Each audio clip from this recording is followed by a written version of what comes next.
everybody? Welcome. Hope your Thursday's going good. Staying nice, comfy, cozy, and all of that good stuff.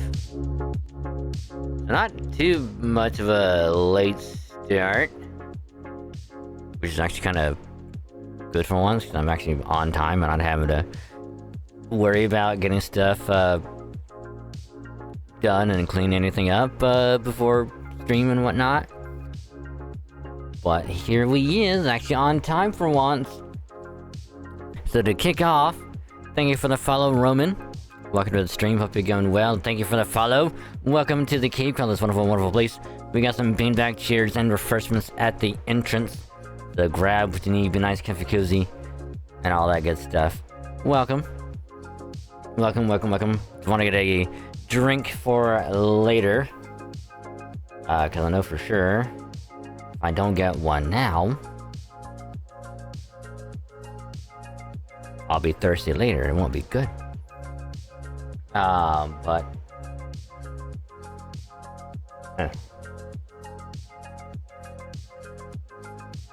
good. But yeah. Anywho, what a day it's been. What a day it's been. But we'll talk about that here in a minute, because hi, it is me, your friendly local Dwagon VTuber streamer, here on this wonderful Thursday to play more Halo Infinite, because the new operation that apparently teased very recently might be here next week, or it'll be here a lot sooner. Because I think with the current,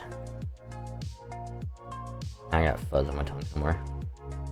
I hate it. But anyway, so we have like very little time left on the current battle pass. I think we have like 3, maybe 4 days left on it.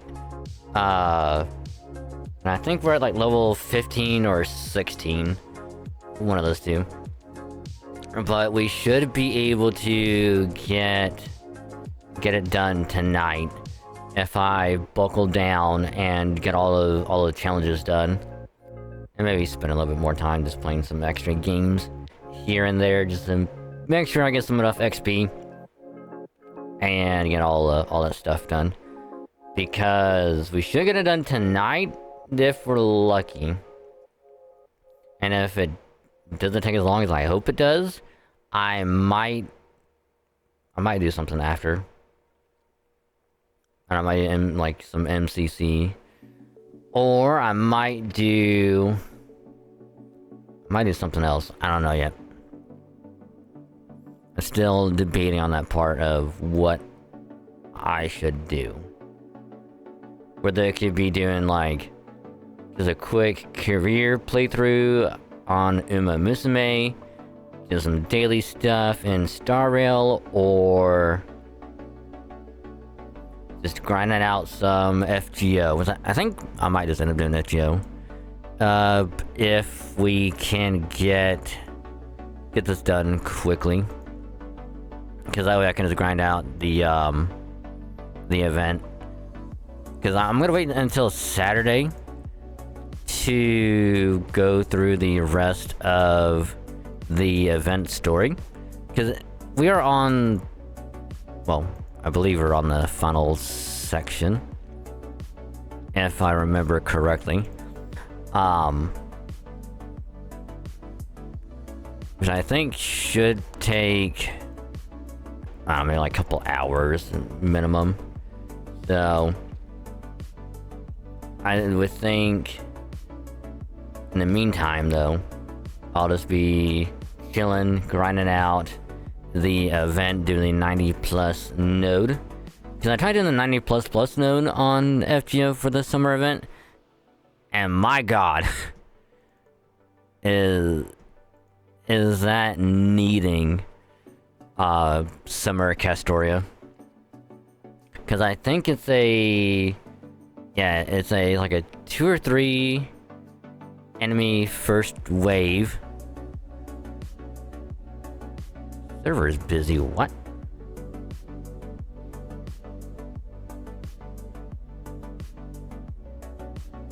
I have it open on the side. I was trying to finish something real quick, but apparently it was like game is under heavy stress, which kind of makes sense because I'm sure a lot of people are still trying to go for Summer Castoria and Summer Medicine, which I myself will be doing next week on either Monday or Tuesday. I don't know.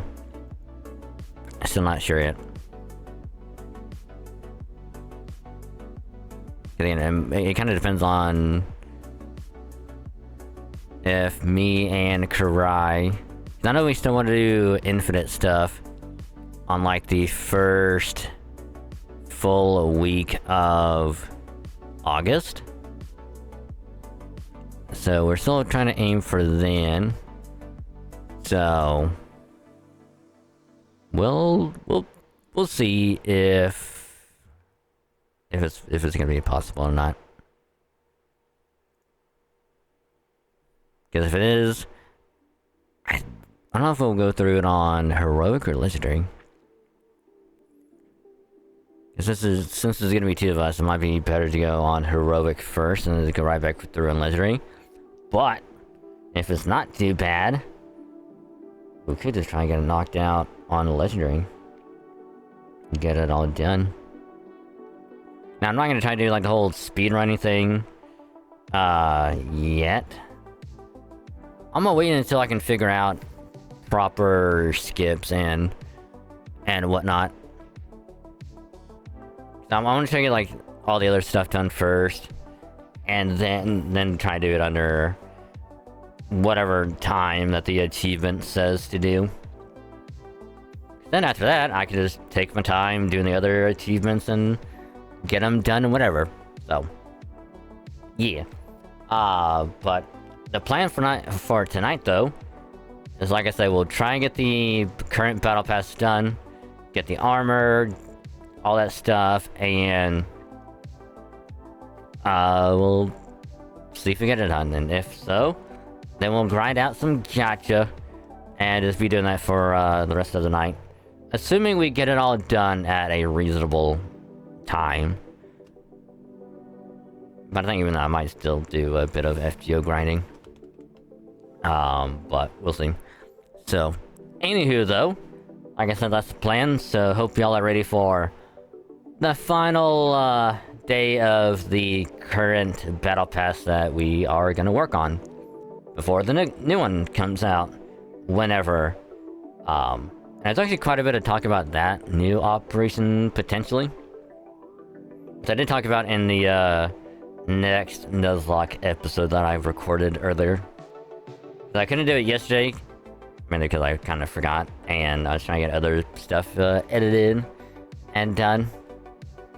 Mainly the Uma Musume vid tomorrow and the FGO vid for next week, which I still gotta do the thumbnail for it, which I'll do it tomorrow. And I'll start editing the Nuzlocke tomorrow, try and get another episode recorded, get everything uploaded and ready for next week. Which I'll also fry about the VOD, so I'll get VODs out this weekend, so yeah. But anywho though, that's the plan. So yeah. But that being said though, welcome everyone. Hope your Thursday's going good. Hope your Wednesday was also good. Quick reminder, if you're gonna be lurking, I appreciate the lurk. Just remember, you can either mute the tab, or you can turn the volume down on the stream, or have it popped out as a little mini window. That way your review can still count. Helps out a lot more than you think, and I say thank you, because you're awesome. The design looks super good. And thank you as well, Roman, as well. Much appreciated. Glad you enjoy it. The artist still did a wonderful job. Because I've been using this model for, I want to say like 3 years at this point. I've been using it for a while, and I love it. It is so good. I love it. I want to try another model at some point, but won't be getting another model until I can get more funds. Cause I got other things I gotta pay for first. Other things that require my attention before I can get another model made. So, but hey, much appreciated. Thank you.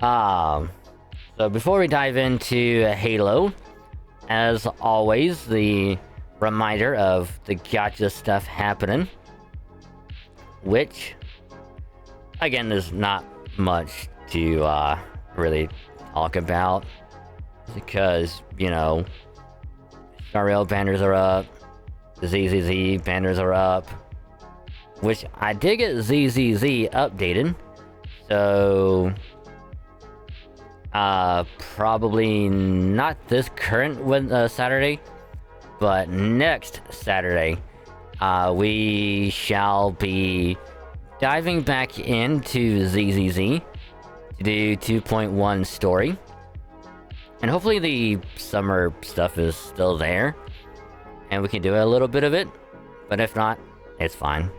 It's fine. I haven't played it in a couple weeks or so, so it's fine.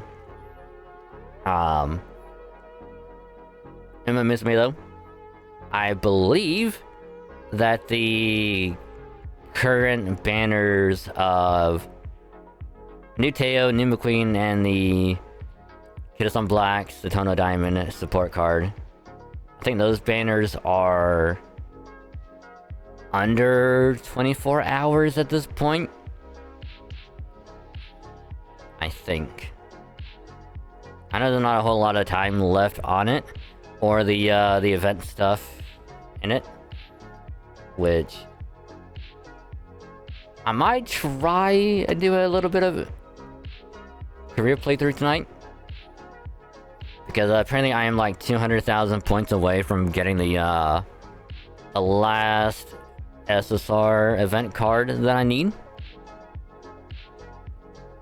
So I gotta do some playthroughs tonight, try to get them done super quick. Which again, I might do that instead of FGO, but we'll see, because it's all gonna depend on what time we get done with Halo tonight, and how much time is left over. Because if there's like a couple hours left, we'll do Emma Miss Me, but if there's like an hour left, I'll probably just do a little bit of FGO grinding. So we'll see. But on FGO though, NA still has the summer event going, which again, we will again either do Monday or Tuesday. More polls for Summer Castoria and Summer Millicent. Try and get at least one copy of each one before the banner goes away next week. Next Thursday, I believe, is when it goes away. But we'll see. We shall see.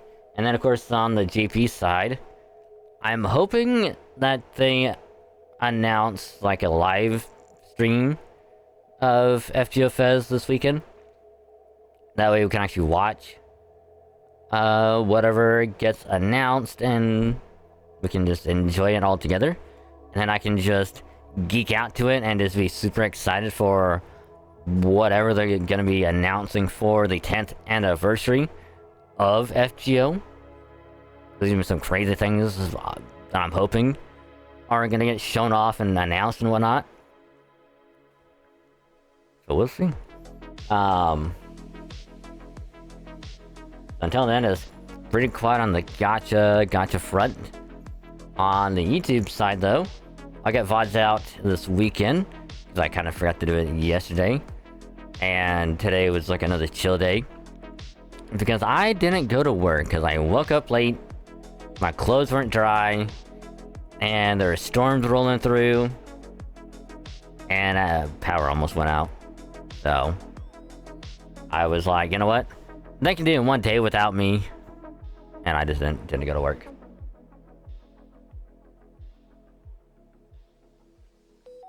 So I got about that this weekend.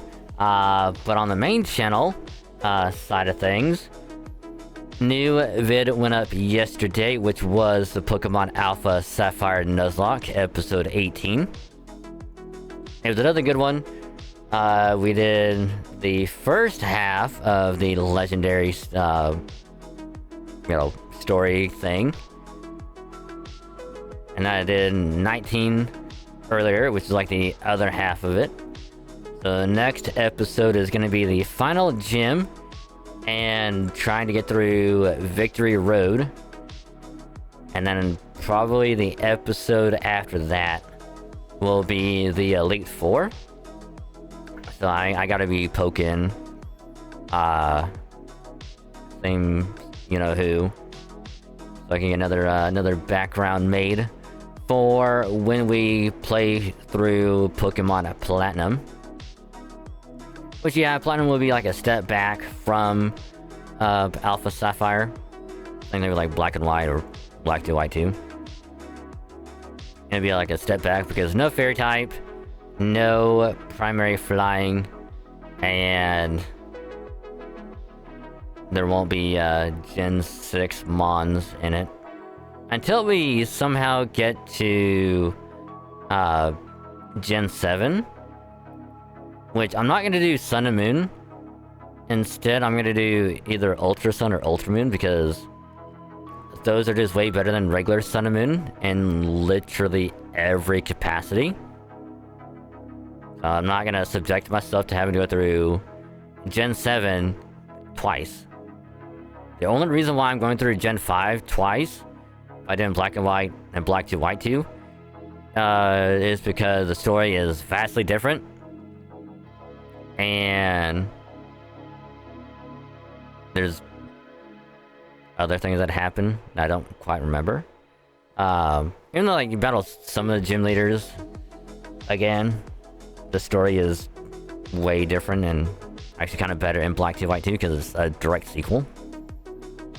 Unlike Sun and Moon and Ultra Sun and Moon, where they literally do the same thing but barely tweak anything. There's no point. Which I will hands down say, Gen 7, my least favorite generation. I'm gonna put it right out there. Trials were a nice, change of pace. The Z moves were kind of cool. After like the 5th time you did it, because then after that it's like, oh, all right, final Mon on the enemy side. What is a Z move real quick? Alright, you're good. Because, like, anytime you fight anyone and have a Z move, it's like, oh, on the last Mon. Alright, they're gonna Z move. Let's just swap out to a type that will resist it, and we're good. Got our own Z move. We win. Ah. So dumb. Unlike, Dynamaxing or Terrestrialization or even Mega Evolution, where you can do that shit at any point and they're not even gonna expect it. Cause like, we don't want to Z move too early, cause then like, if you blow it too quickly, like rest time is gonna suck. Like me in bed, but that's besides the point. So, yeah. But we're going to do all that stuff eventually, and of course I'll keep breaking it up every so often with a ROM hack playthrough, and at some point we'll do like Soul Link, maybe even do like a cage lock. So I think if we go to do cage lock, we'll use Pokemon Showdown. That way we can craft everything there, do a battle, and be like, oh. See who wins. And then of course I'll keep doing like ROM hacking every so often, But we'll see. So there is that. And then the video tomorrow, like I said, is gonna be the new Tokai Teo, the Beyond the Horizon outfit. Which I'm still trying to do the daily shit on the GP version of MMSMA. Because it takes me forever to get the 150 stars to unlock her. Then I'll probably just finally work on, slowly work on everyone else to get them unlocked. Which will take a while. And it's gonna suck. But that'll be tomorrow, and then the FG of it that I got done editing, which was, when I did the 5 multis and 10 tickets, like, a couple of weeks ago or something like that. I remember, like, last week. That was part 1, and part 2 is the pulls we did on Tuesday, or Monday or Tuesday. One of those two. That was part 2, so I slapped those two together. That'll go up next Friday. And then whenever I go to do the polls the next week, that will be basically part 3. And that'll go up the week after. And I think by that point, should be having new banners up on ZZZ and or Star Rail. One of those two. But yeah, we'll see what they announce for those banners, and if I decide to pull on them at any point, or I just want to wait until they have a rerun. So we'll see. It kind of sucks. I want to go for the Tanuki girl on ZZZ, but Star Rail still needs my attention because I need to get Saber's light cone, get Archer's light cone, prep for 3.5 next month, and also do some of the ZZZ story, so I don't have to worry about that before 3.5 comes out. So, it's gonna be a busy gacha time while I play some catch up. But, anywho, that's me just yapping about some of that stuff, trying to get a little update of what's happening on the YouTube and the gacha stuff. So, yeah. So, without any further ado, let's just go ahead and jump right on in to the Halo, so we have more time to get the battle pass done. So, but I did get episode 19 recorded of the Nuzlocke, so I'll also be doing like post game and Alpha Sapphire. So we still have, I want to say, it's 20. Yeah, we did 19. So we got Gym, Elite 4, and we'll probably like a couple parts for the post game. So maybe like 23, 24 total. So maybe like five episodes remaining until we start to do Platinum. So for like another month or so.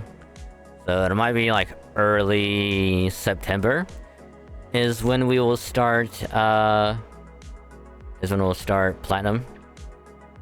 I might try and bulk ahead. That way I can try and like separate do the whole like channel thing that I've talked about before. Having like a Halo only channel, main channel will be Pokemon stuff, and then having like a gacha channel for anytime I do pulls and whatnot, kind of do news stuff about all the gachas. Which I don't know how frequently because it'll definitely be Halo 1 for sure will at least be one vid a week because of the weekly highlight, and just kind of, maybe having like full playthroughs of playing through on like a legendary, doing lassos and whatnot. Because here's the thing, if I ever do decide to do lassos again with whoever, all of those stuff will be up on that side. I still gotta do like Halo Wars and whatnot, play through all that stuff again. So I might just have like full playthroughs of those up there and whatnot. Just have like just like fun ideas and whatnot, and just have it up there. Pokemon channel for the main channel, all Pokemon related stuff. Be like, oh, here's this new thing at Pokemon Go. Talk about that in a video. Doing like Nuzlocke, do a ROM hack playthrough. Be like, doing the Shiny Gold Sigma ROM hack. I wanna say that took probably 6 months to do. I also kind of do like showdown stuff, in between like Soul Links and whatnot, Nuzlocke and other stuff. Is that like just kind of brainstorm a bit about doing stuff out there? I don't know. We'll see. We shall see. But anywho, though, go ahead and pause that, and then officially start the Halo.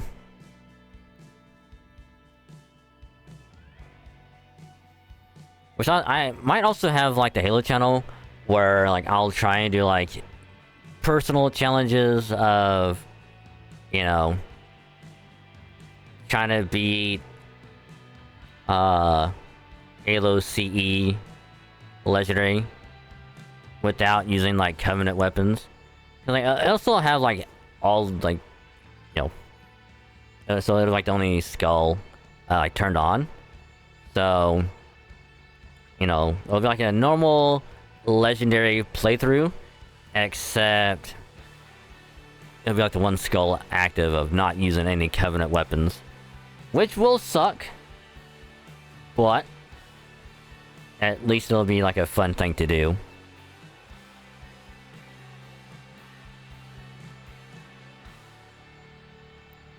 Okay, so we're at 16, so yeah, we should get done with the Battle Pass tonight. We're gonna get all that done, so it'll be quite easy. So let's begin. Is we gotta do killing spree and complete matches. So what better way to get a killing spree than in Griffball? Assuming it goes relatively well.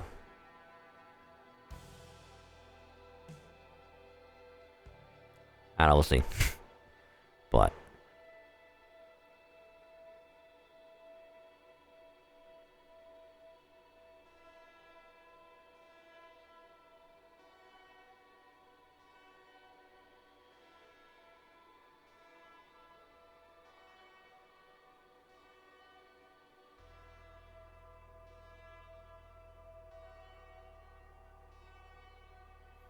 I mean, if we do Action Sack and I end up being the Gravevine again, that might be another way to get a spree medal.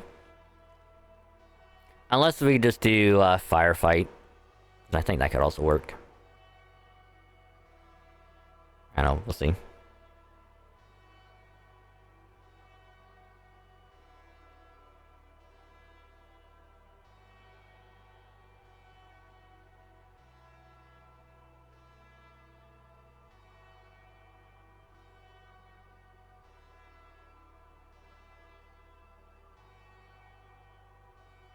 Man, this is taking a while.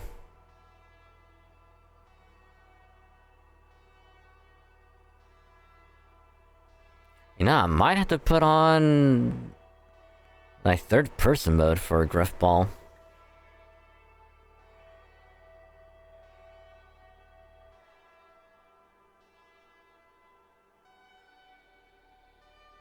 Because like I'm sure everyone else is also trying to get the Battle Pass done. So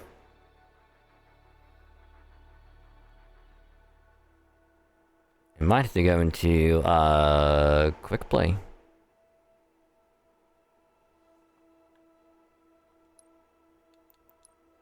But we can, however, talk about the next, or at least I'm assuming it's gonna be the next operation.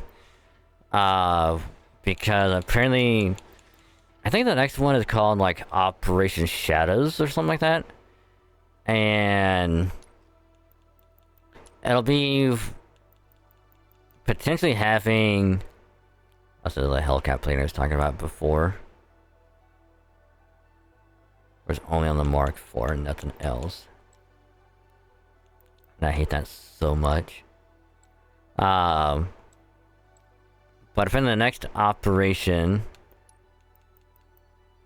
might have the carbine return, which would be really good. I would love to have the carbine come back. We missed it so much.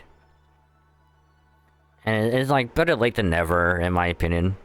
Because the carbine should have been in like when the game first came out. But it is what it is. But I think there's a thing called the Vestige Carbine. And it looks similar to a carbine, but like the trigger area where you hold it. That thing is way, way bulkier.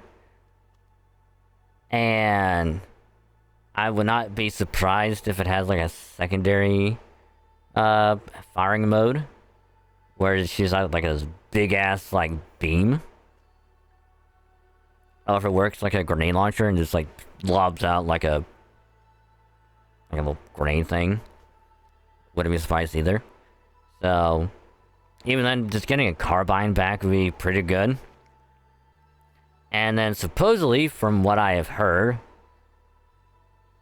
that according to some leaks that people have stumbled across somehow, might be getting a new vehicle in the next operation. And it's going to be called the, I think it's called the Falcon. Or something like that, I think. And I think it's supposed to be like the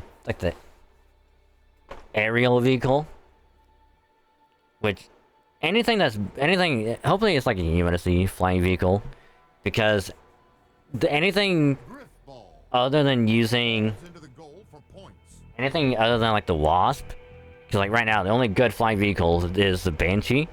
The Wasp kind of sucks, it's supposed to be like more maneuverable, like it goes sideways and up and down. Like really quick, but it is flimsy as all hell. So a Banshee just outperforms it in literally every single way.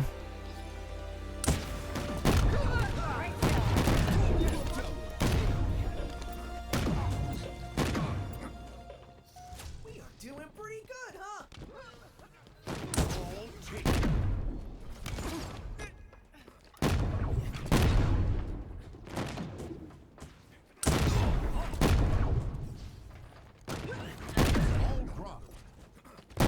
No!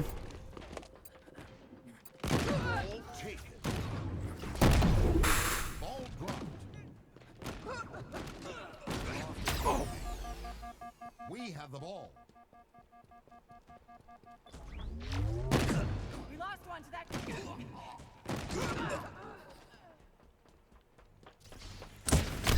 Ha ha ha! You forgot I can boost as well. Ha ha ha ha! That sword bearer got them.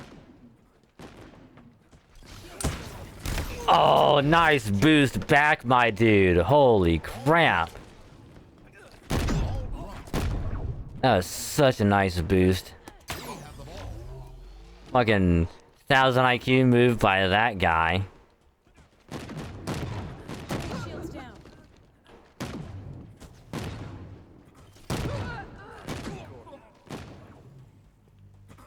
Oh!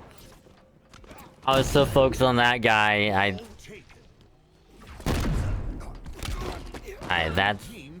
that's on me. I should have boosted it. I should have boosted. That was my fault.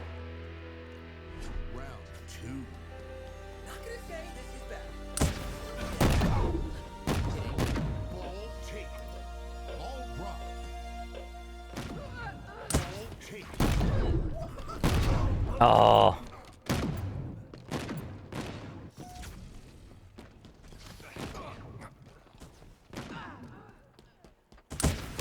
Oh! Nice boosting. Ah, dick.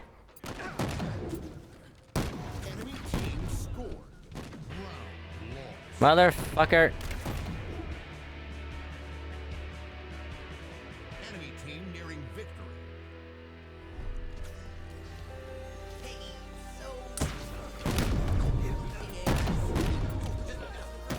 Ball taken.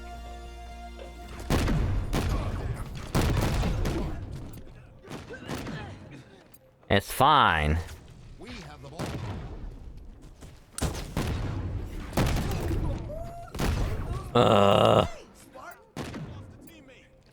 The AI, we're swinging a hammer. What the hell you want about? Dropped.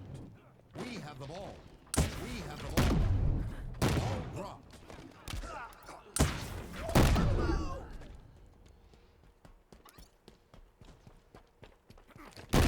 dropped. I'm gonna try and do a little bit of a boosty. What? Did I really just boost into the shockwave off that hammer? Ball thrown. That is so dumb. Ball taken. Bitch! We have the ball. Whatever, I'll take the trade, as long as it gets that asshole out of here.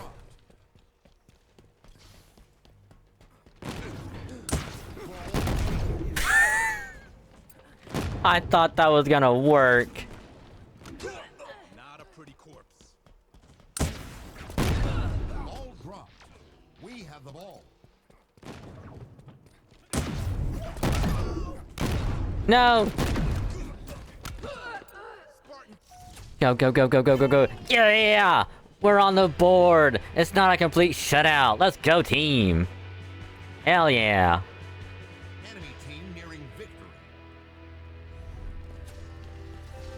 Come on, Spartan. We gotta win. Oh.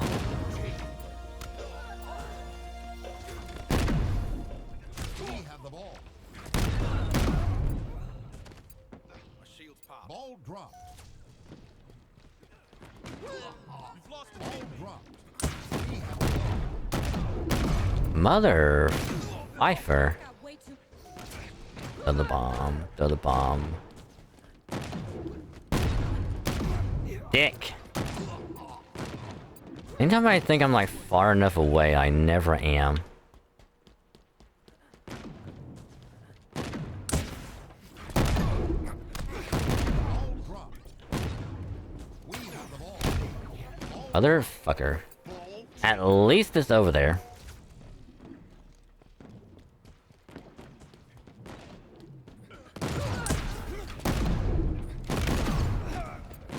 I swear, we swing it at the same time.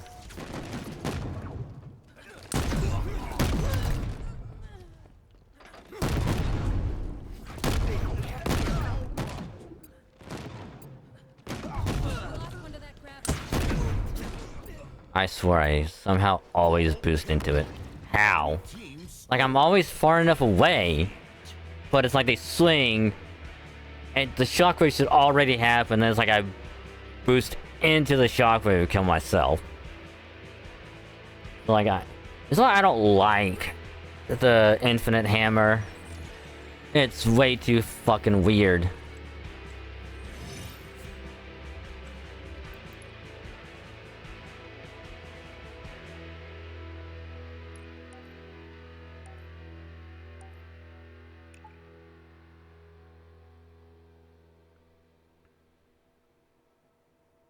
But yeah, like, I'm just hoping that with the next operation we get more armor stuff for Mark IV.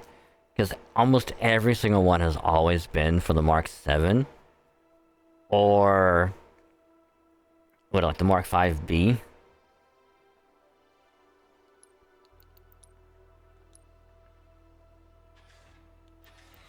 Yeah.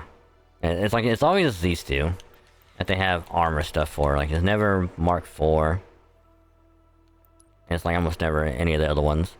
Like, there's been like one operation for the other armors, and then like that's it. Everything else is like cosmetic. When you buy it from the shop. And then like a vast majority is always Mark 7 or Mark 5B. We had one operation solely focused on Mark 4, and then we had one other one. Where you get like the Hellcat stuff. For the Mark 4, and that's it. Mark 4 is like very, very limited. And in my opinion, like the Mark 4 is like probably one of the cooler looking ones in my opinion. So we just get more stuff for it. Whether it's like stuff from the shop, the battle pass, or whatever. Strongholds. Okay. This time, I'm not gonna just go for kills, I'm actually gonna try and capture the points. Even though I kind of popped off a little bit with the sniper last time we played Stronghold. But not gonna. We're gonna just focus on doing the objective. If anyone else wants to snipe, they can snipe, and totally fine.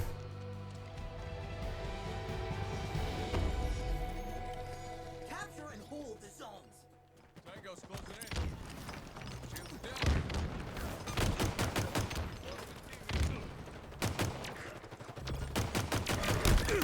Great kill.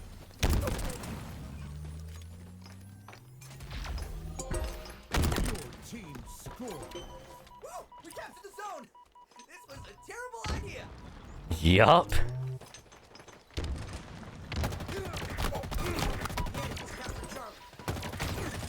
Oh, thank Christ, teammate was there. Oh, thank Christ.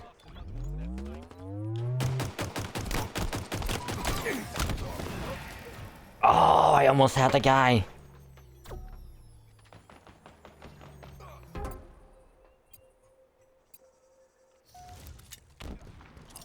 Stronghold Charlie is ours.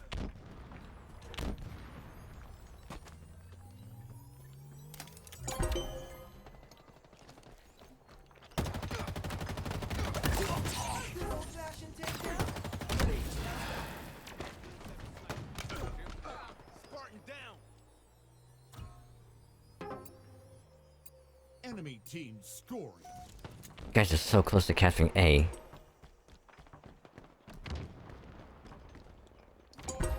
Fine, whatever. Team scoring.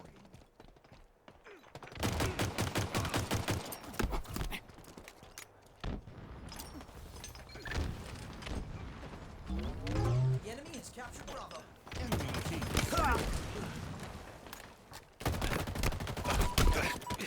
Oh my god, teammates, thank you.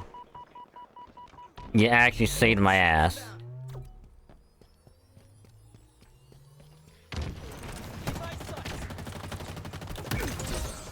Your team scoring.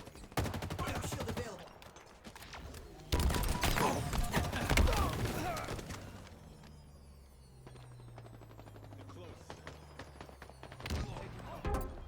Enemy team scoring.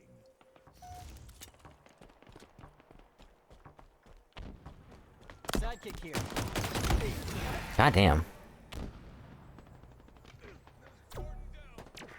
I like how the game is telling me how to mark out enemies, and it's like, bitch, I just did that. We've captured Charlie. Target spotted.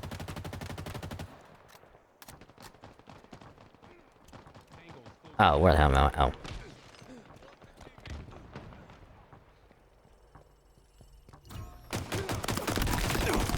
Down and not getting up. Lost the. Power weapons incoming. Good shooting, Spartan. Power weapons on the field. We've captured Bravo. Your team scoring.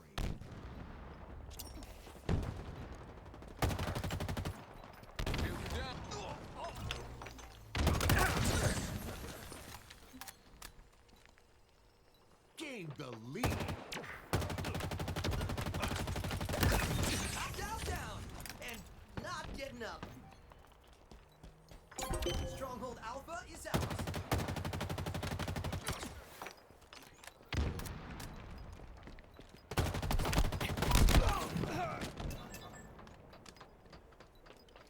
He's fucking hiding there with the fucking sniper. You are a bitch. Whatever, we need to make sure we keep, B. Overshield inbound. The enemy has captured Bravo.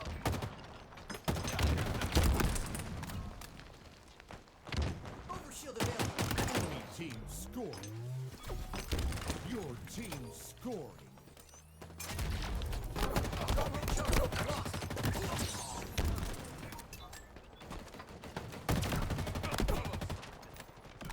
We've lost a teammate. Stronghold Alpha lost. Enemy team scoring. Oh, I got shot from behind.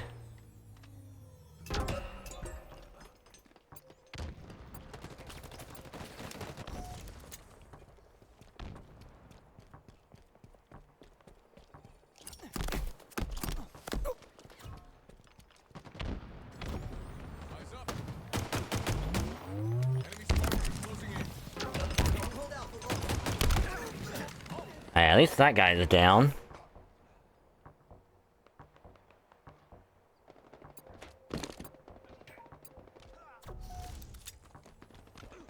Lost the lead.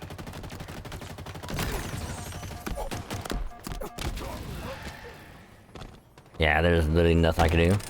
They have all three and we're partial on one. Guy. We've captured Alpha. Down. Spartan.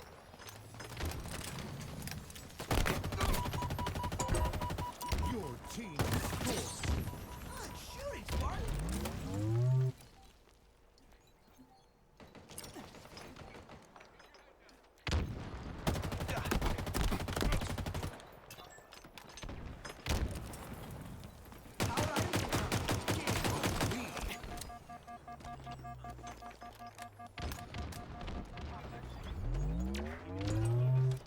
Power items Power items have arrived.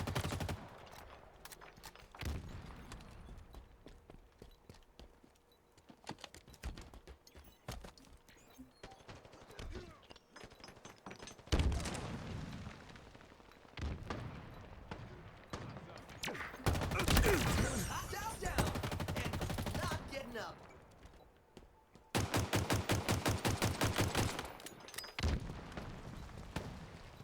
Ooh, you make those bullets sing, Spartan. Stronghold Alpha lost.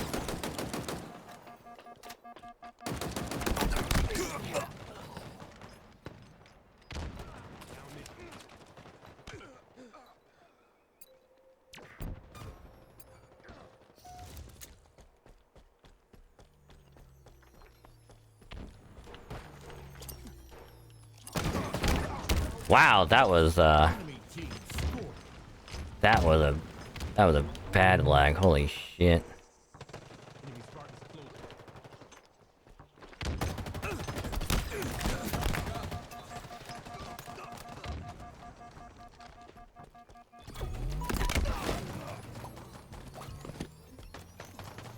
Enemy shields down.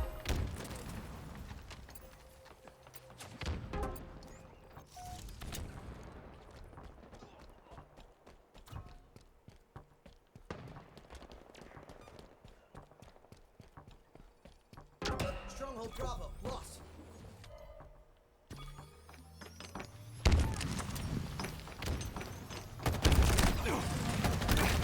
Good old-fashioned takedown. Overshield inbound.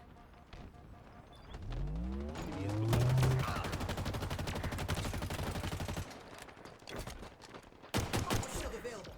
Stronghold Bravo is ours. Your team scoring. Fuck.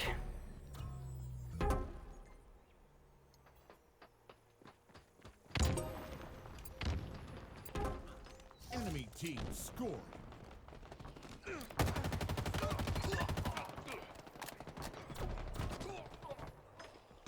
Lost the lead. Enemy team nearing victory.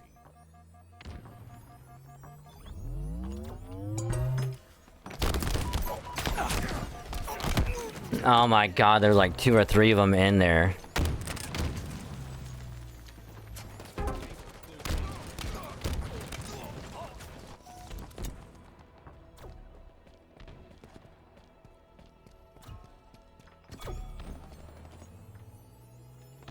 Stronghold Bravo is ours. Power weapons have arrived. Your team scoring.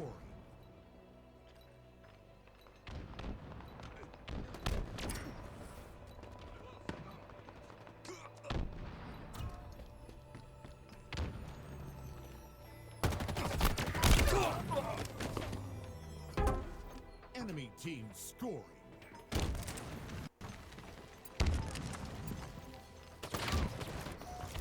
Yeah. Defeat.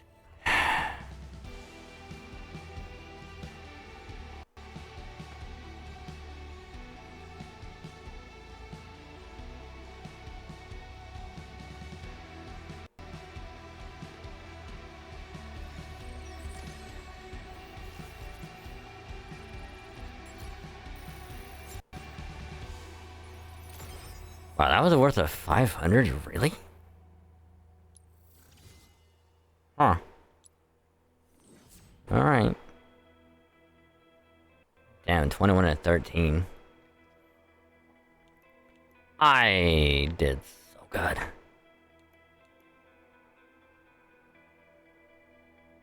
Yeah, I was in that shit for so long. I was in that shit for so fucking long, like goddamn.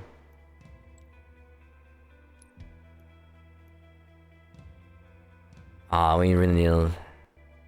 Killing sprees, really?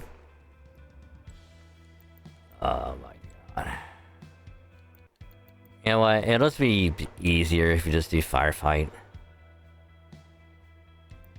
What's the one move that I have? Oh.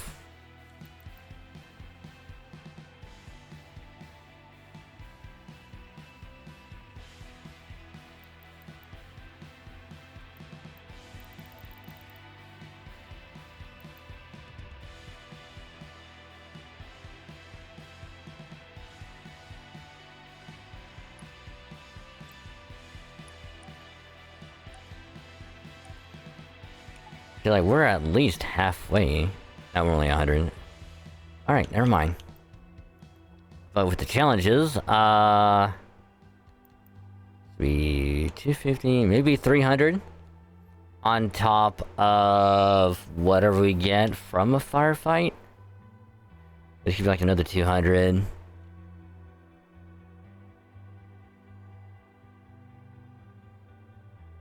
We might get 500 XP from firefight.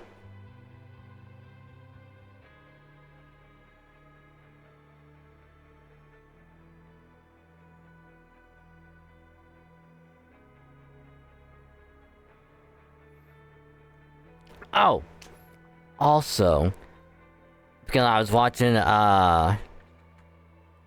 a last of it for like the 10th time, and in it they're like, oh yeah, since we have no crosshairs thanks to, you know, one of the skulls, we just hit like the setting on our monitors to have a crosshair pop up. I was like, oh yeah, I need to see. I remember, I think Bejesus was like, yeah, I can go into the NVIDIA settings and like have a crosshair pop up on the screen.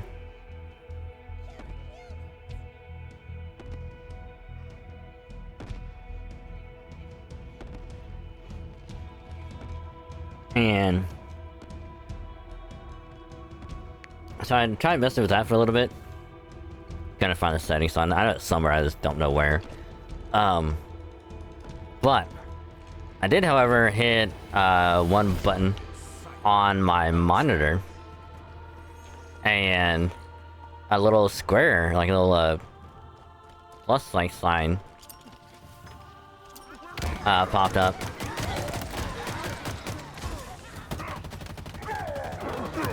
So next time we go to do lasso,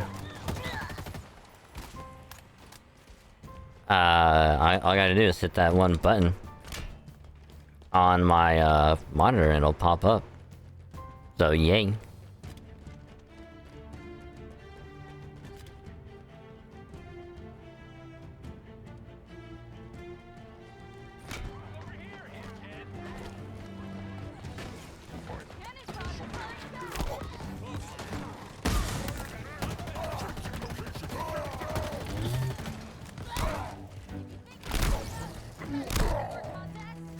Grab the other shield back.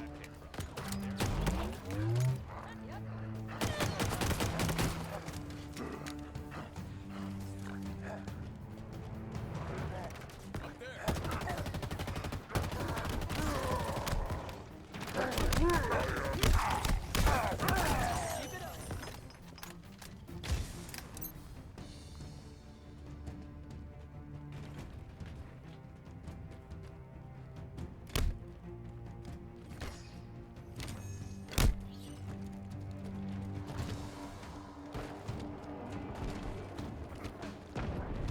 Yeah, can't forget the ammo.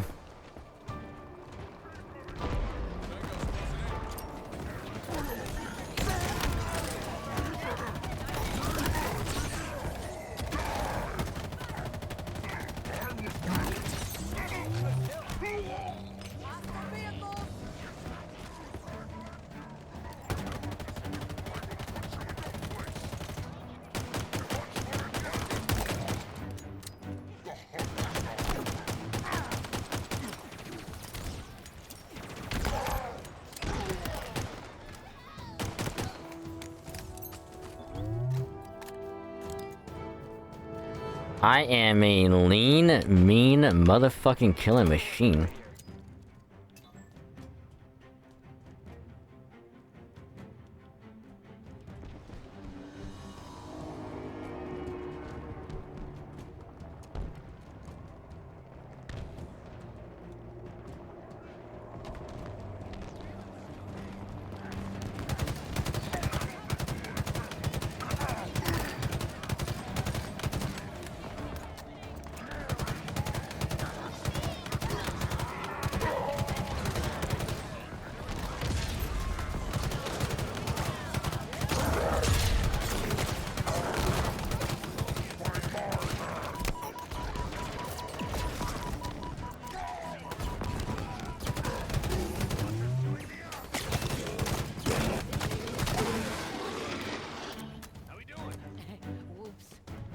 Wait, was it a sniper? Oh, a sword.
Be like, I like this, kind of like the new firefight so much better.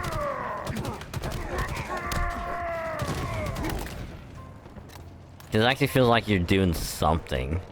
Instead of like, oh, we're just fighting wave after wave of, like, generic enemies, like, oh my god. But this is like, oh, you're actually doing, like, some really cool shit.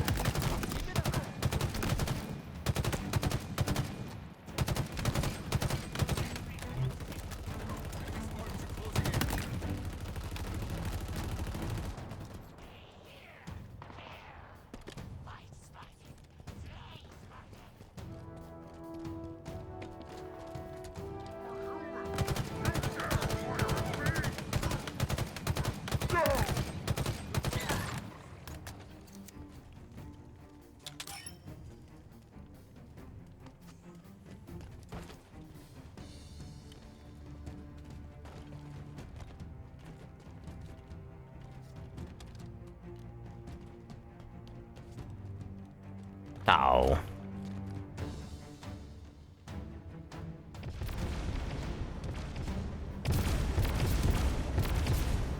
Oh yeah, that's like, that's like the easy way up. I remember.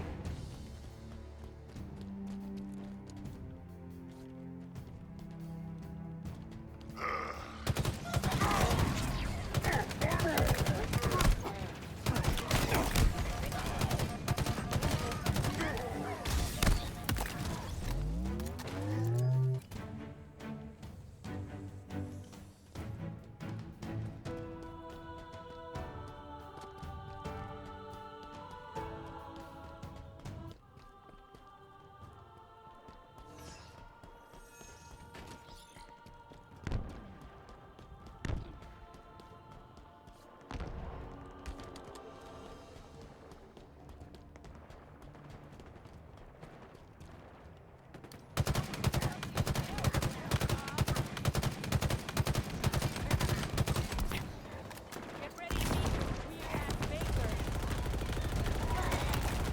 Still in this damn fight. Someone check that corpse.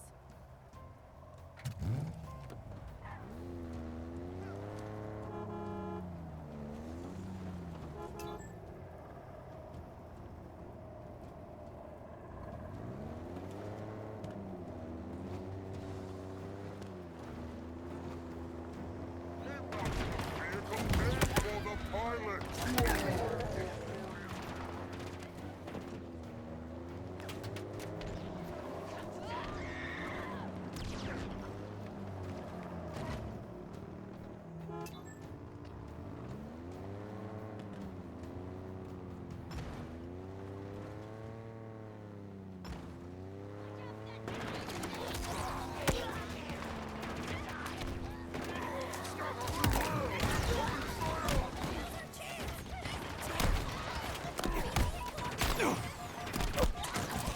Power behind this, Spartan.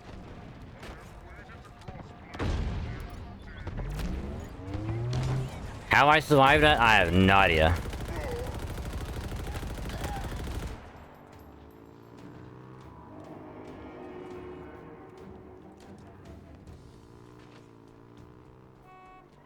No fucking clue.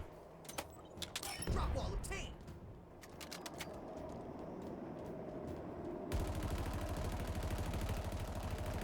Enemy Spartans are closing in.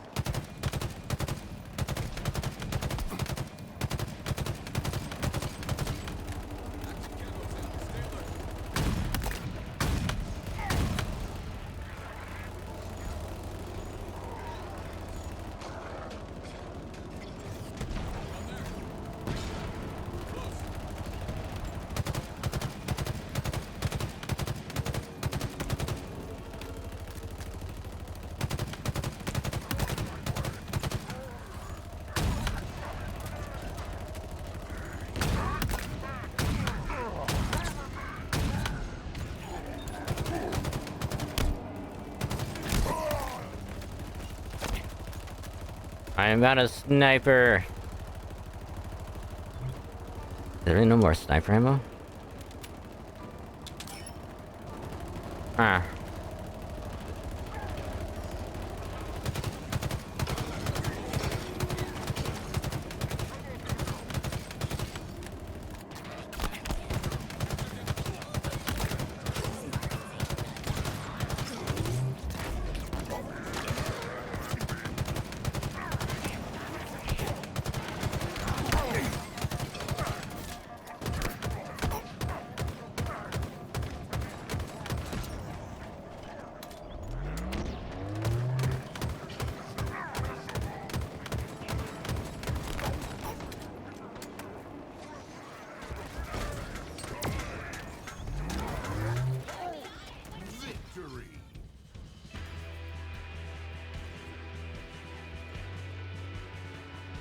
Well, I'm the only one left alive. As it should be.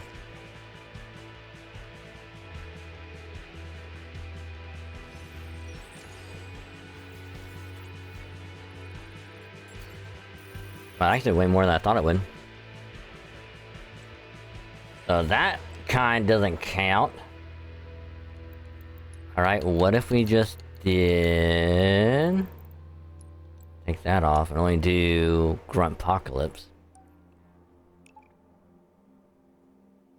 And surely the other one should give us... like... killing spree, right? And I'm not being crazy or anything?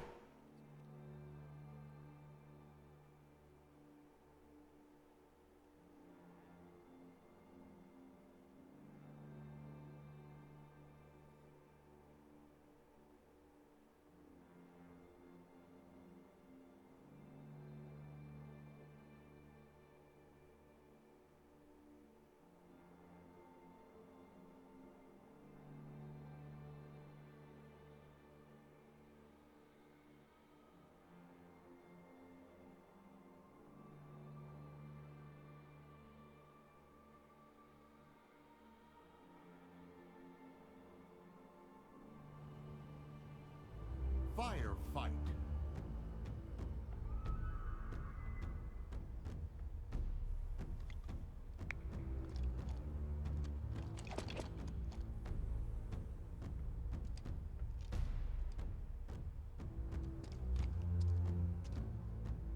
Ooh, they look kind of cool. If they want that help, they'll have to go. I have a skewer. Well, you. Almost. Kill. Triple kill. Hill ready. Hill control. Translocator en route. Reinforce. Ow.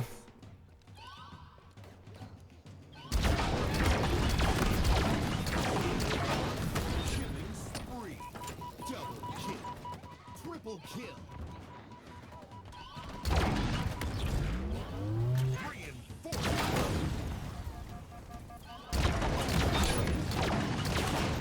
Friends. Double kill. Triple kill.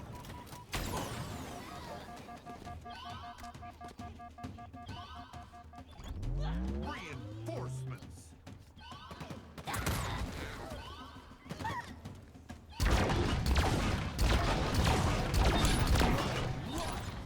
Double.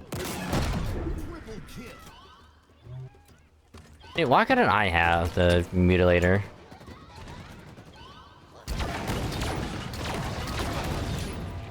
Triple kill. Your team about to score. Rampage. Double kill. Triple kill. Nightmare. Kill. Double kill. Triple kill. 5 enemies remaining. Last enemy. Your team scored. Fall on. Weapon drop. Like, as much as I love the skewer, let's go with the needler. Needler is way too good.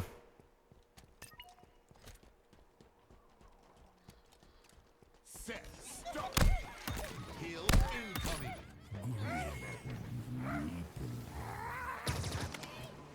See that hostile? My Spartan beats your Spartan.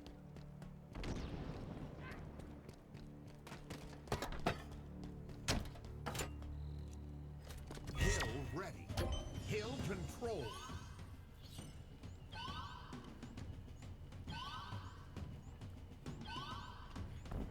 Reinforcements.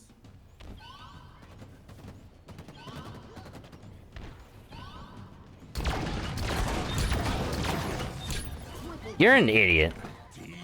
Why the fuck would he stand in front of me?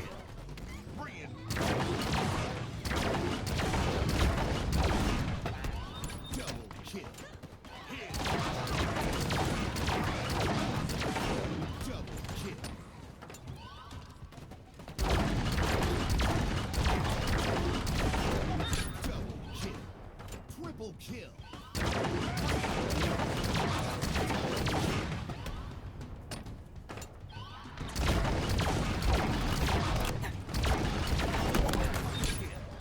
Double kill.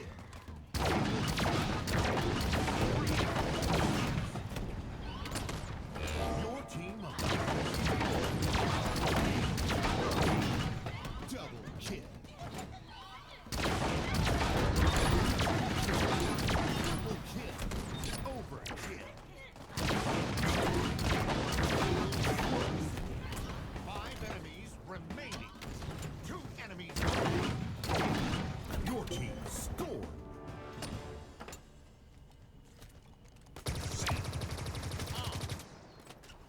Weapon drop.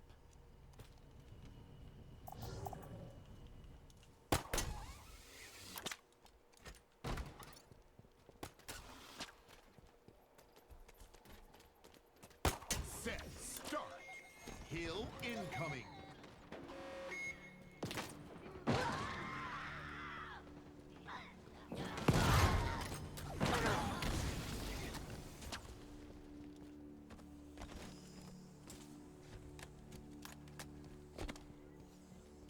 Hill ready.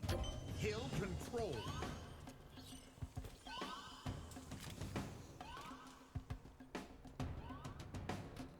Reinforcements. Double kill. Triple kill. Kill-tacular. Reinforcements.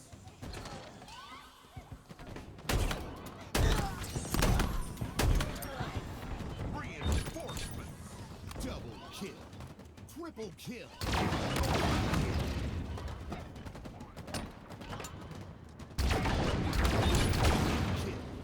Triple kill. Reinforcements.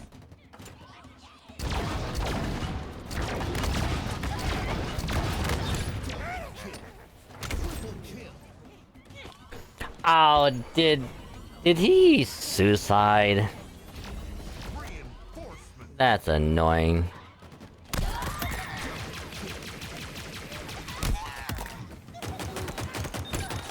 Spree. Double kill. Your team about to score. No, not my fuel rod. Double kill. No, it disappeared. Shit. 2 enemies remaining. Dick. Enemy. Your team scored.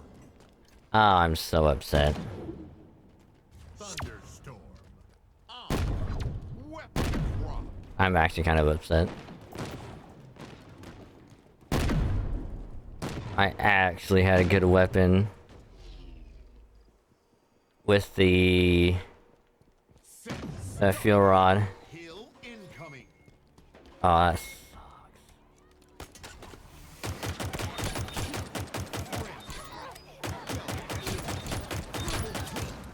Overkill. Kill-tacular. Running riot. Hill ready. Hill That- control.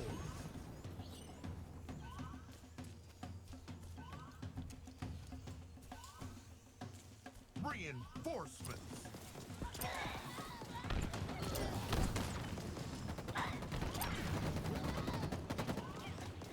Reinforcements.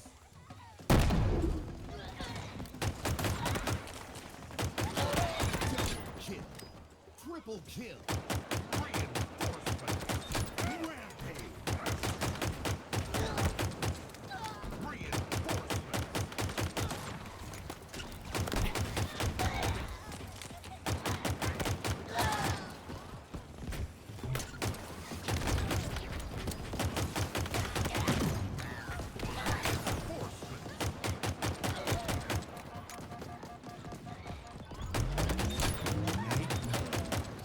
Double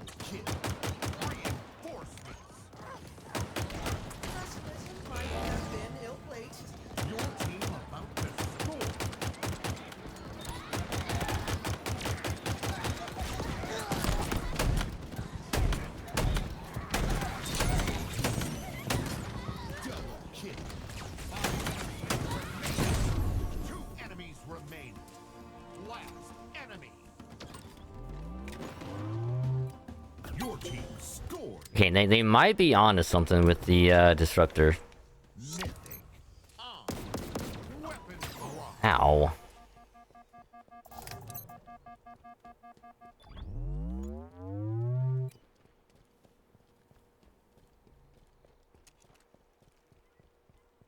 Set. Start. Hill incoming.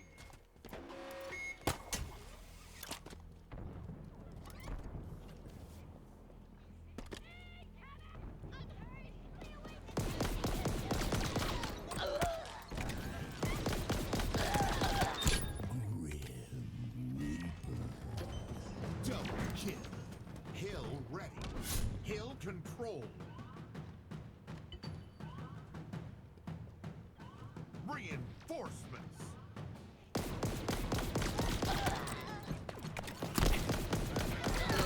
Double kill. Triple kill. Diva. Overkill.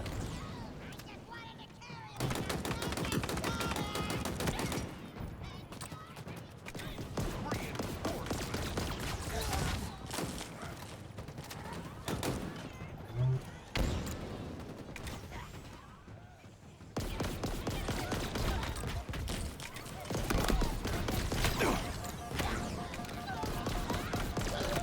Double kill. Reinforcements.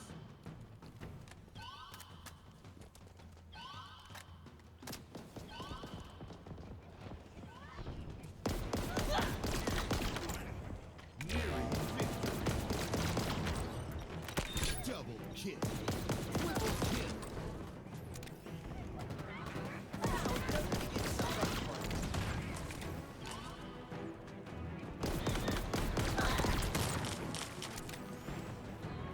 Five enemies remaining. Enemies remaining. Last enemy. Your team scored. Flawless victory. Hey, there we go. Now hopefully that counted. Because fuck, trying to go for killing sprees in any other mode is just abysmal. Unless you're really lucky and Griff Ball.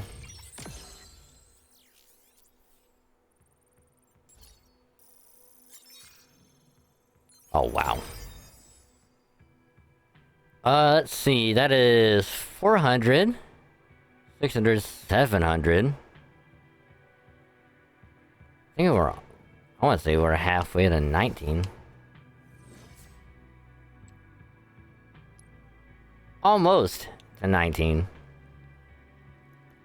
Okay, oh, we gotta get a splatter. To eat my ass.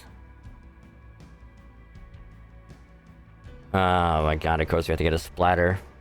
Why wouldn't we have to?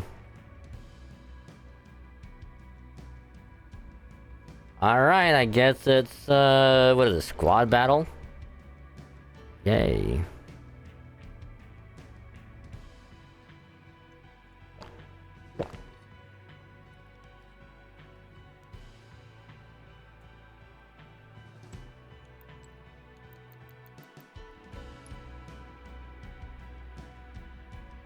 Ah, but it's a 2-minute wait.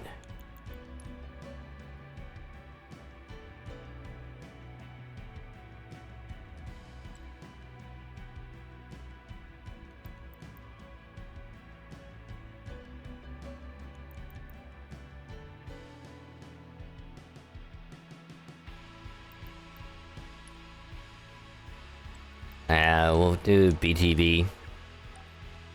It is a shorter search time.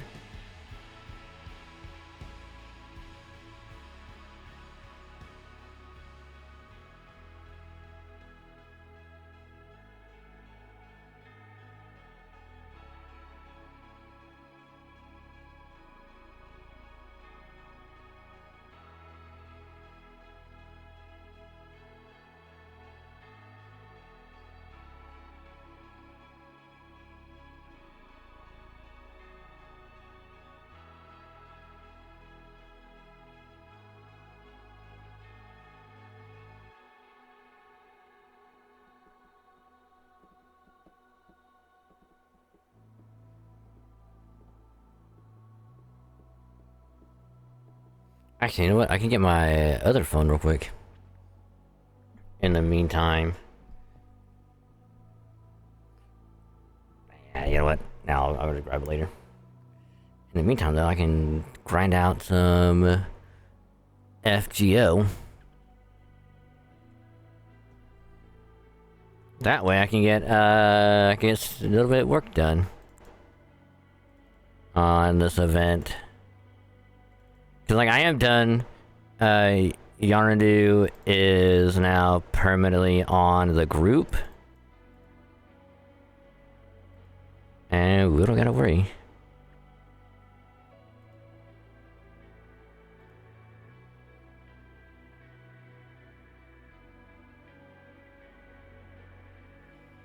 Which she is still a good AoE art foreigner. It's just that her skills are a bit wonky. And it's like, you know, that's not like an Atoria face. I think one of her skills is like it will lock out everyone else other than like an Atoria face. Which is weird. And it doesn't really have any other use outside of this event. Like it really doesn't. Control. Capture all zones to score. Cause like it's kind of like Oberon's third skill, which I have to look at Yarnadu's skills again. But like I know for a fact one of her skills is like it will either lock everyone else out or it'll lock certain ones out. M41 Spanker inbound. Gotta Oh. hold all 3 zones to score, Spartan. Oh, is this Fiesta? Friendlies capping a zone.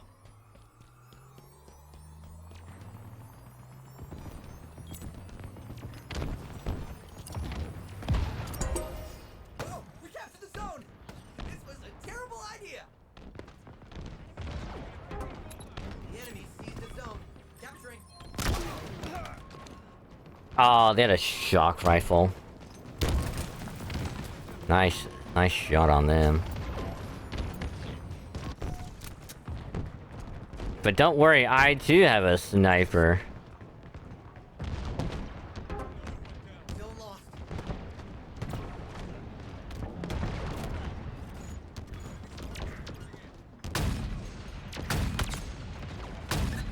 This is, without question, my favorite weapon. Hostiles are capturing a zone.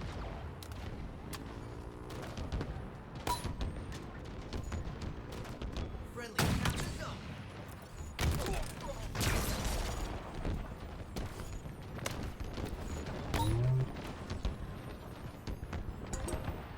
Ally has captured a zone.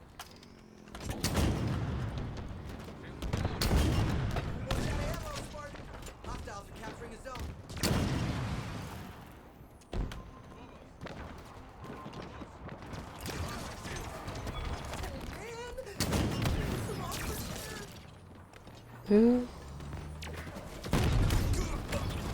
I think the only way I'm gonna get a splatter in this is if I can claim water vehicle right here and just haul ass. Enemy is capturing a zone. Power items on the field. Yep. Yep. About as win as well as I thought it would. Cause they're just staying back and sniping and like and spawn, and it's fucking stupid.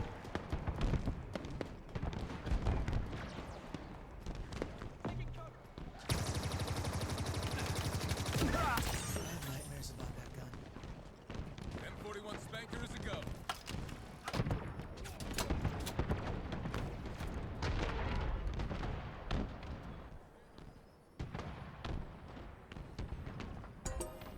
Zone captured. Cut him up good.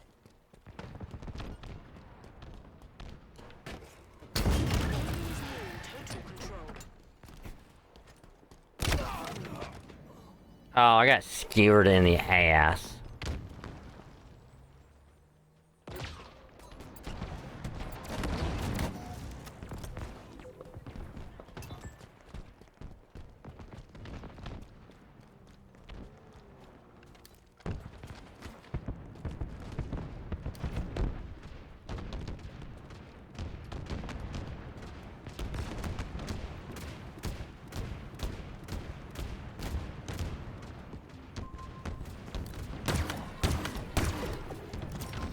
Ravager inbound.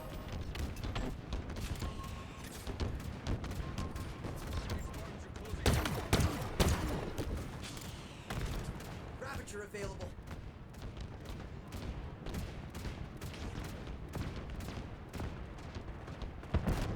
Shock rifle inbound. Power items on the way.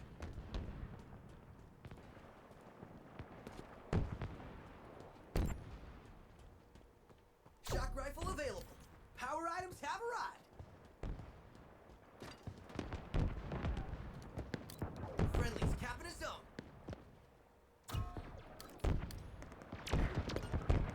Your team is close to total control.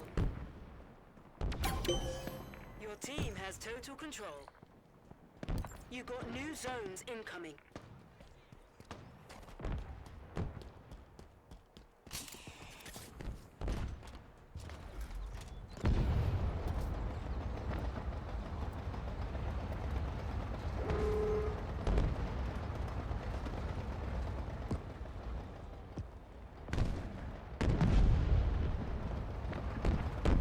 New zones are ready for capture. An ally's capturing a zone.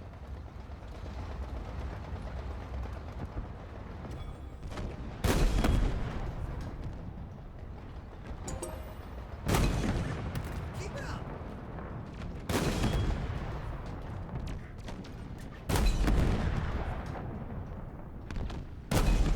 Friendly's capping a zone.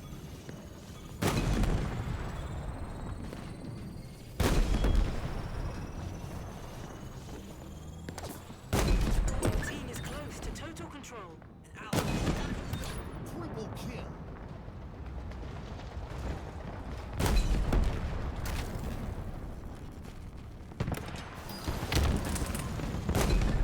Killing spree. Double kill. Your team has total control. You got new zones incoming. That was insane, Spartan. Power items on the way. You know, does anyone have a repair field? Teammates. I could. Power items on the field. Keep it up. I would gladly love one right now. New zones are ready for capture. An ally's capturing a zone. Killing frenzy. You did it! Ah, I saw the whole thing! Zone captured. Friendly's capping a zone. An ally's capturing a zone. Ravager inbound. Hostiles are capturing a zone. Your team is close to total control. An ally has captured a zone. Ravager available.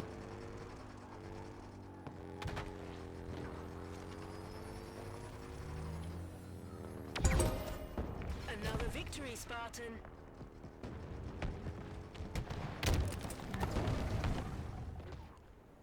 Well, I was trying to get a splatter, but yeah, it's all right.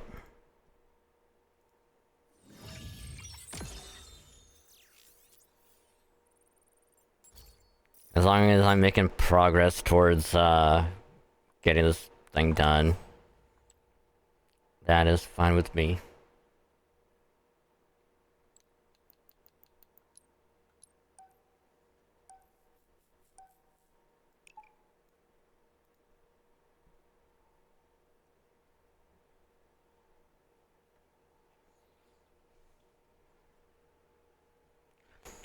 Ba ba ba ba ba ba ba ba ba da ba da ba da ba ba da da.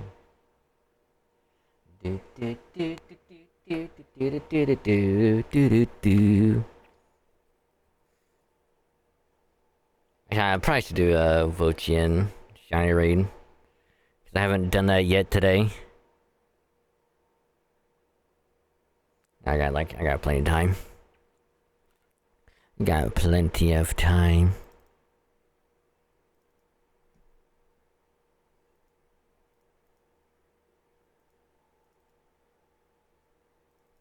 Actually, I also need to see what outbreaks are going on right now. I don't know if I'll do any of the outbreaks until the event ones are over. Not unless it's like a very, very specific one.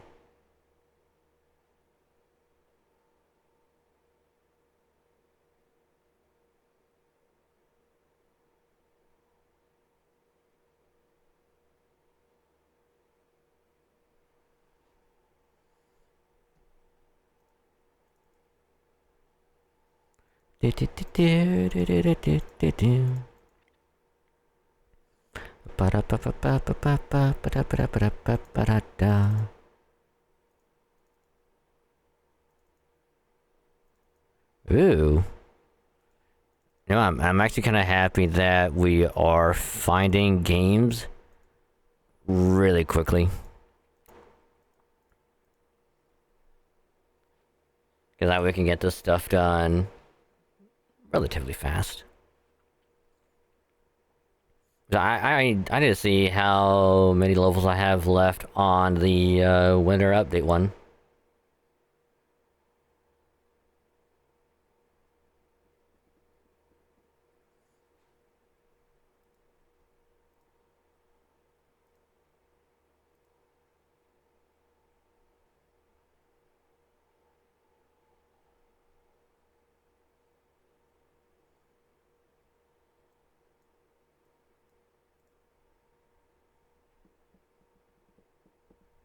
Yeah, I did update my supports on FGO, right? Keep on forgetting. I gotta do that. I gotta do a bunch of other crap.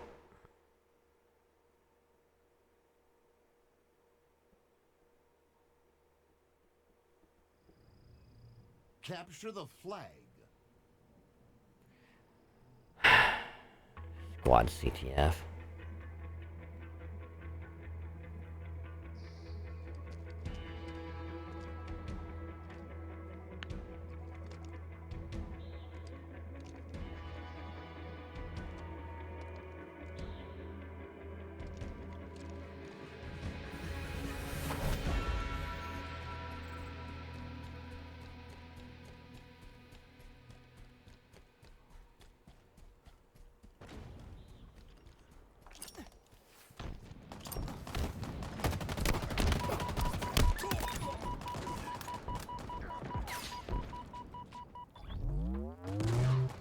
Boy getting skilled.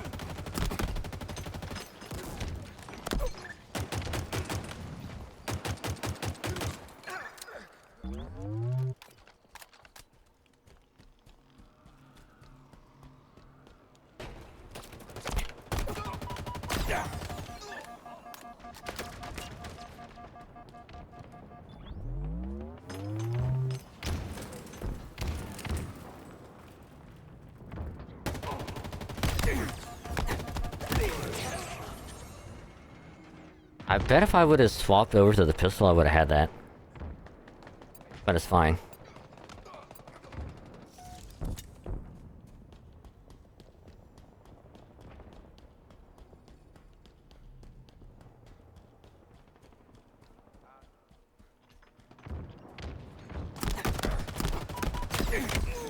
I missed half my shots. So we're not gonna talk about it.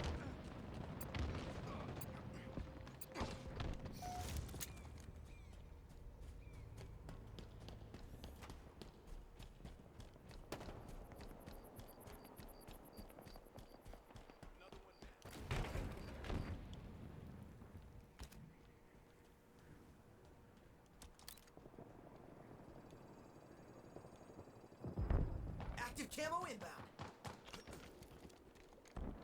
Enemy shields down.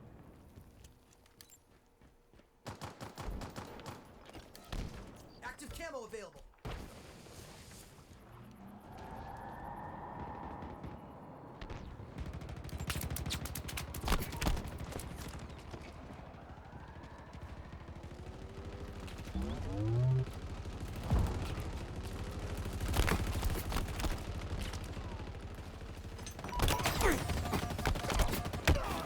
If I didn't get shot up by that warthog, would have been fine.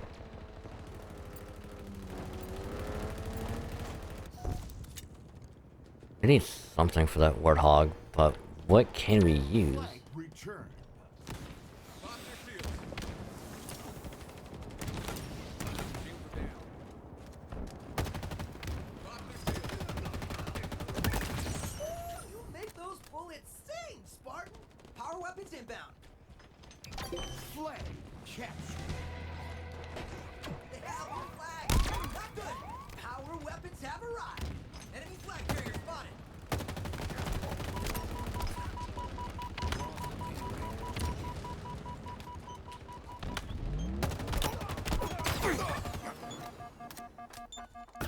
Flag returned.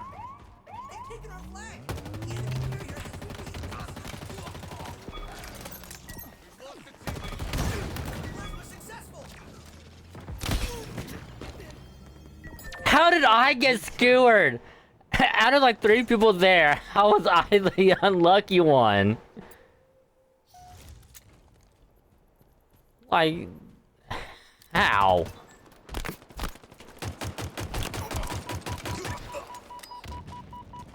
Active camo inbound.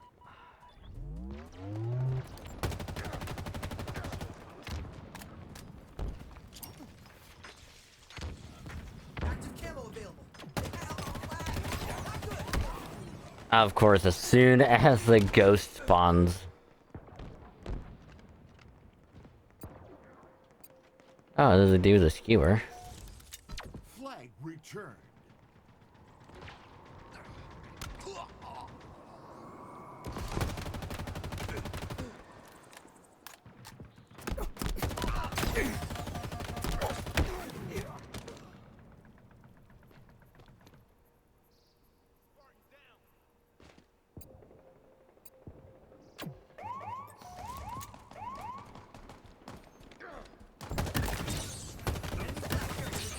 Double kill. Hell of a job, Spartan. Flag returned. Our team took the enemy flag.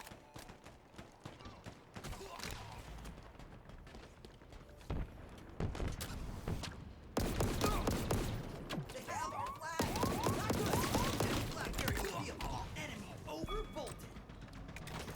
Enemy flag returned.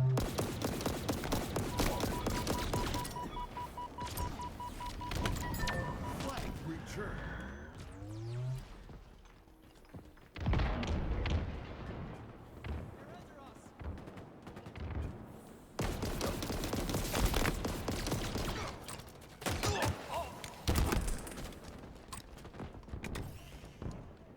And just gonna recharge that.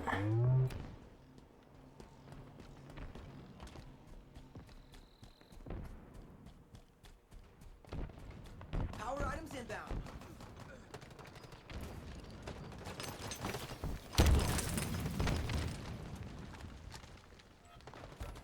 Power items have arrived.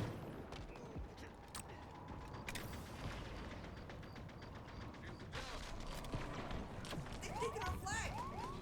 Enemy flag carrier spotted.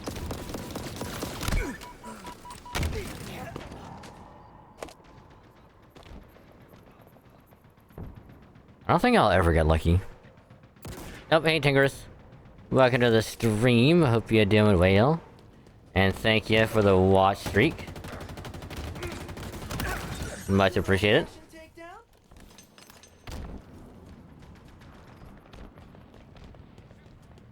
And yeah, we'll be playing some Halo.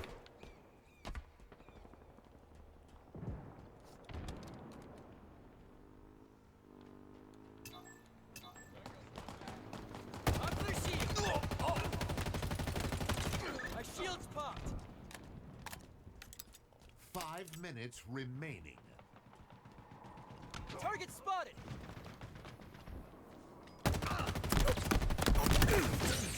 Amazing, Spartan.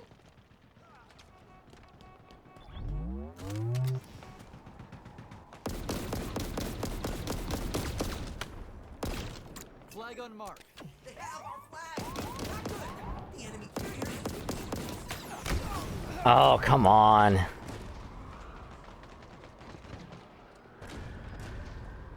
there. Enemies claimed one of our vehicles.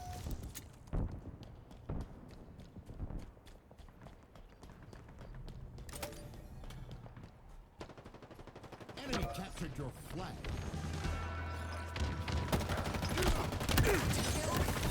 Double kill. Now took their flag.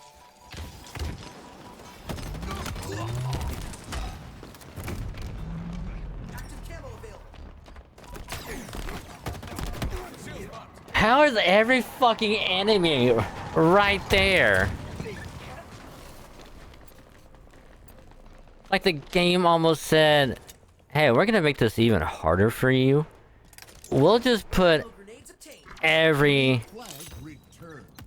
enemy right there. Because fuck you.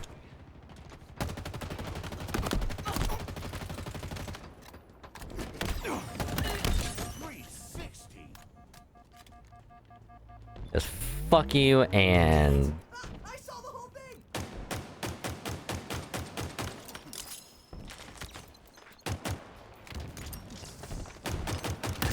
Hostiles down. whatever. Not getting up. Power weapons incoming. Double kill. Really? Whatever.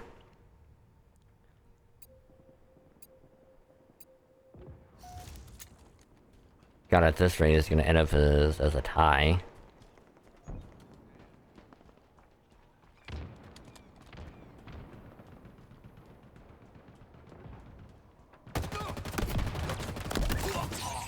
You make those bullets sing, Spartan. Hostiles down and not getting up. See, I need to figure out how to do the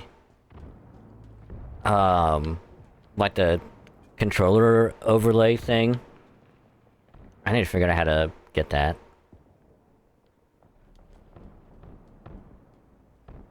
Active camo inbound.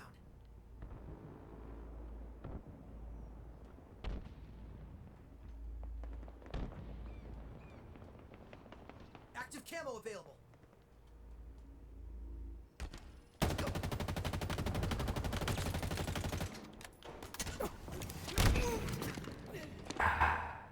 In my sights.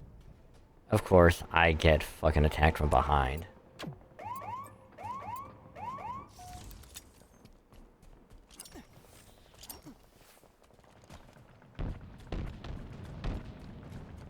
Enemy flag carrier spotted.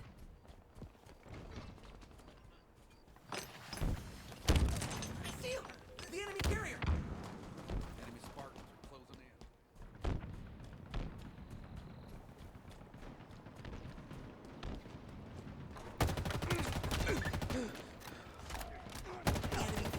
Really?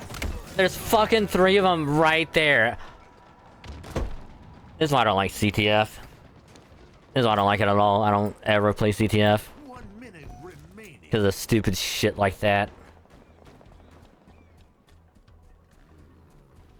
I do one little thing, and then it's like, hey, here's the entire team right here.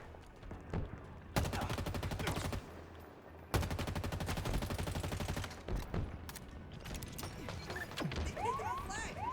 See him! The enemy carrier. 30 seconds remaining.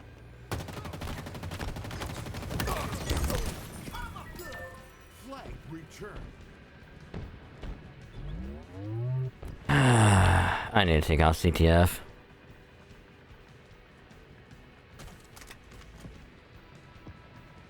10 seconds. Power items on the way.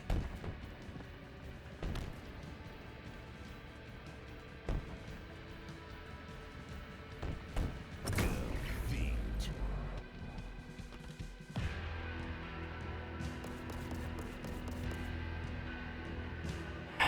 I got hit with all kinds of unfortunate.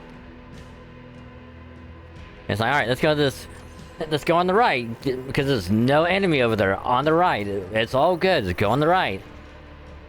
Every fucking enemy teammate right there.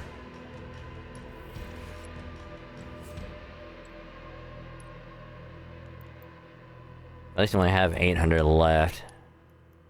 In terms of... Until we get the battle pass maxed out, because goddamn.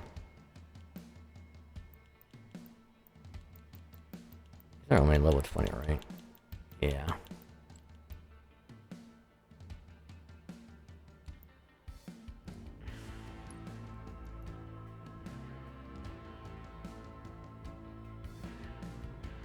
I wonder if... Nah, cause... Just doing firefight will only count towards the multi-kill in the matches, and that's it.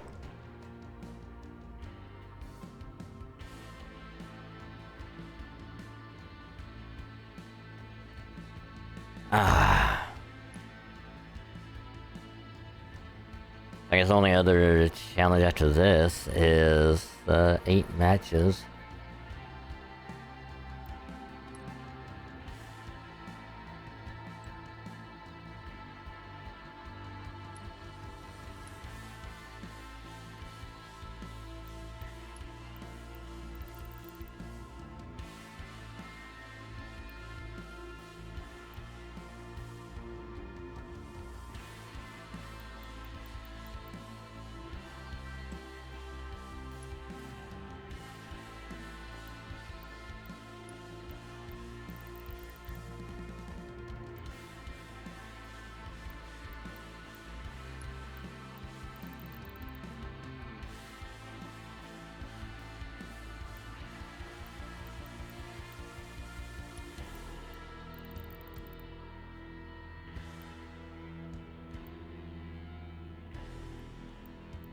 So it seems like a lot of these operations is just 20, like level 20 battle passes.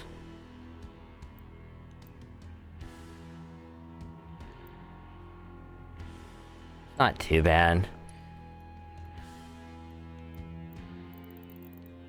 It looks like the season ones are the ones that are like 50 or higher.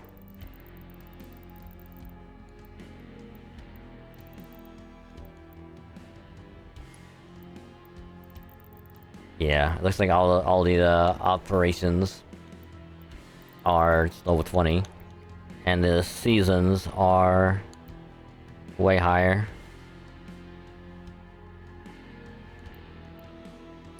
Well, except for the winter update. Winter update is 30.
Yeah, it's level 80, I believe. Yep, 84.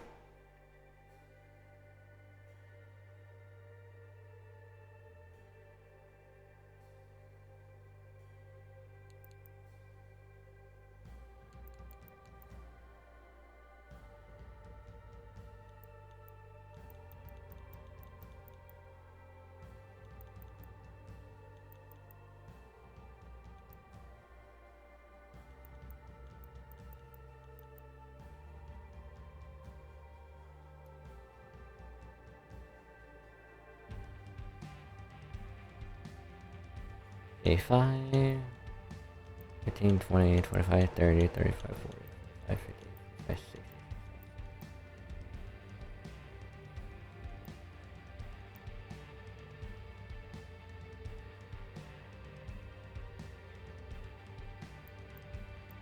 So wait, 12,000 in order to get all the previous battle passes. Which I'm gonna get done with the winter update one first. And then I'll just knock out Brute Force, Snowbound, and then I'll do try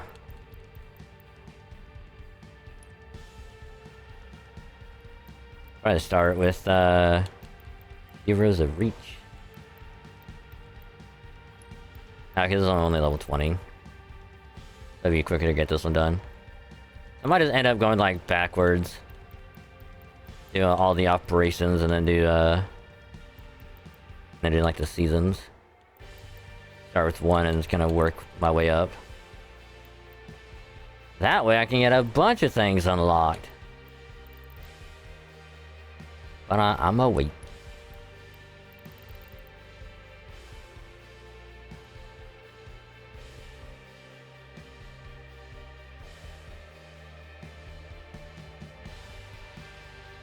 Yeah, so 800 left, and we need to get 2 matches done, which will give us 400.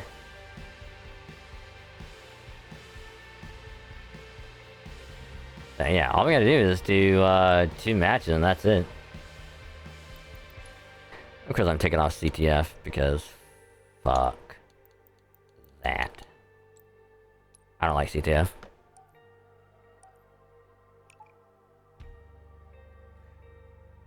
As long as this is stuff even. I have no idea what it is. It might just be like a menu theme. I have no idea.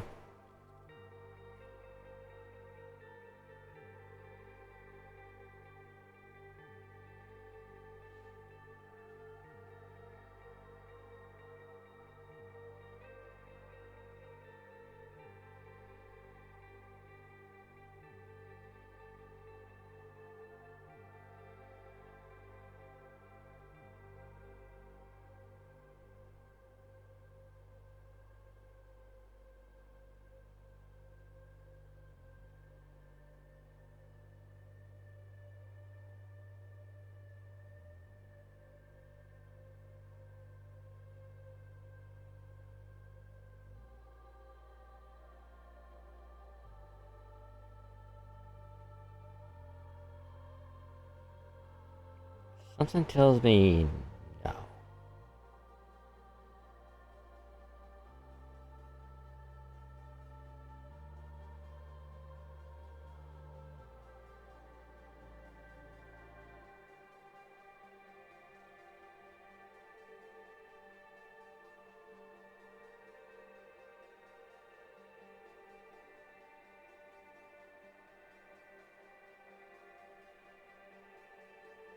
Apparently it is called post-rock medley.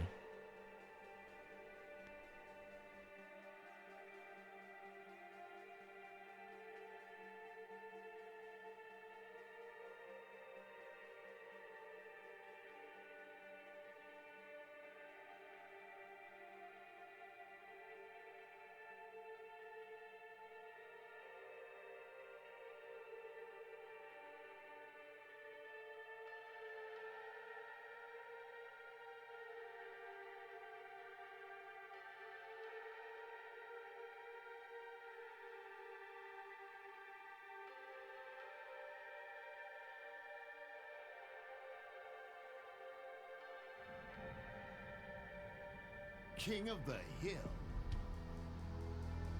King of the Hill?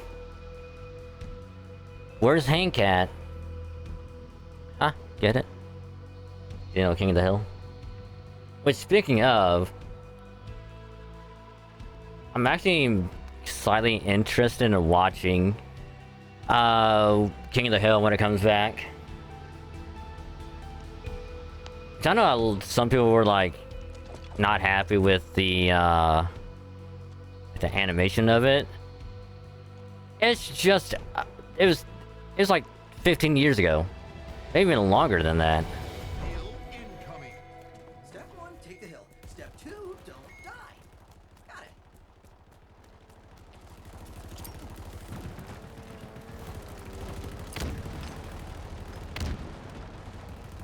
Hill ready.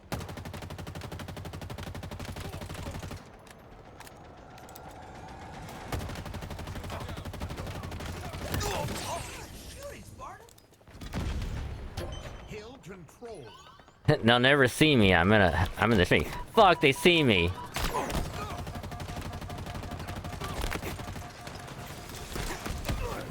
Ow. I was trying to hijack that Banshee. But I need a grapple.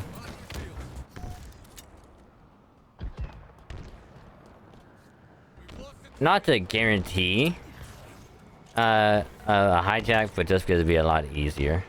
Hail Mary. Double kill.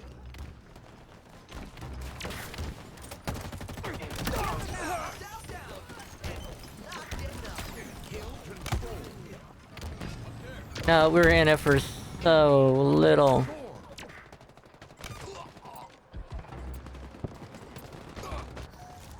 Tango's closing in. Enemy team score. Hill incoming. How? How? I was up against the wall and that thing didn't fucking hit me. Eat my ass, game. Fuck you. That person got lucky and they know it.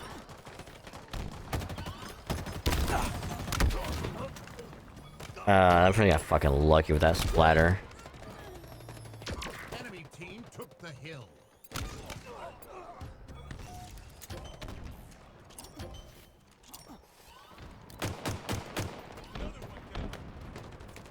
Oh, if I had another grenade.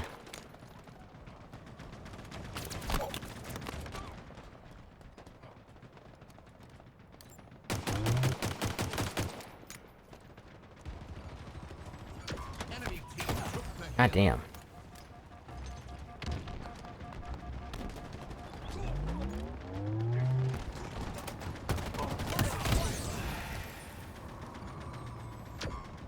And of course, one for the spawns right there. Fucking so goddamn fortunate.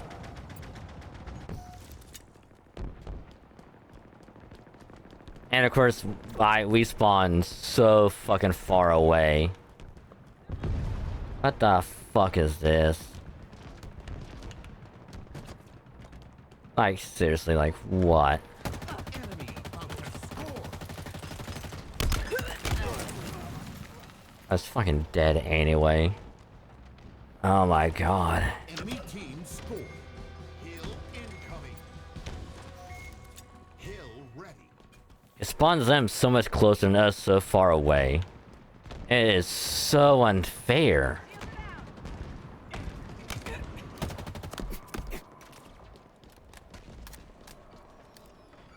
Enemy team took the hill.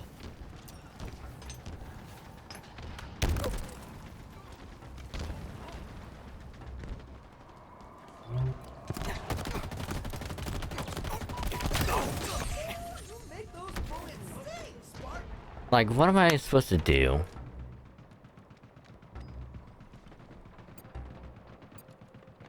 Enemy team nearing victory. There's really no point.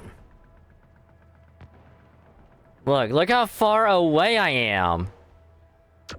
Defeat. Like, how the fuck am I supposed to be over there by the time the fucking bar fills up?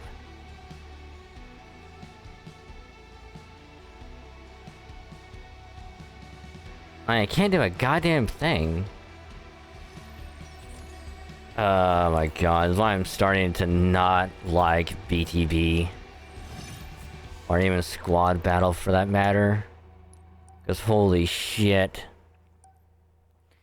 Like if it's not a Slayer mode, it's literally impossible. Cause any objective mode you're in, you get spawned so far away from. And then like on the way there, it's like, hey, here's half the team. While everyone else on your team is just not existent, and you're fucked.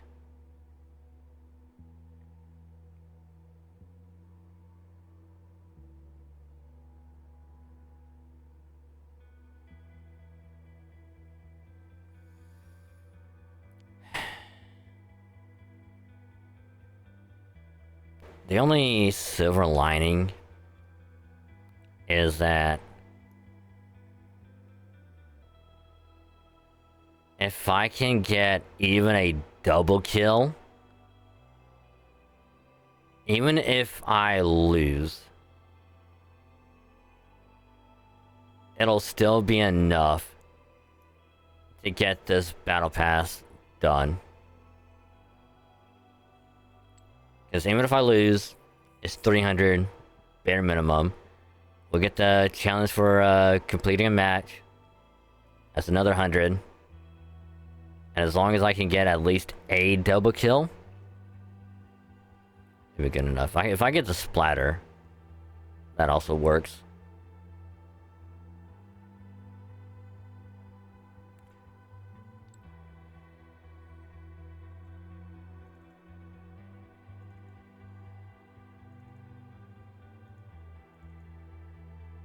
Because Jesus Christ.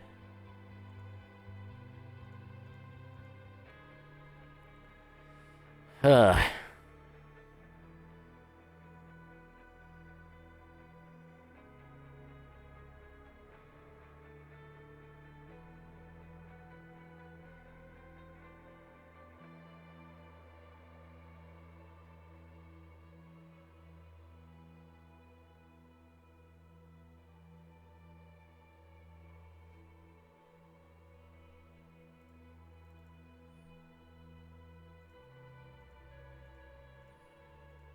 This is also why whenever I play Call of Duty, I only go for team deathmatch. Because anytime I do any objective mode,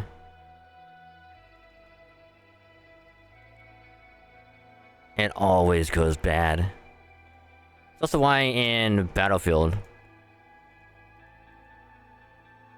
like, thank God they have like a ticket system, because at least it's still like, oh, you have to whittle down tickets or like spawns, and that's it. Which I'm hoping with Battlefield 6, because apparently like been like a couple weeks, there's gonna be like a open beta, which we might play it, we might check it out.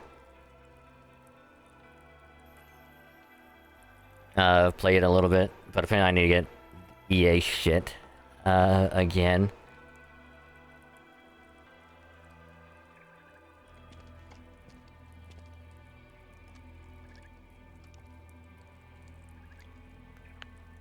All right.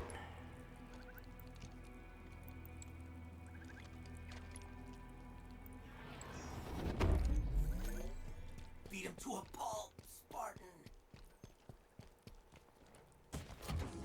Oh, good. An escape vehicle.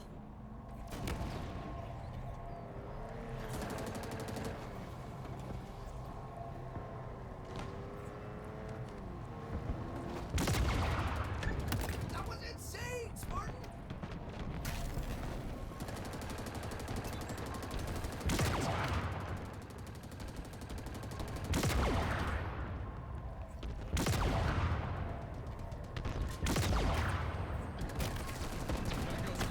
Can you stop EMPing me?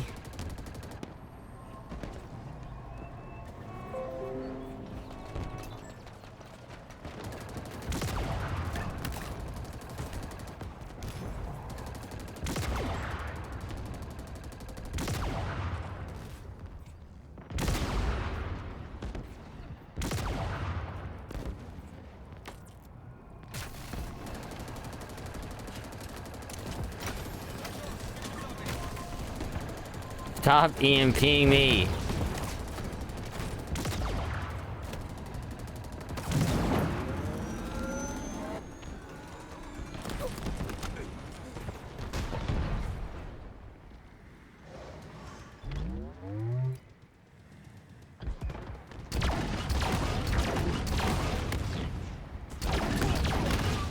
Gold ain't not okay.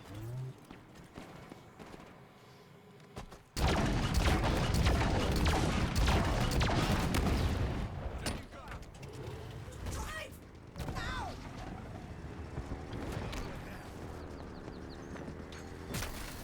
Oh my god.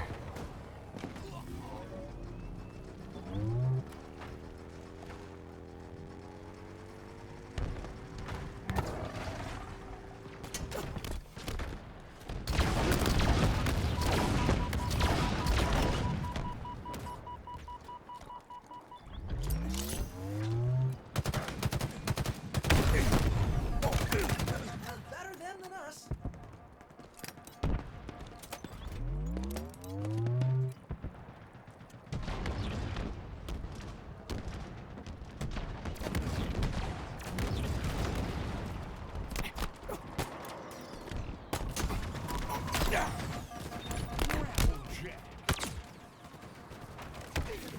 Did that not splatter?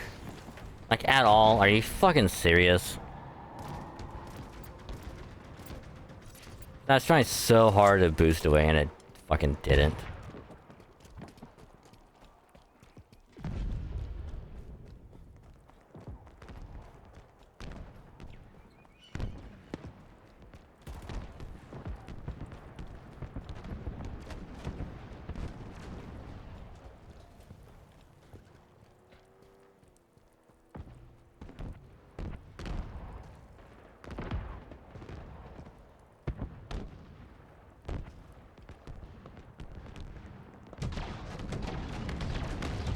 Taking cover. Enemy is below us.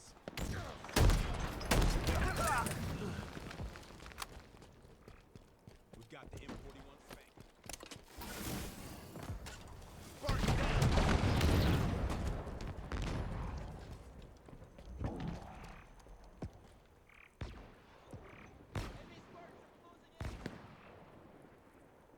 Enemy shields down.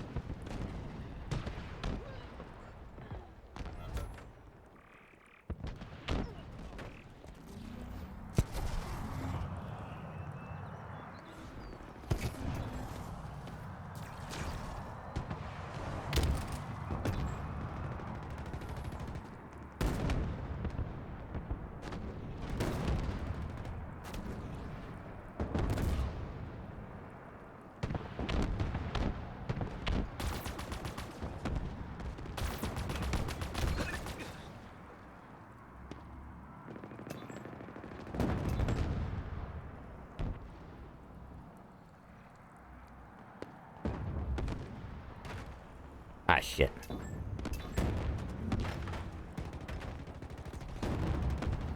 Enemy there.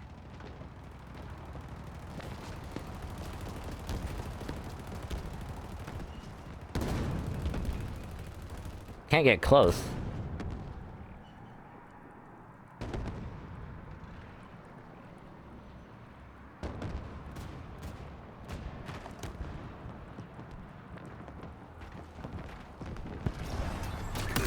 That's all's fair in war.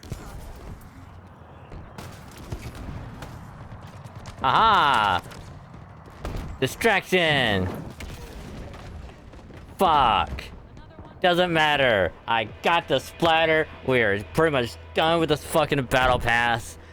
Holy shit.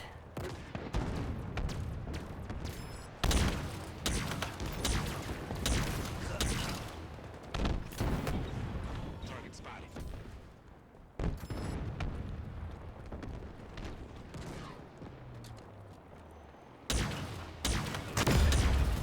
Holy shit.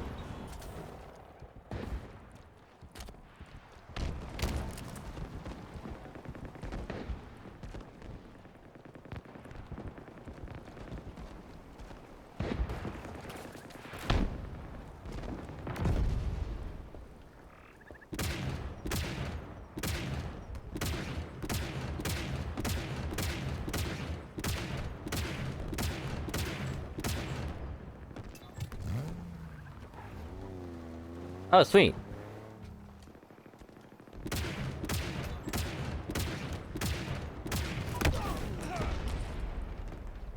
You know, I was kind of hoping... I mean, it still works. I played a little decoy, but... Got an achievement, though, so I'm happy. Then I got what? The Ghost... Ghost Tank... Ghost Tank Chopper and Warhog. But yeah.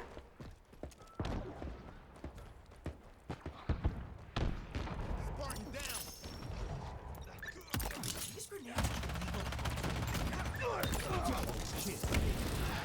Ow! Also 69, nice.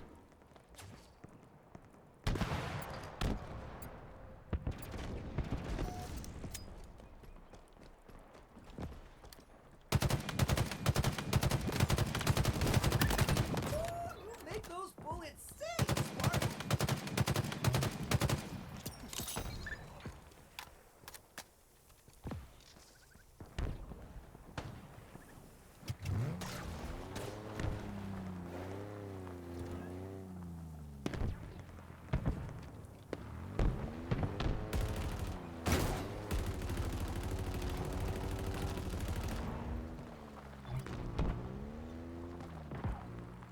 I should have... I don't. Fuck.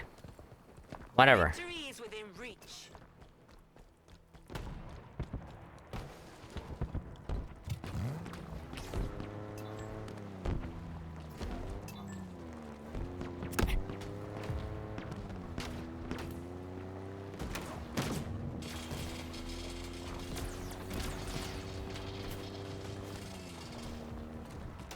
No, get out, you idiot!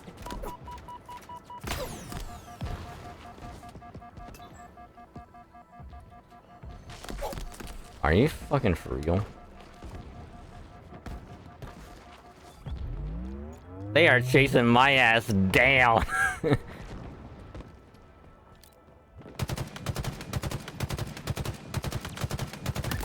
Hostiles down and not getting up. Yup. Yeah. Yeah, they are chasing me down.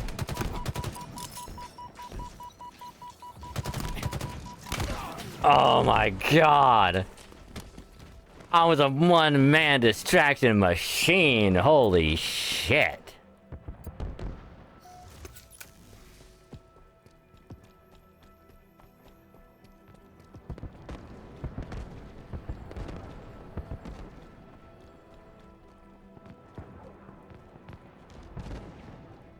You looked sharp. Holy shit.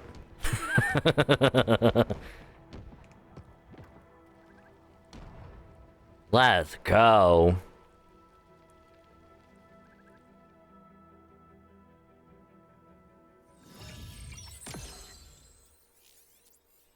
Battle pass done.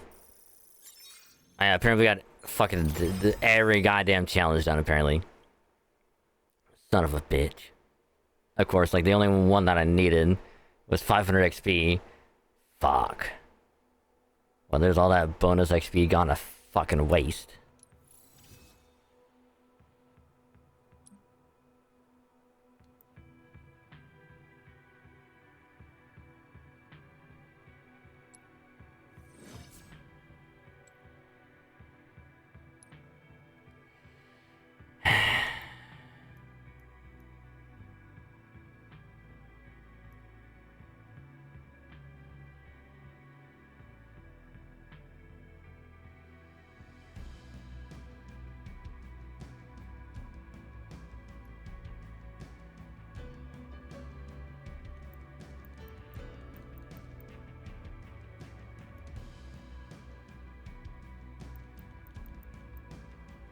I mean...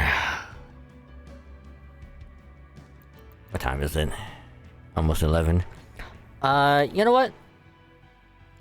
How about we do a few more? Because that way we'll at least be guaranteed to hit 24. Like,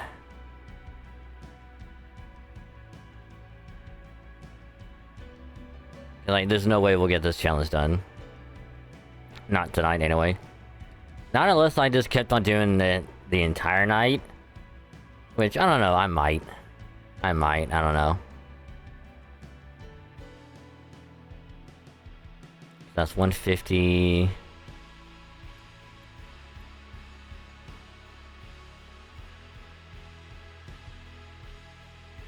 Let's see, that'll be 800 just by doing quick play.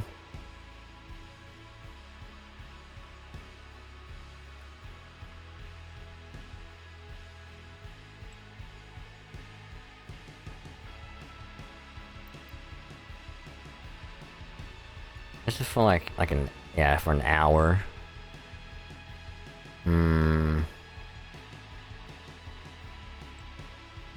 Yeah, we'll save it. We'll save it.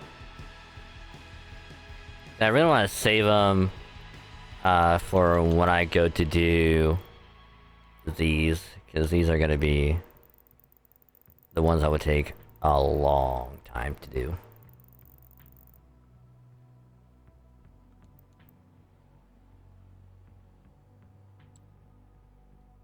But what I can do, though...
But it is done.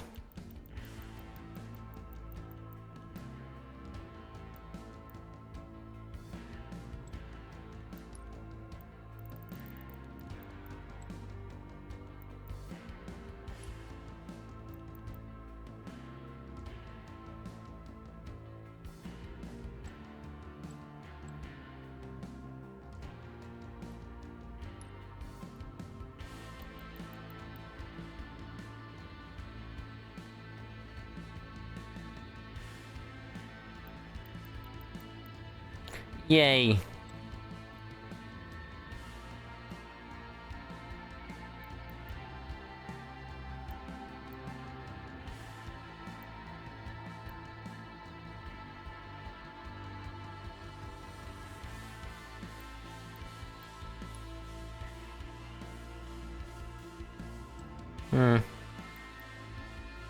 Yo, what is that? Holy shit.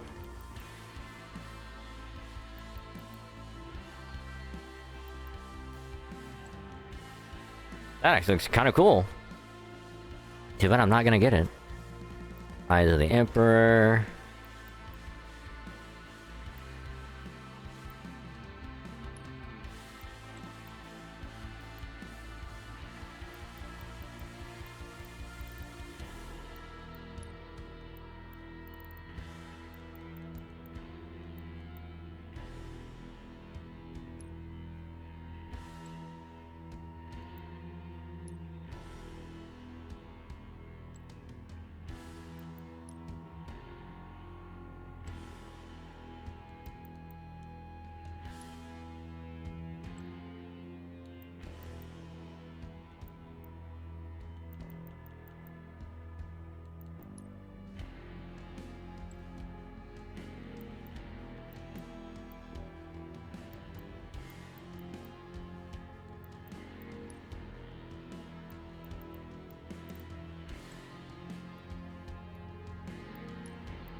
Alright, where is the... There it is.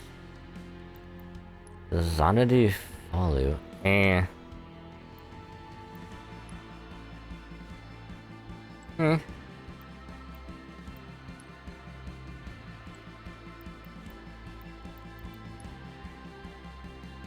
Ooh, that looks good.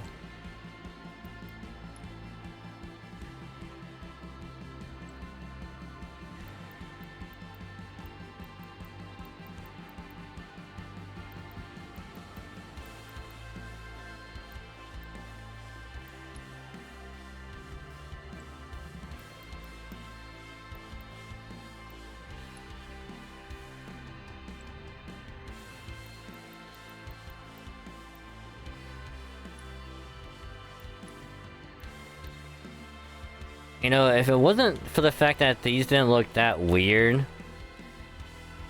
I would be totally going for these, but... Nah. It's like, this one looks cool and all, but... It needs something else. It needs something else that looks so much better.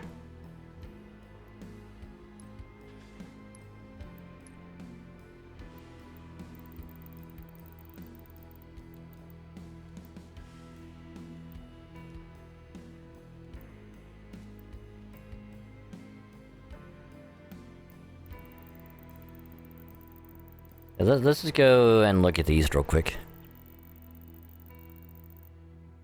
Like this one. It looks good. Looks actually kind of good.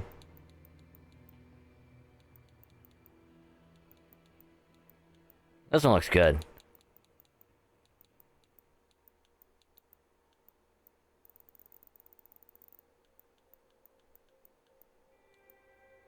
Not bad.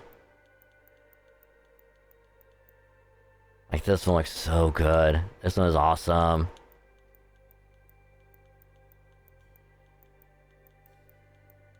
This is literally Iron Man, and you cannot tell me otherwise.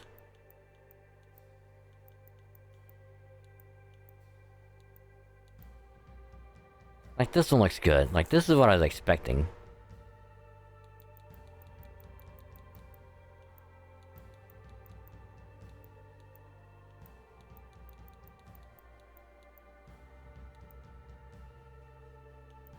Because this is part of the battle pass.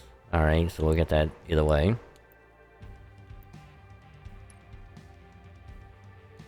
Oh, it's part of this?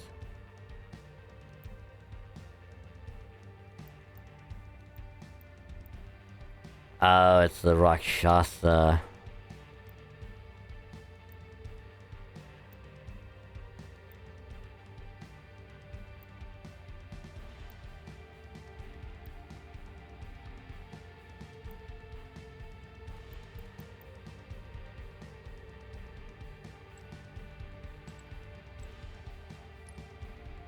Yeah, like, we need an armor kit for the Mark IV, like, we really do.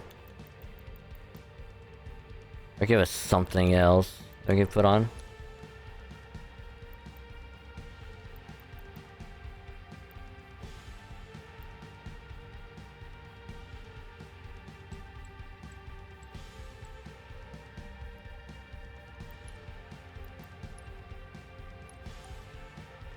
But we'll get the winter update, to 24.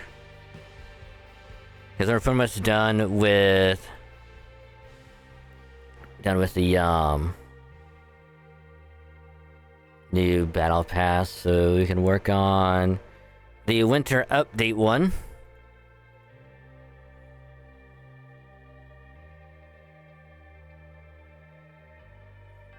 I get one more level, for the night. And then, we will... do some... FTO grinding.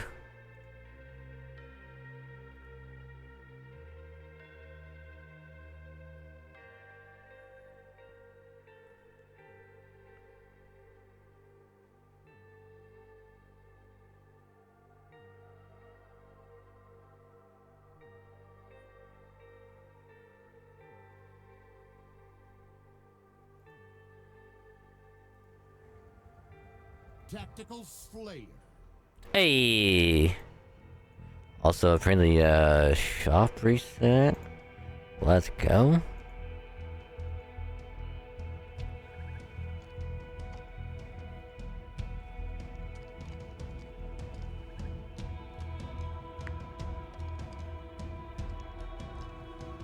Which means I can get 5 more tickets.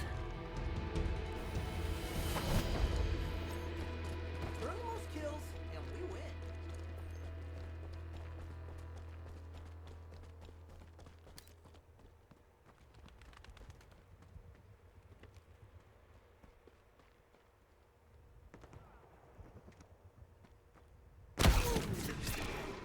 Where?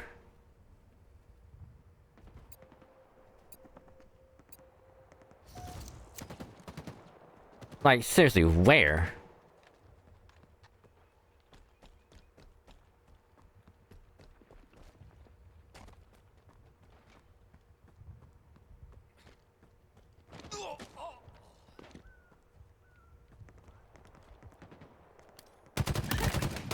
Shooting, Spartan! Gain the lead. Double kill.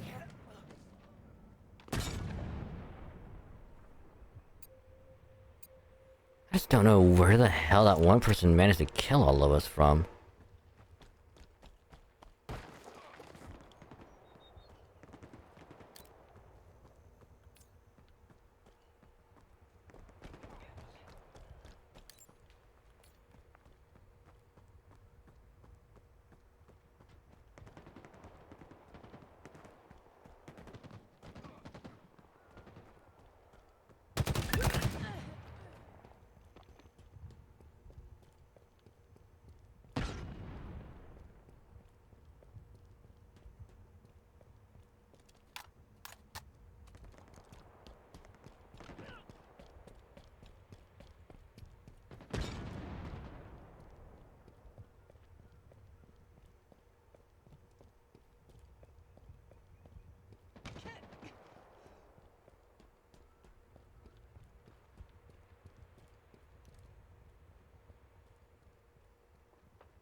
Cut him up good! I should have jumped. I should have jumped. That probably would have saved me. Damn it.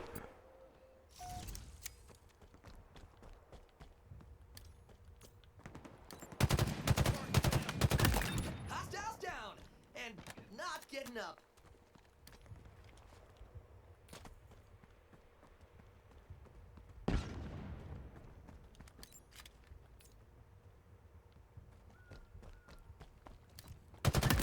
A good old-fashioned takedown. Hostiles down, and not getting up. Damn you, Marcel.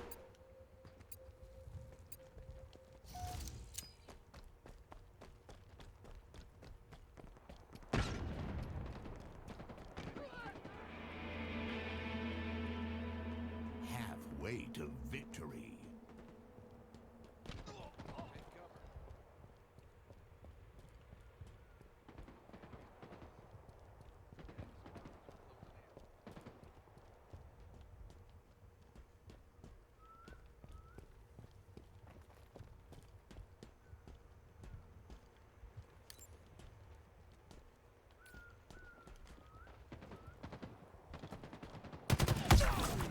Oh.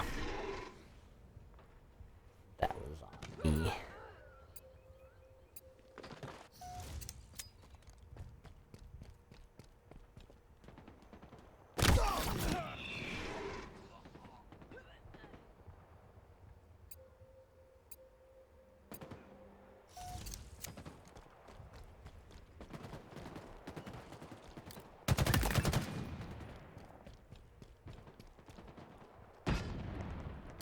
Good shooting, Spartan.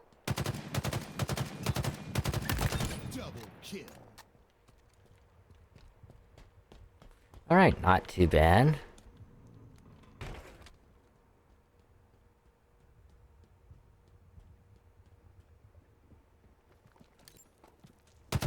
Glad I'm in your head and not that head. What's left of it. Killing spree. Double kill. Fuck.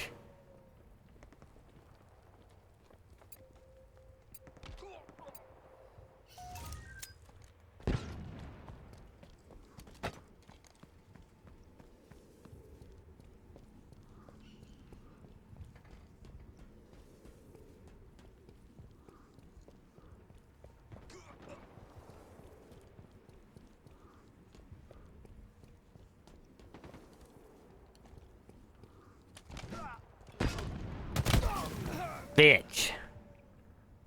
Oh, I barely missed. It hit the damn wall.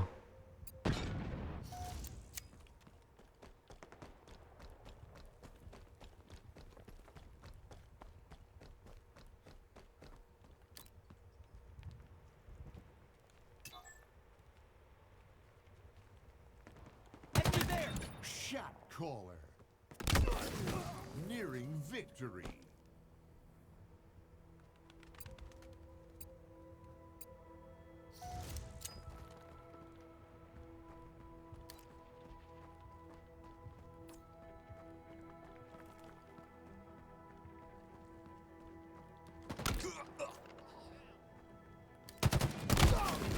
Ah.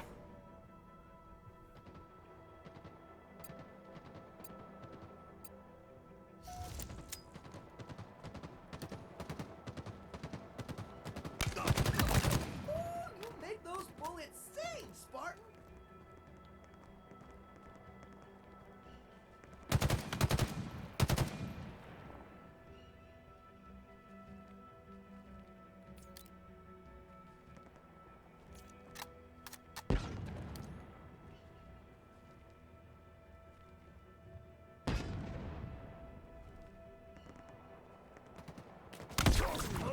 Where?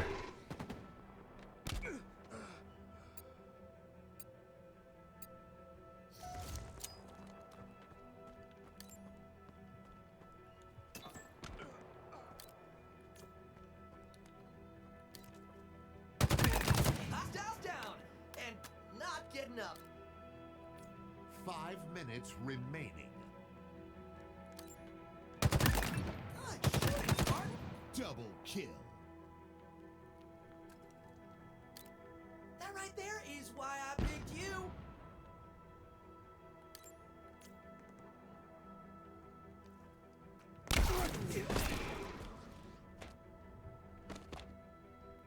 Bitch.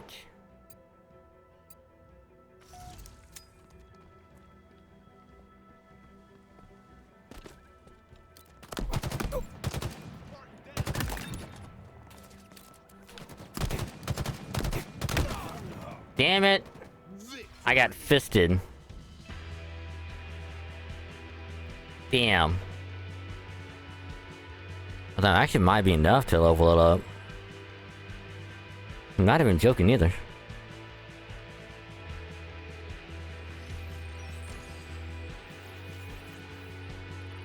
Let's go! Level 24! That's like exactly how much we needed.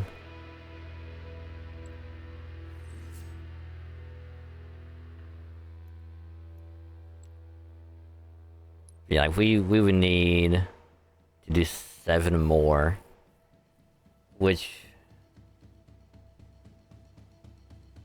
would be 1400 XP. And let's say we win half of them, that'd be 300.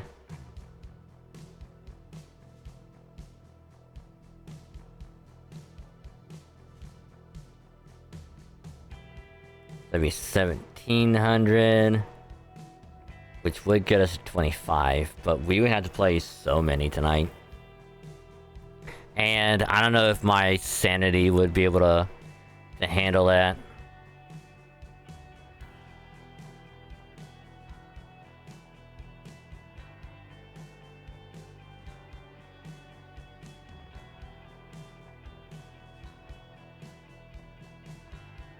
All for a helmet.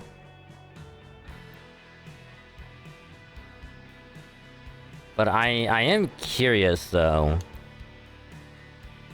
Double XP for an hour.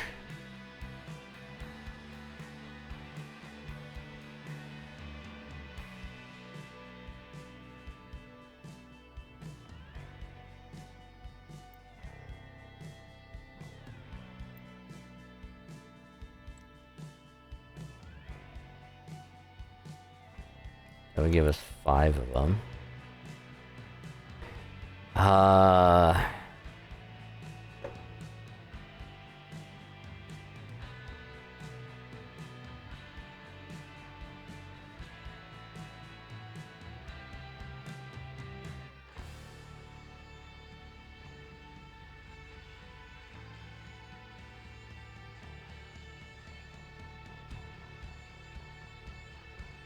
Now, the one thing I am kind of curious about is if it also applies to challenges. Because if it does, we could potentially get done or be like halfway.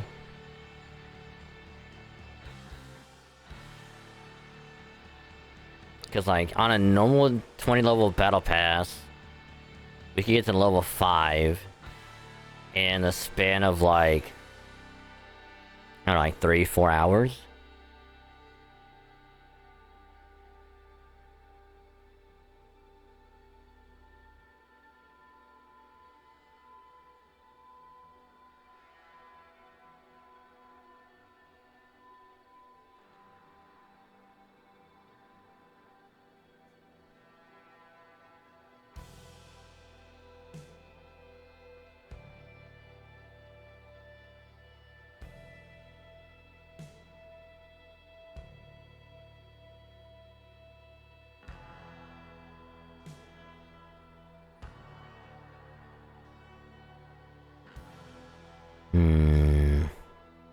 The real question is, do I want... if I want to do one more or not.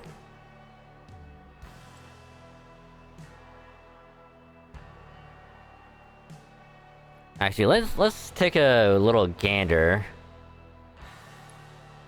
at the achievements. Because we got that one today. Let's see, ranked. Could do a custom game.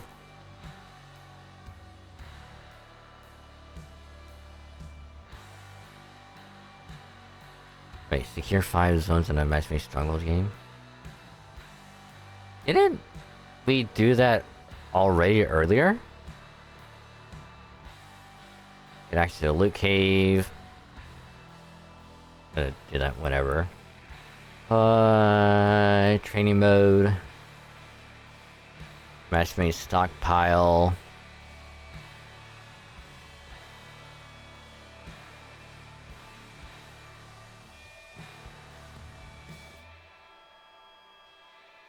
All 14 main missions on 8 hours.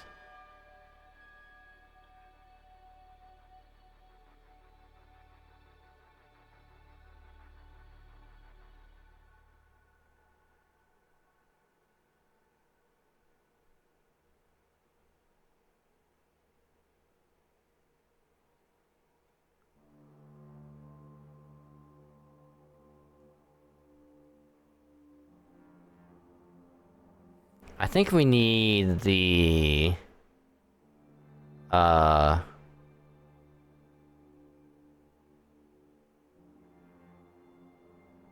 think we need to get like a repulsor. I don't know if you can get one in campaign. I know it's dash, grapple, shield. I mean drop all. I would think it would be a repulsor.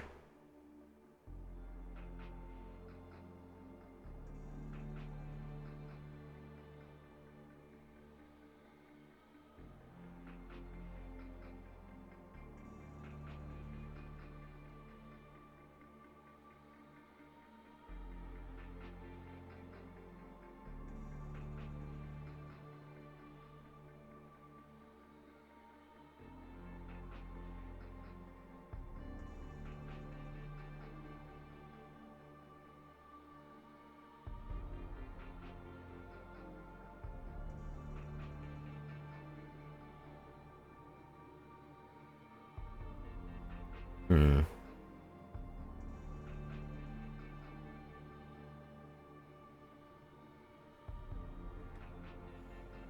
Sorry, looking at the achievements.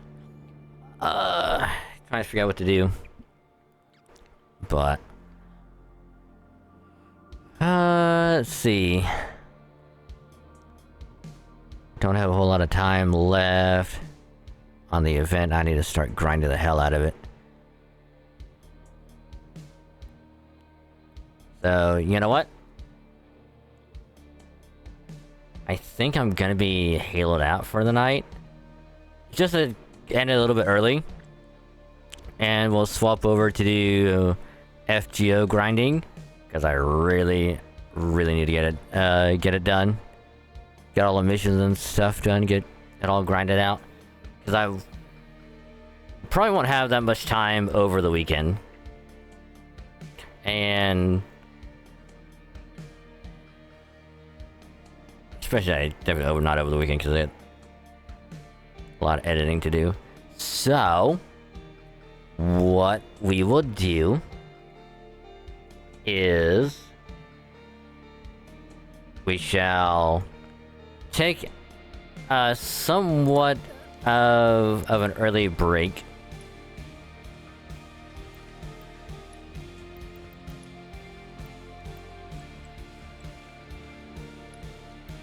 That way, I can get everything swapped over.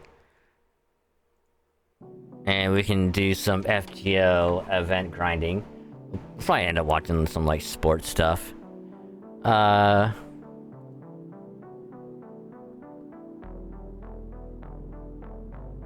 Just because it has something to watch and enjoy. While I'm grinding out FGO. So, I'm gonna get everything swapped over. So, if anyone needs to get something to eat, drink, or do whatever else, now would be a good time to do so. And once we get back, it is some FGO. Just gonna be grinding out the event and the shop. So, quick little BRB. Assuming my internet is wanting to play happy.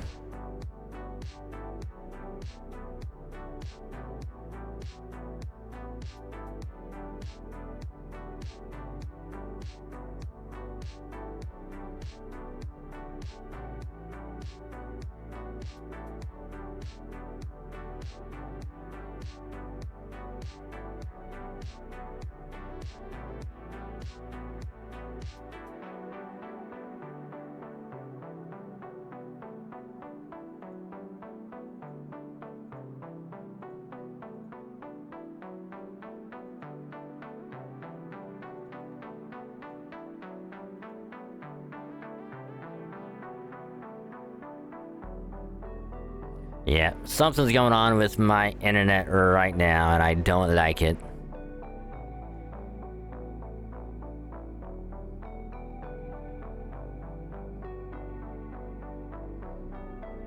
Because on both Twitch and OBS is trying to connect to chat. So...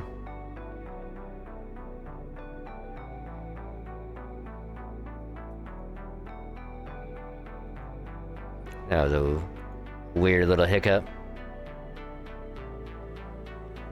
But anyway, I'm gonna get everything swapped over. I just want to make sure everything wasn't gonna go down. But little BRB, and we'll grind out some FGO. So, be right back.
Alrighty, we is back. So I apologize for being away a little bit longer than I probably would have liked for, but I had to check up on some stuff, make sure everything was still good. But we is back, and yeah, so it is time for some FGO event grinding. But rather than, you know, have, you know, spooky stories playing in the background like we normally do, or, you know, watching some sports stuff, I instead found something else we can watch in the meantime, which probably won't last as long as, you know, as long as like spooky stories and whatnot, but even though it should last for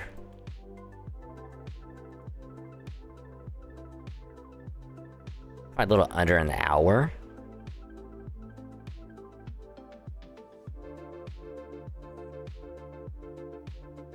That's funny because it's gonna be a lot of like Final Fantasy stuff. Mostly on like half of it is on like 7. Because I think it's OG FF7, which when we're gonna play remake is gonna be completely different. So it won't even matter. And even if I go back and play OG FF7, like it'll be shit that I have to grind out anyway. So it will be I'm probably gonna go for it then. But either way, I am all haloed out for the night, so we're gonna be grinding out some FGO event. Try and get as much of the shop cleared out, get some of the missions done, and try and get Noctria to NP5, get her fully ascended, and hopefully we'll get that done tonight. Because we'll probably end up doing this for a couple hours, since I won't have much time to do it tomorrow, because I'll be doing a lot of recording, a little bit of editing tomorrow and Saturday before stream. Sunday, probably more editing, trying to get everything finished for Monday in the coming week. And to get some more quartz for the pulls later. So weekend is going to be slightly busy. So we'll see how it's all going to go.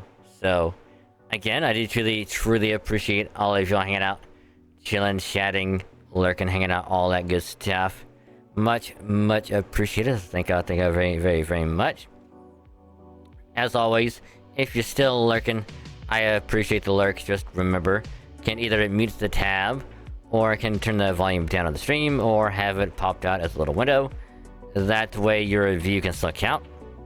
Helps out a lot more than you think, and I say thank you, because you're awesome, so much appreciated. So like I said, we'll probably end up doing this for maybe like a couple hours at most. And then hopefully we can get some stuff done. So yeah, but of course I'm still gonna have swap over. Still gonna have you know, FGO be the big screen. But I will have, where is that at? Window capture.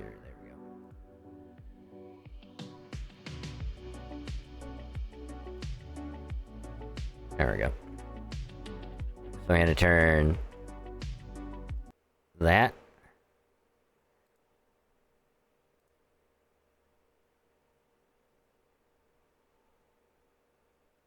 Okay, that is not the right one. Never mind.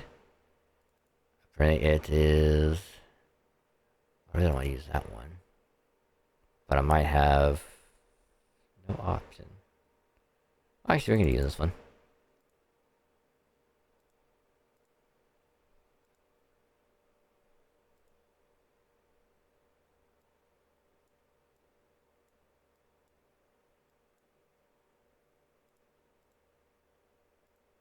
Gonna have to fix the transform.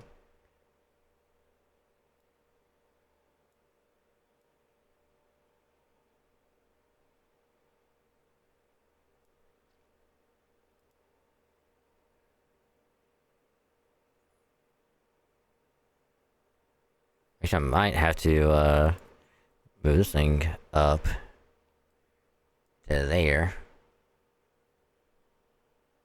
Actually, no, I could just do this. Hold on. Better idea. Pop it out as a window.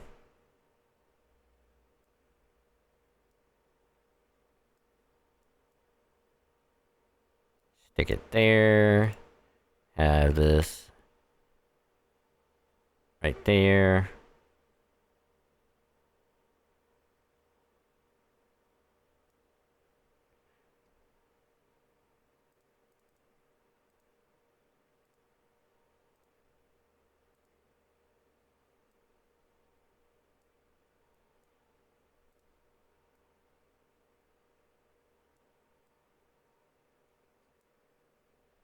Yeah, let's watch some of this while I grind out some FGO.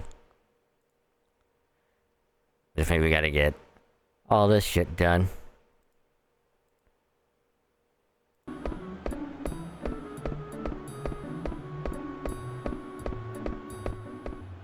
Welcome to Mojo Plays, and today we're getting super specific. Let's find a long-ass series with a long-ass list of items and find the toughest among them. Hey, Final Fantasy, get over here. These are the 10 hardest items to get in Final Fantasy games. These items require a lot of patience and sometimes a lot of skill, but mostly a lot of patience and some skills. And patience and skill. Let's go. Before we continue, we publish content all week long, so be sure to subscribe and ring the bell to get notified of our latest videos. Gold Chocobo, Final Fantasy VII. Alright, I mean... the gold chocobo ain't that bad. It's really not. I'm sorry, it's really not. Cause is it little tedious? Yeah. But it's not hard. It is not hard by any means.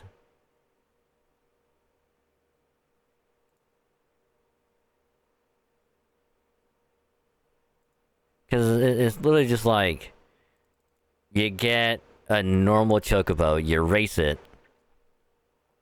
You breed them together, you get a blue one, you race that. You breed to get a green one, you race that. You breed those two together, you get a black one. Then you get the black one, you race it. And then you have to breed that one. I think for another black chocobo, I think. I don't remember. But you breed the black chocobo, and then you get a gold chocobo. That has all the best stats. So it's literally like, I don't understand what's so hard about it. Yeah, it takes a while to get you to keep on breeding it into the right chocobo. But even then, you just reset, you breed again, you don't get the right one, reset, breed again, you're good. It's actually not that hard. Funny enough.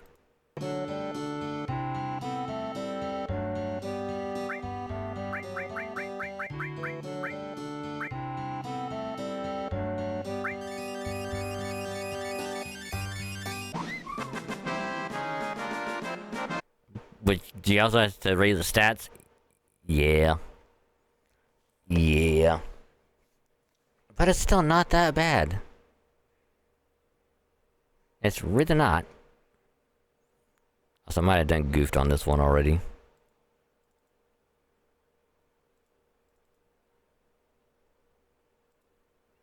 But it's fine. Because, like, you have to keep feeding them every so often? Yeah. But still, it's not bad. The Chocobo is a rideable, flightless bird that debuted in Final Fantasy II and has since become one of the most iconic elements of the Final Fantasy series. This is so not the place or time to bring this up, but my buddy Aiden used to call them Chibokos, and I had to digest that knowledge, so now so do you. Chocobos have served many roles, from helping players travel faster to being central to breeding and racing minigames. While Chocobos are everywhere across the games, one type stands out as especially rare, and that's the Gold Chocobo, introduced in Final Fantasy VII.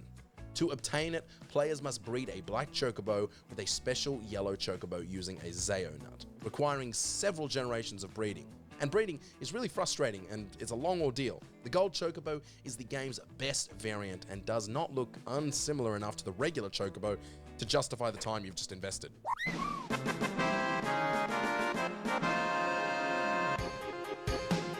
Tournesol Final Fantasy 12.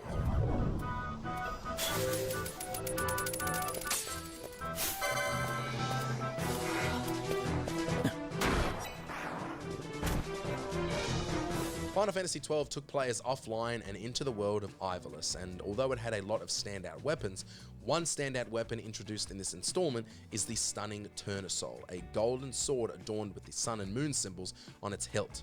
Not only is it visually breathtaking, but it's also the strongest weapon in the game, which makes sense that requiring it is a painful ball ache. To synthesize it, players must first synthesize 3 key items, each of which requires its own set of ingredients, many of which are extremely difficult to gather. One of these components must be stolen from the optional superboss Zodiac. Additionally, players need to part with 600,000 gil. To make things more confusing, fake Tournesols appear in the game, wielded by the boss Gilgamesh. Bloody Gilgamesh. The Stellazio coins, Final Fantasy IX.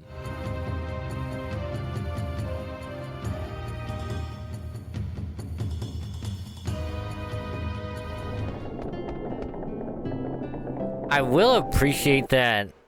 I think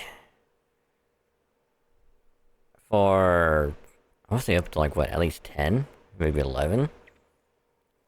Like they kept up with like the whole very small like overworld until you get to the town that it's like 2D and your characters like are the only ones like 3D in it. That's like a nice touch. I like that.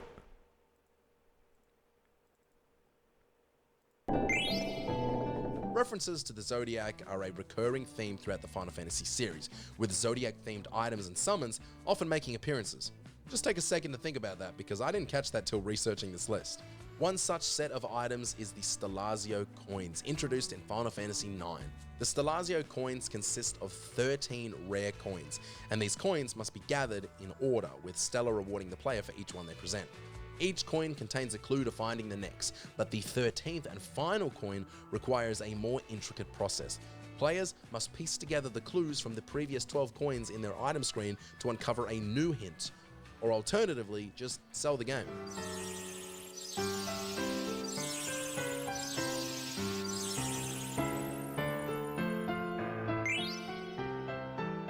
Ribbon, Final Fantasy VIII.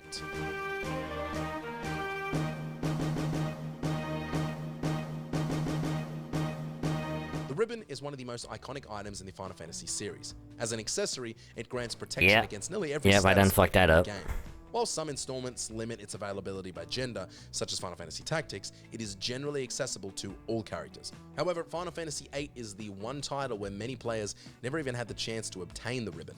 This is because it required the use of the Pocket Station, a Japan-exclusive device that worked with specific PlayStation games and allowed them to be loaded onto a portable handheld device. When used with Final Fantasy VIII, the Pocket Station enabled the Chocobo World minigame, which was the only way to obtain the ribbon ability for a Guardian Force. So while technically it's not hard to get when you have the equipment, the Japanese exclusivity made it really difficult for a young Australian boy way back in 1999. Excalibur 2, Final Fantasy IX. In the early days of gaming, rumors on the playground circulated about insanely difficult ways to unlock items and cheats. Who could forget the wild theories about finding Mew near the truck by the SS Anne in Pokemon Red and Blue? Final Fantasy IX embraced this kind of absurdity by including an equally ridiculous method to obtain one of its best items. The Excalibur 2, Steiner's ultimate weapon, can only be obtained by reaching the final dungeon, Memoria, in under 12 hours. If you're even a second late, the sword is lost forever. For players using PAL systems, the challenge is even greater as the game ran at only 5/6 of the speed of the NTSC version, leaving them just 10 hours to reach the final dungeon. Another loss for Australia. First it was the box jellyfish, and now it's Final Fantasy IX. Pink Tail, Final Fantasy IV, The After Years. Final Fantasy IV, originally released as Final Fantasy II in North America, was the first title in the series to launch on the SNES, and is widely regarded as a groundbreaking release and one of the best RPGs ever made. The pink tail, a recurring item in the series, made its debut in this game. It's a rare drop from the Flan Princess, which only appears in one specific room in Luna Subterrane. The pink tail is even harder to obtain in Final Fantasy IV The After Years, where the Flan Princess appears in a more specific location and only during a full moon. However, it's worth the effort in both games as it's required to obtain the adamant armor and pink armor, respectively. Onion Knight Final Fantasy X. I've heard All of the Onion celestial Knight, but I weapons never really in seen Final it. Fantasy X are a pain to acquire, and like the rest, the most powerful weapon wielded by Black Mage Lulu in Final Fantasy X is the Onion Knight, which is powered by the Venus Sigil. Technically, it's the Sigil that's hard to get, but you need it to get the Onion Knight, so that's why the entry says Onion Knight. Also, get off my back. To acquire this sigil, players must travel to the Thunder Plains and simply dodge lightning bolts. 200 times to be exact. The counter isn't visible during the process, so you have to keep track of it yourself. Leaving the area or saving and quitting will reset your progress, so you must remain focused and persistent. Once you've dodged 200 bolts, a chest containing the Venus Sigil will appear. This can take 30 minutes of uninterrupted focus and lightning fast reflexes, pun intended.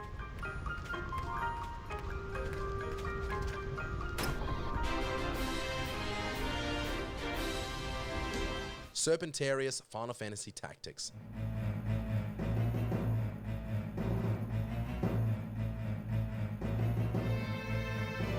Not only are the mainline Final Fantasy games considered classics, but so are the spin-offs. One notable example is Final Fantasy Tactics, released on the PS1.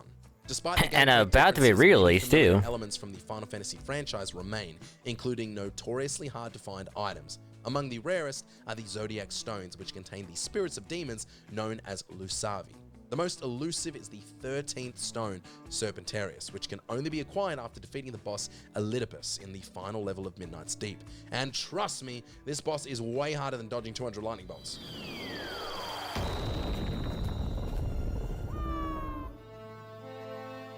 King of Jump Rope Final Fantasy IX.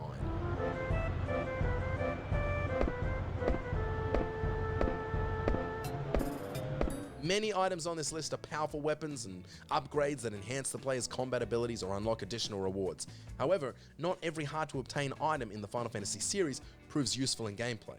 Some hold only sentimental value, and the chumps who collect those have a special place reserved for them in Nerd Hell. It's like Nerd Heaven, but the Wi-Fi cuts out constantly. Early in Final Fantasy IX, players control the young black mage Vivi as he explores the city of Alexandria. During this time, Vivi can encounter a group of children who invite him to play a jump rope minigame, a challenging button-mashing activity with several prizes. If the player manages to complete 1,000 consecutive jumps, Vivi earns the title of King of Jump Rope and receives a commemorative item. However, this item has literally no use in the game. Congrats, you played yourself.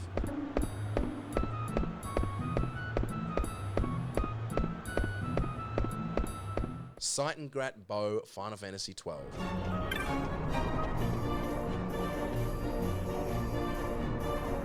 This final entry isn't hard because of skill or even really patience, although you'll need a lot of it. It's hard because of pure dumb luck. The Seitengrat Bow becomes obtainable once the player can access the Sky Ferry. On the deck of the Sky Ferry, there is a 1% chance for an invisible chest to spawn. If it appears, there's a 20% chance it will contain an item, and with the diamond armlet equipped, there is a 5% chance that the item will be the Seitengrat. This results in a 1 in 10,000 chance of obtaining the Seitengrat each time the deck is entered, provided the player even knows the chest exists. If you knew there was a 1 in 10,000 chance of choking to death every time you ate a burger, you'd literally lower your burger intake by 0. Those are great odds. Did you enjoy this video? Check out these other clips from Mojo Plays and be sure to subscribe and ring the bell to be notified of our latest videos. Interesting.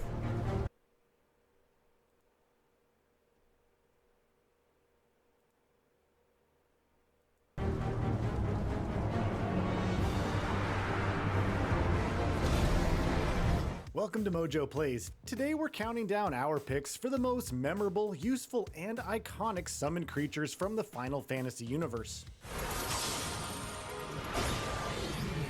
Oh, thanks, Jill. Actually make this We publish new content all week long. So good on be sure me. to subscribe and ring the bell to get Kinda. notified about our latest videos. Number 20, Asura.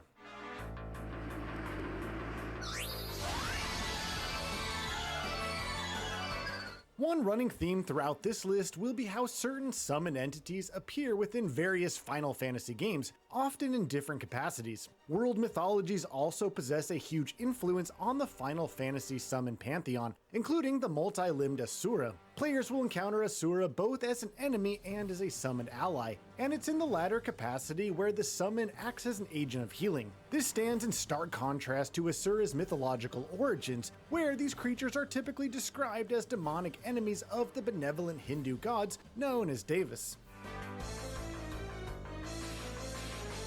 Number 19, Magus Sisters.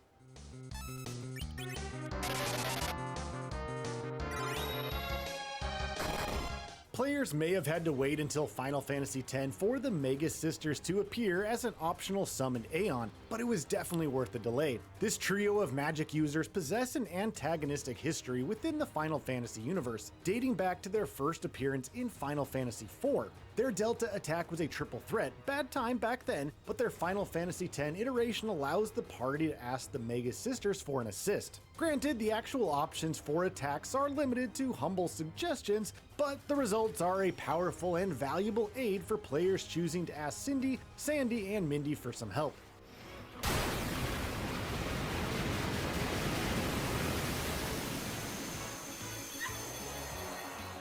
Number 18, Eden.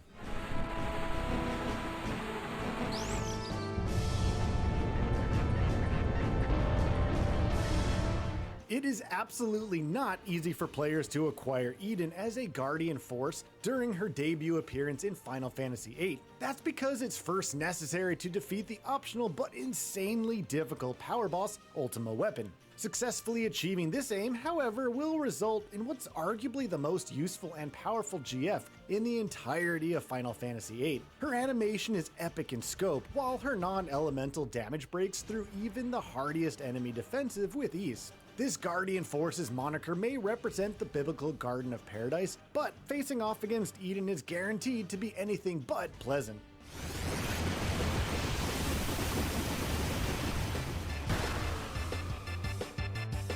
Number 17, Cactuar. A word to the wise, never judge a book by its cover, especially when it comes to the not-so-humble Cactuar. This otherwise adorable creature is something of a Final Fantasy mascot, while also doubling as one of the franchise's most notoriously difficult enemies. This history is partially why being able to summon Cactuar in games like Final Fantasy VIII becomes crucial to achieving an easy victory. Their 1000 Needles attack deals unblockable multiplayer damage to enemies, while the junction system of Final Fantasy VIII enables players to boost their luck and evasion stats. Number 16, Sylph.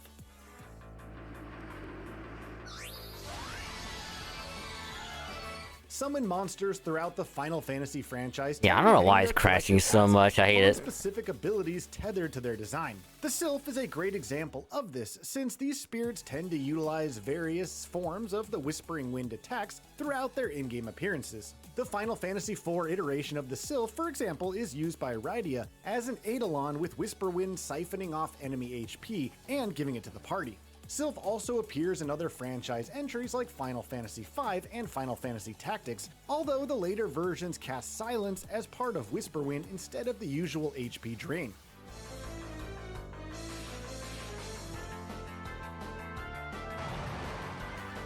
Number 15, Gilgamesh.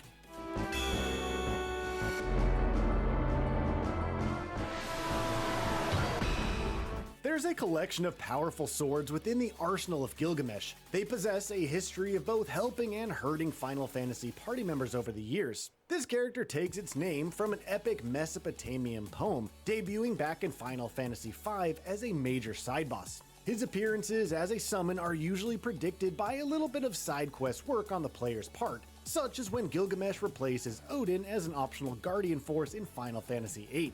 His sword attacks are chosen at random, with most being incredibly powerful. That is, unless Gilgamesh's attacks land on Excalibur, which only deals a single hit point of damage.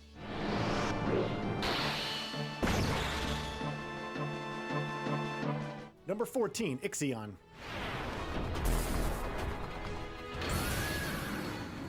This next Final Fantasy summon is one with a comparatively more recent history than many other examples on our list. That said, 2001 was still quite a way back to debut new recurring characters. But Ixion seemed more than up for the challenge. I don't know Its why first he's doing appearance was in that. Come Final on. Fantasy X, where its lightning attacks replaced Ramuh as the de facto electrical summon for that franchise's universe. Ixion would continue to appear in future entries, usually as an adversary, but occasionally back in summonable capacity, a la its usage in 2011's Dissidia 012 Final Fantasy battle game.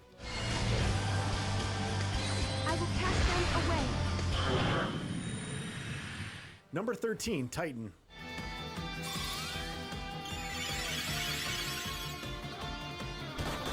Final Fantasy III was the first game to feature Titan as both a powerful enemy and an optional summon. However, it was probably Rydia's usage of Titan in Final Fantasy IV that further fleshed out the lore of this powerful Earth creature. Titan's initial non-elemental damage was replaced with this Earth-focused attack shortly after that Final Fantasy entry, with future appearances in games like Final Fantasy V and IX delivering quaking damage to enemies. Meanwhile, the version of Titan that appears in Final Fantasy XI also utilizes the stone skin defense on the party, protecting them from damage. Number 12, Tonberry. Oh yeah, the fucking Tonberry.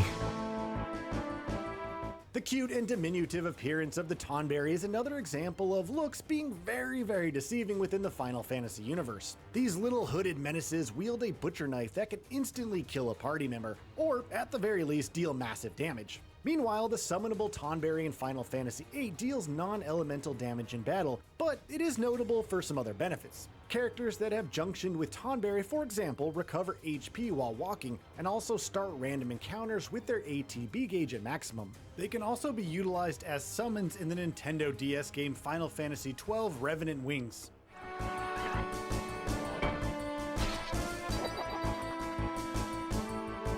Number 11, Carbuncle.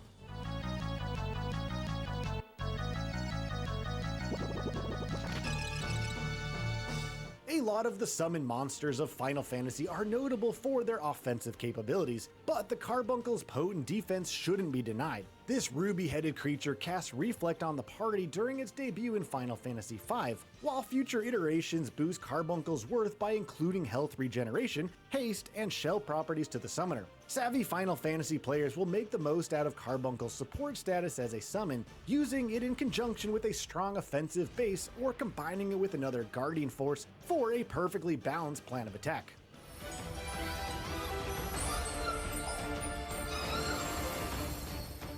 Number 10, Phoenix.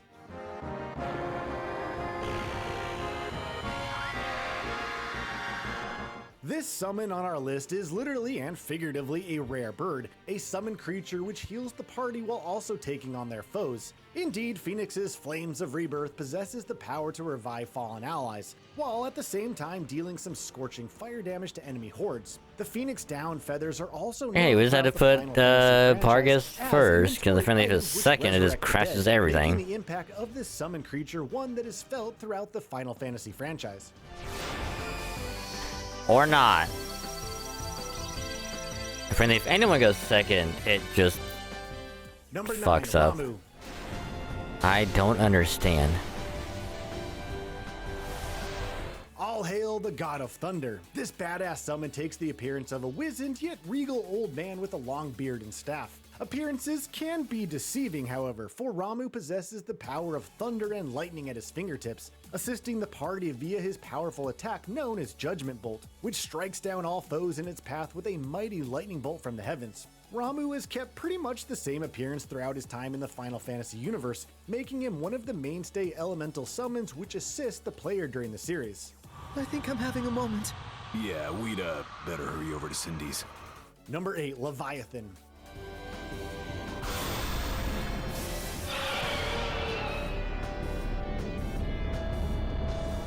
This Lord of the Seas exists as one of the most venerable Final Fantasy summons, with a history which dates all the way back to Final Fantasy II. Leviathan takes the appearance of a giant sea serpent whose tsunami wave attack proves most effective against enemies of fiery or mechanical origin. This Ocean Guardian hasn't always been on the player's side, however, as his first appearance in the Final Fantasy franchise included swallowing the party whole, before eventually becoming an ally to summoner characters in later game entries.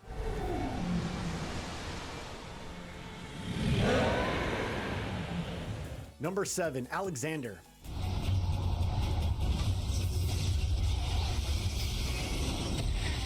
Talk about impressive. Depending on which Final Fantasy game one plays, the casting animation for this summon creature can take quite some time before its full fury can be unleashed. The immense mobile fortress known as Alexander is worth it, however, as this gigantic summon casts Divine Judgment, which deals heavy holy damage to all foes in its way. This makes Alexander a particularly worthy ally to have when facing down undead or otherwise unholy enemies, while the summon's supreme stature makes him one of the most visually impressive creatures of the entire Final Fantasy universe.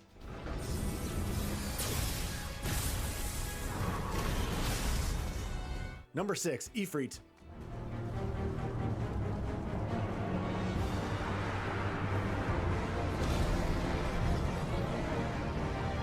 A classic never goes out of style. Ifrit just might be the closest thing to a reliable old friend in the summoning world, a fearsome god of fire which has been an integral part of the Final Fantasy bestiary for many years. Ifrit possesses an appearance similar Which to I that have of an used Arabian Ifrit jinn, in or FF7. genie, albeit with large demonic horns, And he's a so penchant for good. tossing down massive fireballs from the sky upon the party's enemies. The presence of Ifrit is always a welcome one whenever players are pitted against creatures of ice and snow, while the summon's legacy as one of the first castable allies acquired by party makes him one of whose reliable reputation is safe and secure.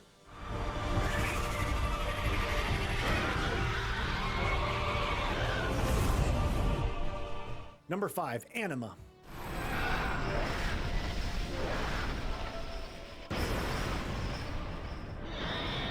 Don't think I've heard of this one.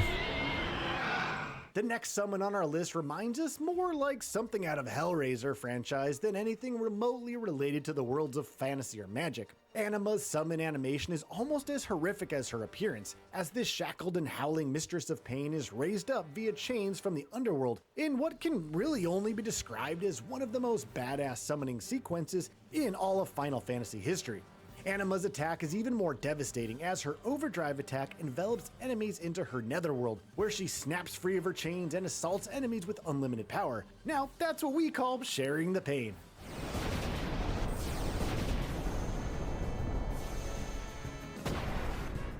Number 4, Shiva.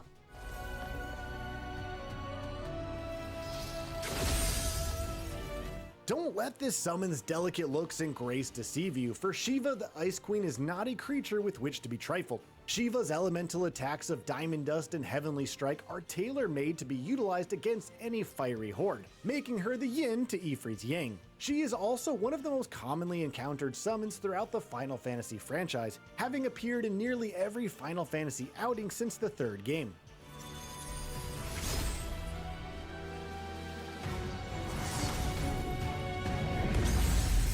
Number 3, Knights of the Round. I mean, me personally, I would have put Knights of the Round as either 1 or 2, depending on the mood. Strictly because of how long the summon is when you use it. Like, it's not like, you know, every other somewhere it's like, oh, they appear, 5 seconds later, they attack and go away. Nah. This thing is like a 30-second sequence of one knight, another, third, fourth, fifth, sixth, 7, 8, 9, 10, 11, pause for dramatic effect, 12. And each one goes on for like 5 seconds at least. It is so good.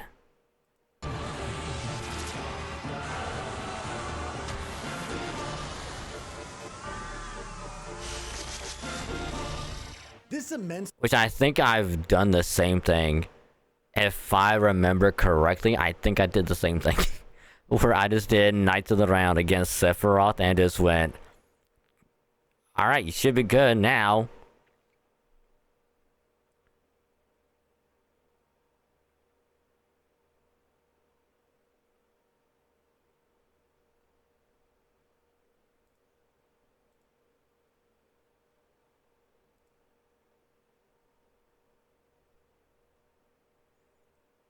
I might have been also slightly over leveled when we were going up against Sephiroth as well, so yeah. I mean, that's not to say I wouldn't do that shit again. I would do that shit in a heartbeat.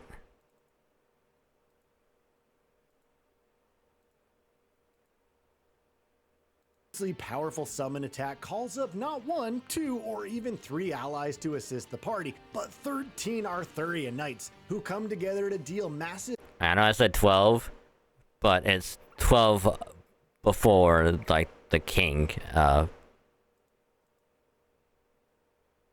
Damage to any enemy unfortunate enough to be caught standing in the general vicinity. Each knight attacks with its own unique weapons and spells, with the final attack arriving in the form of King Arthur himself, armed with the mythical sword Excalibur. This story gets a little twist in the 14th installment of the Final Fantasy franchise, however, where the players actually pitted against the knights during the game's final climactic battle, as they take the form of King Thoradin VII and the Knights of Heaven's Ward.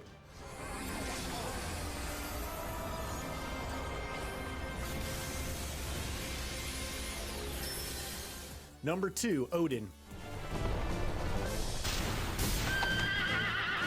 Many summons within the Final Fantasy universe take their names or origins from world mythology. Odin is no exception to this idea, existing as one of the series' most popular and enduring characters. Odin usually appears as a giant imposing figure, similar to his stature as the All-Father of Norse mythology. He is clad in armor, a horned helmet, and rides a multi-legged steed by the name of Sleipnir, upon which both his sword and lance Gungnir are mounted. Odin's summon attack Zantensuken has the power to inflict instant death upon the party's opponents, making him one of the most impressive and effective summons to ever grace a Final Fantasy screen.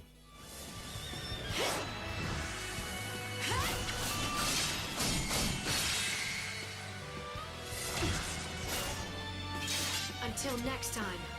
Number 1, Bahamut.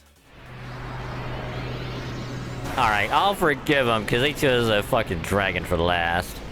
But yeah, I still would have chose Knights of the Round as second.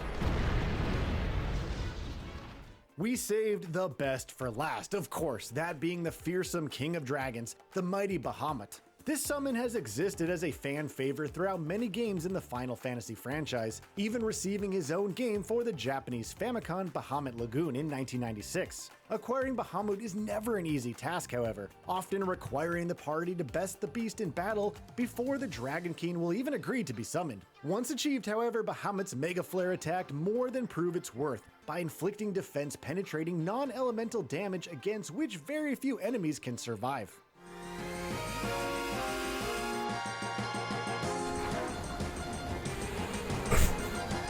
Jesus. What's your favorite iteration of a classic Final Fantasy summon? Let us know in the comments.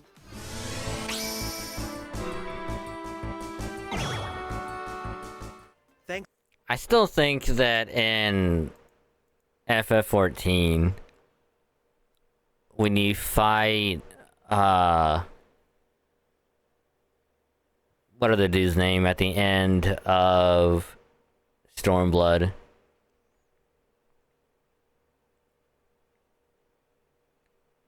You have to fight him when he's combined with, what is it, like, Seiryu? Or what the dragon's name was. That would have been a really good boss fight. But the fact that they just didn't kinda upsets me a little. And they don't have it be a thing later on. Which would have been so good. But they're like, nope.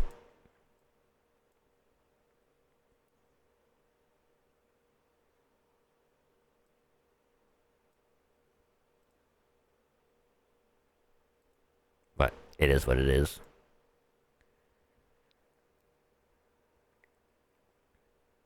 I mean, like, if I had to do, like, my top 5 favorite summons from, like, Final Fantasy in general. Number 5 would probably be Ifrit, because he's just too classic. Number 4 would probably be either Phoenix or the giant Chocobo. I don't know if it has like a proper name, but I don't remember what it is. It's like you summon the Chocobo, and all it does is like it either sits on him or just stomps him and then runs off. And it's funny as hell. That's like number 4. Number 3. Can't remember.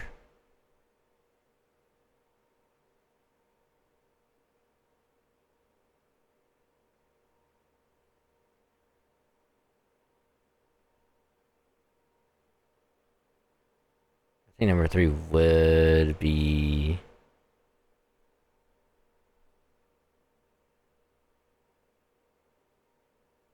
From what they chose, number 3 would probably be Tonberry, because Tonberry is going up to anything, just stabbing it right in the dick and walking off it's too funny to me. He's like, stab you in the dick, walk off. That'd be nice to the round and Bahamut. Because, like, I just hope that in 15 and even 16, that if you ever encounter the Knights of the Round, it has to go through the 3-minute cutscene of each knight just doing their own attack. Like they have to. It would be a missed opportunity if they don't.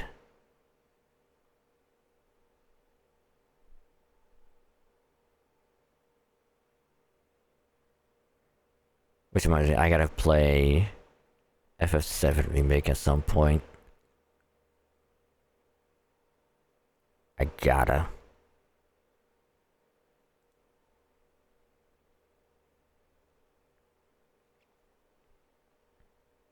So this next one is 50 missable items in FF7. OG. Oh, wrong one. OG FF7.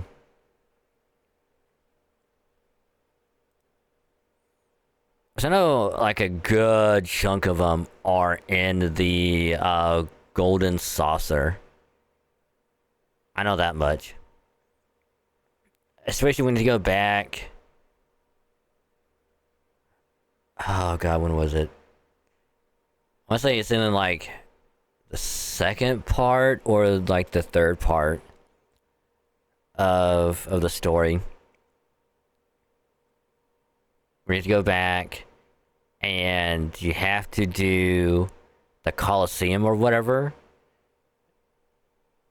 I think you need to go through it once as like a tutorial, but you have to go there and you have to steal or get something from I think it's like the Dawn or whoever it was in the saucer. I think that's where you can get like a certain weapon, like someone's unique weapon from there. I don't remember who. But like there's like another materia that's there. And there's like another item. But that shit is so expensive. You literally have to do that Coliseum or the battle thing so much, and you have to hope to get all the way through. So you can get so much money from doing it each time just to get lucky. And it's absurd. And there's other items that are in like other shops and other whatever. Over 4 years ago, I made a video about the top 10 rarest items in Final Fantasy VII, and in that video, 9 out of the 10 items I presented were items you could potentially miss out on forever if you didn't get them during a specific window of time.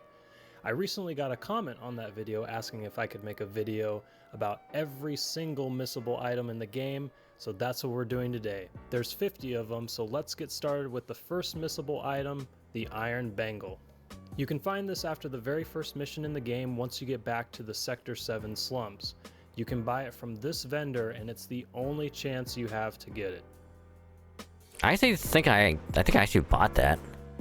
Next Because like up is I the needed like a better defense for some of the characters.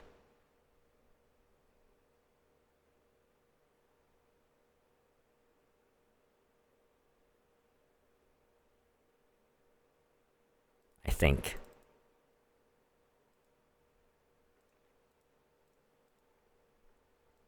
Ghost Hand. You find these in the train graveyard by stealing from ghosts. This is the only time you come to the graveyard, so you'll want to be sure to steal them here. You can also find ghosts at the battle square in Gold Saucer before you get the tiny Bronco, but after that you will never see ghosts again. This next item is missable in the sense that you could miss out on having it in your inventory. You're guaranteed to get them from the item shop in the wall market as you need them for getting up to Shinra HQ. You'll receive 3 batteries, but you only need to use 2 of them. The third battery is to get to a box containing an ether, so I would just leave the ether and keep the battery since you can get as many ethers as you want later on.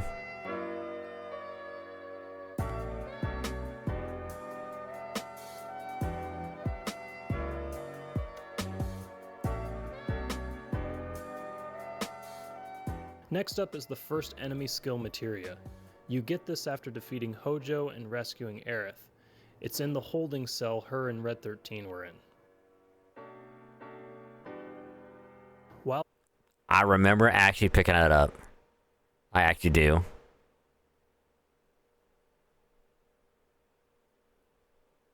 Because it was one of those things where it was like, I happened to see it there and I just went, you know what, I'll just go over and I'll pick it up real quick. You know, why not? So what is that? What your status? This can decrease success rate when receiving debuff removal. Ow. That's fine.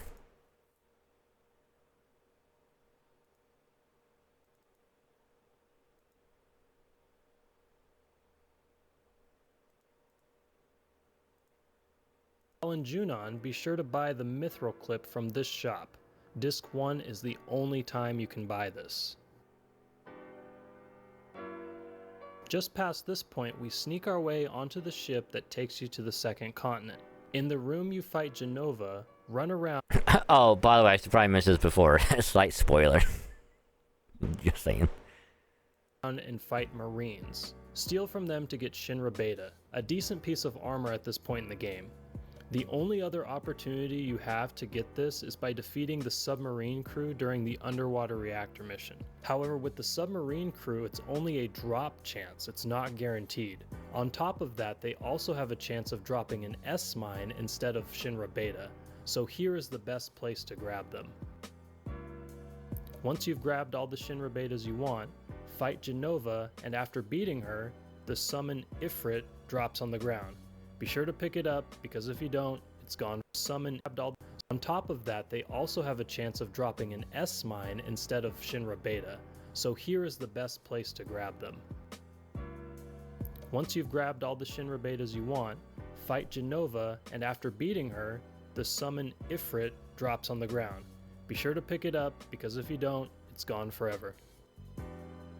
Now that we're at Costa del Sol, this would be a good time to buy the 4 slots armor piece from this vendor. After disc 1, he changes his inventory and it's gone forever. After defeating Dyne and getting the chance to race for your freedom, be sure to grab the summon materia Rama in the jockey lounge before leaving, as this is the only time you'll come here.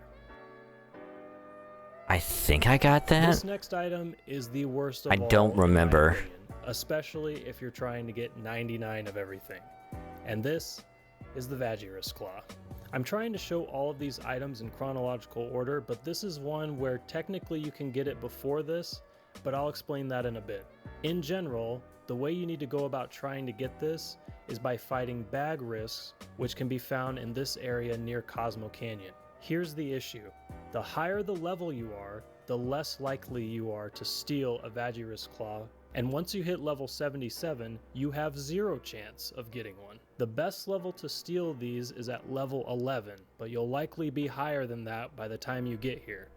But let's just say you are level 11, and you have the highest percent chance of stealing one, you still only have a 4.23% chance of getting it. On top of that, bag risks have 2 items you can steal from them. So most likely when you steal from them, you're going to get a soft. But if you're really lucky, you can steal the Vagiris Claw. Oh, and Fuck if you that. think using the sneak glove increases your chances of getting one, it doesn't. In fact, it dramatically lowers your chance of getting it, so don't use it. The only other way you can get this is right when you get out of the Mithril Mines, head to Fort Condor. Go tell the old man you'll help him out by defending the fort from Shinra, and when you do the minigame, intentionally lose so you have to fight the CMD Grand Horn. After beating him, you'll get a Vagiris Claw. If you're not aware, throughout the game, once you pass certain points, you can travel all the way back to Fort Condor and help defend. You'll get a Vagiris Claw the first 3 opportunities you can defend, as long as you lose the minigame and fight the CMD Grand Horn. Interesting. The next item is much easier to get. It's the added effect materia, and you find it in the Cave of the Geek in Cosmo Canyon. Just make sure you grab it, as it's the only time you come down here.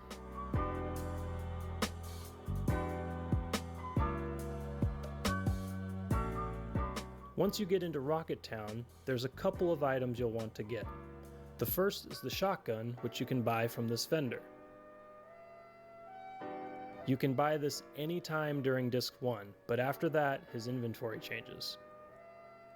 The next item is the Yoshiyuki, which is a sword for Cloud that you get by talking to the old man who's staring at the rocket. Talk to him multiple times and eventually he'll ask you to look at the rocket with him. Agree and he'll give you the sword. You I can do think I this got that until one. you get the submarine from the underwater reactor mission. After that, his dialogue will change and you won't be able to get it. During one of your first 2 visits at Gold Saucer, you'll want to go to the Speed Square and get 5,000 points. This will get you Aerith's strongest weapon, the Umbrella. Note, this is not her ultimate weapon, but rather the one with the highest attack stat. I have a video I'll link in the description with some tips on how to easily do this, as long as you're playing on the PC port of this game, which most of you should be on. If you're using the original PS1 version though, this video won't help much and you'll just need to practice until you get the timing right. I do have a video of me getting 5,000 points on the PS1 version as well, and I'll also link that into the description. After that, the next missable items are in the Temple of the Ancients, since you can only come here once. The items include the Summon Bahamut, Morph Materia, Luck Plus Materia, and the Princess Guard, which is Aerith's ultimate weapon.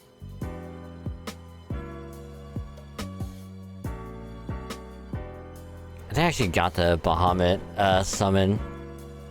Pretty sure.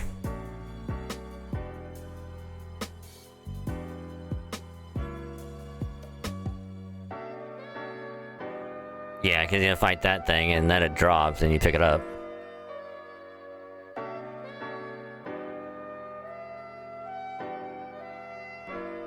Once you've gained access to the Yuffie side quest, be sure to grab the MP Absorb Materia.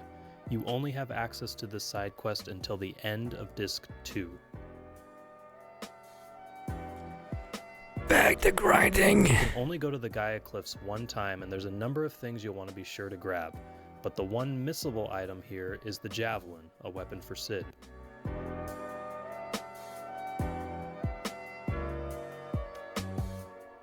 After beating the boss Schizo at the top of the Gaia Cliffs, you'll find yourself here, where you can encounter the giant Gigas. As I've mentioned before in other videos, besides the battle arena, this tiny little area is the only place you can fight this guy. He has the Gigas armlet that you can steal from him, but he also has an item that can only be collected by him randomly dropping it in battle, meaning you cannot get it from the battle arena, and this is the only place that you can get it, and that is the Earth Mallet. Just a little bit further, we get to the Whirlwind Maze, another area you only come to one time. Here you'll want to grab the Summon Neo Bahamut, MP Turbo Materia, and the Poison Ring.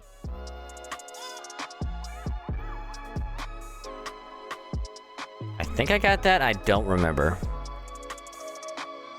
There's even a lot of things that I don't remember grabbing, but I might have. The next missable item is found in Medeal after you've acquired the Highwind.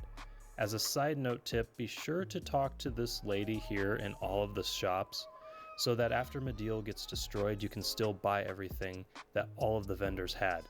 I didn't see anything regarding this while doing research for this video, but I'm pretty sure some of these items can't be bought after Medeal is destroyed from the original vendors. But anyways, moving on, after you've chatted with her, head into the weapon shop and interact with this door. After that, you should be able to find an old beat up key here.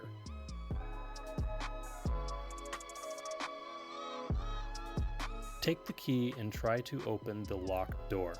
It will break and the guy at the desk will ask you what's going on. This game incentivizes you to tell the truth in a few cases, and this is one of them. Tell the truth and he will give you the curse ring. This is only one of 2 that you can get in the entire game. Once Sid becomes your leader and you start doing huge materia missions, the next missable item will be on the train heading to North Coral. You will encounter an enemy called Eagle Gun. This is the only time you see this enemy, and you can steal the warrior bangle from him.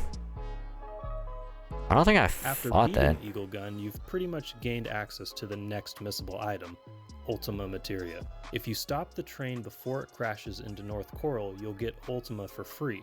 If you don't stop the train in time, you can still acquire it, but you'll have to pay 50,000 gil. However, if you don't even get to the controls to stop the train before time runs out, you can't get Ultima at all, something I did not realize until making this video. Now, let's talk about the second cursed ring that you can get. When you go to visit Cloud and Tifa in Medeal, you will have your first fight with Ultima Weapon. It is here that you must steal from him in order to get the second cursed ring. If you don't steal it before he flies away, it's gone forever, so I'd definitely be sure to have a save file ready before you do this fight because it's not guaranteed you'll get it. Ultima Weapon will fly away at some point in the battle, so you only have so many cracks at it. The next set of missable items are during the underwater reactor mission, as you can only go to this area once. So just be sure to grab all the chests which contain the Battle Trumpet, Scimitar, and the Leviathan Scales. The Leviathan Scales will unlock the ability to get Steel as Well materia and the Uritsuru from the mountains in Wutai. If you have the Leviathan Scales, you can grab those items at any time. Moving on to an optional section, when you make your first trip to the Sunken Plain, you'll run into Reno and Rude. When you fight them, you'll have a rare chance to get some really good items. From Reno, you can steal the Tough Ring, a very powerful accessory, and from Rude, you can steal the Zeedrich, which is defensively one of the best armor pieces in the game. In total, you can get 2 Tough Rings and 3 Zeedrichs.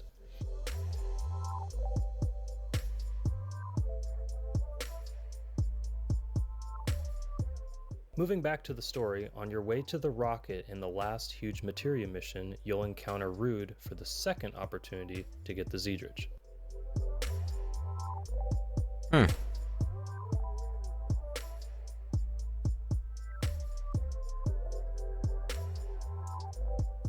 Depending on what order you do things depends on what the next missable item is. Let's just say you continue on with the main story and get to the point where you'll have to take a stand against Diamond Weapon. You'll have lots of time to prepare for this battle as it takes Diamond forever to get in front of Midgar, but just be sure to steal from him so you can get the Rising Sun, a weapon for Yuffie. The Shinra raid has a number of missable items. The first one will be the Aegis armlet found at the beginning of the mission.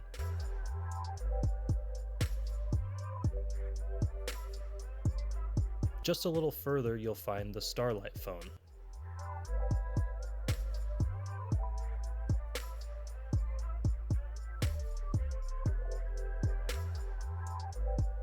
When you get down into the train tunnel, you'll likely run into these little guys.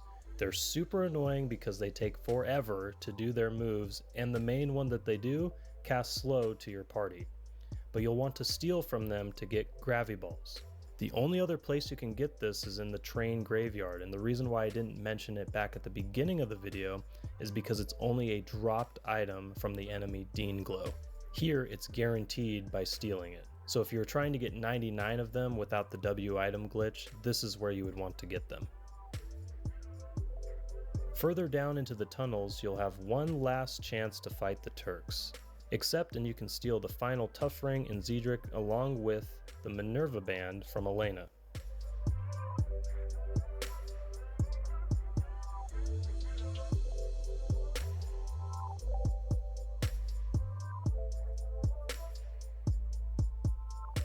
The next missable items are in Shinra HQ, and if you're wondering why I didn't mention W item materia, it's because anytime in Disc 3 you can get it in Bone Village if you missed it during this mission, but obviously grab it while you're doing this. The Behemoth Horn can be found on the stairs, but I believe you have to be going down the stairs in order to see it. Here you can see me going up the stairs and it's not there, but appears when I go down. This is a very hard item to find unless you know about it.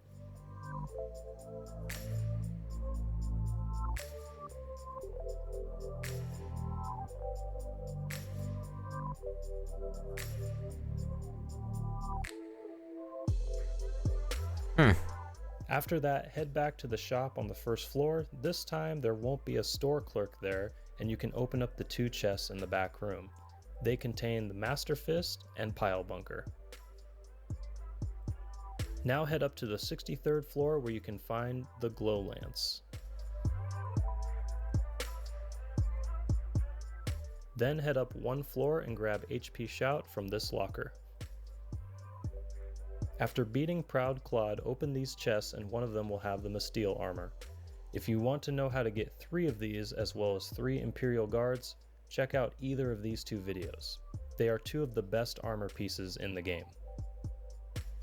Somewhere between now and the top of the stairs, you'll want to be sure to fight this guy. He will drop the 8-inch cannon after beating him, and it's a 100% drop rate. You can also steal these from the Shinra soldiers during the underwater reactor mission, but this is your last chance to get them.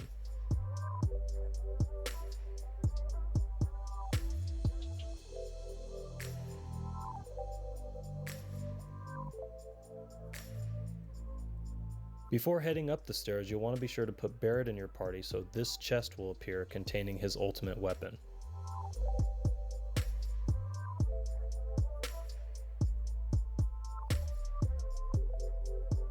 Before fighting Hojo, be sure to fight the first class soldiers so you can steal the Shinra Alpha armor piece. I don't think I got that. I don't think I had Barrett at all at that point.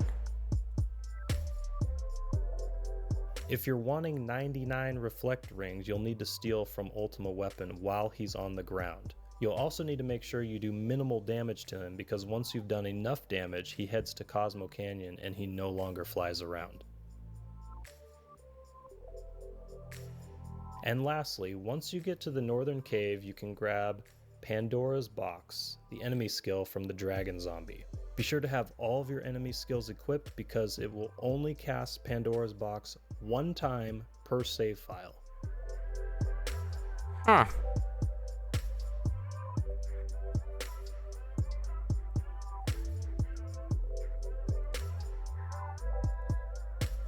And that is all of the missable items in Final Fantasy VII. One honorable mention I'm going to add though is the Trine enemy skill. You have 3 opportunities to get this. One being against the Materia Keeper boss right before getting to Rocket Town.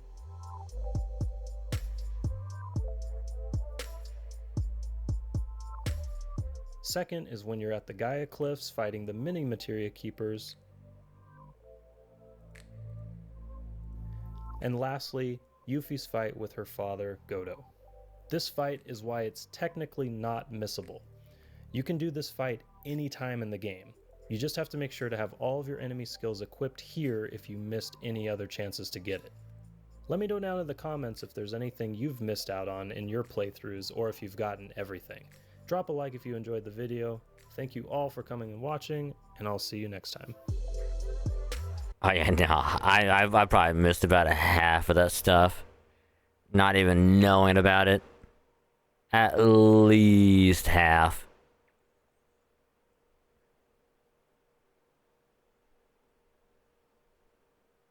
Because, like, I didn't know that you could have certain members in your party in order to get their ultimate weapon to pop up. Like with Barrett. Where it's like, oh, you just have him in your party before you fight Hojo and you get his ultimate weapon in a chest. And if you don't, well, then you missed it.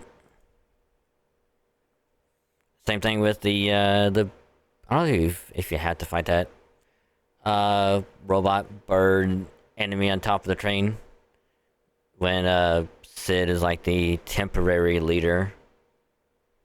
Because like I don't remember having to fight it. I did. I just don't remember. But I don't know. I would have thought they would include like some of the items that are in like the golden saucer. I know there's some items and I think a materia there as well that you have to go through it a lot of times. I know at least half of them I picked up. Because it's just like, oh, there's a chest right here. OCD brain kicking in of, hey, open up every chest before you move on. Because if you don't, you might miss something good. Where like half the stuff is just like materials. It's just like, or items that I will probably never end up using.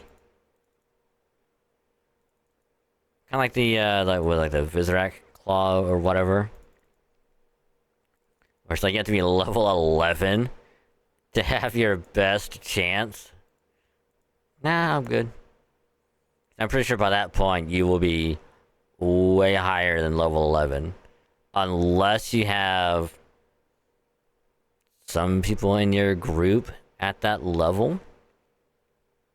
Because you just don't ever end up using them. But even like the more likely to be way higher.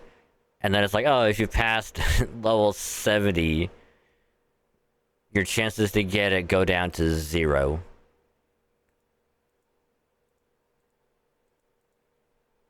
I think by the time you get to that point, you should be around like 40, something like that.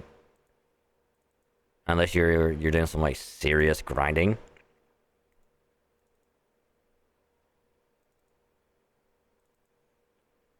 But still, very interesting. I'm still upset at that previous one where it's like, oh yeah, getting the golden chocobo is considered hard. It's like, no, it's not. You just breed chocobos, you race them, you feed them, you win. You breed them some more, you feed them some more, you race a little bit more. And then you get the gold chocobo, and then it's like,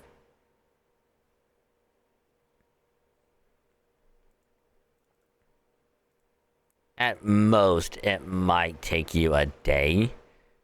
If you're really unlucky and you just can't get a blue and green chocobo.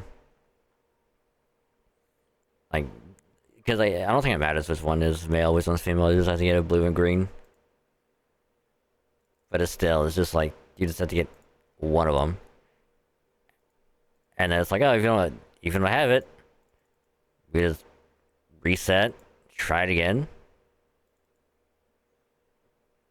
breed them, still don't get it, breed them again, like reset, breed them again, until you get one, then you save after you get one, race it, breed another one, race that one.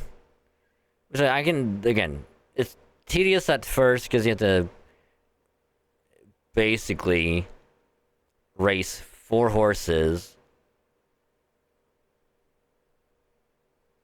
and then breed them to try and get a certain one. And then you get like a certain gender of a chocobo. Need to get other gender. Need to breed those two together. Need the black chocobo. Need to breed that one with the yellow one. Then you get the gold one. Which yeah, it's tedious, but it's not hard.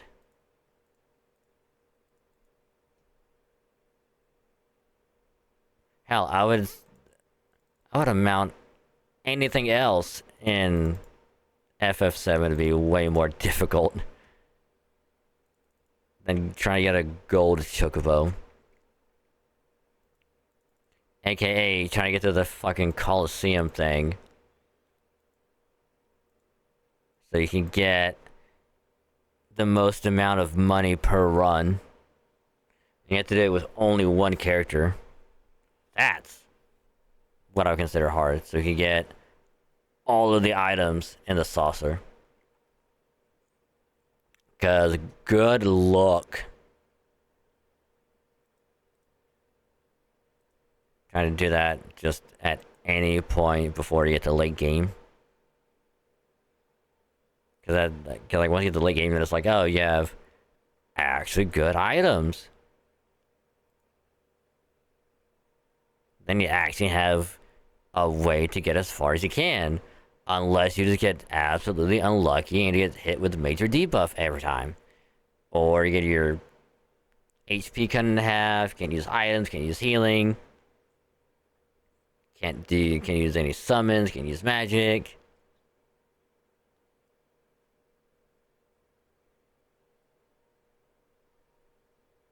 Or you can't use items, then you get fucking aggroed and you can't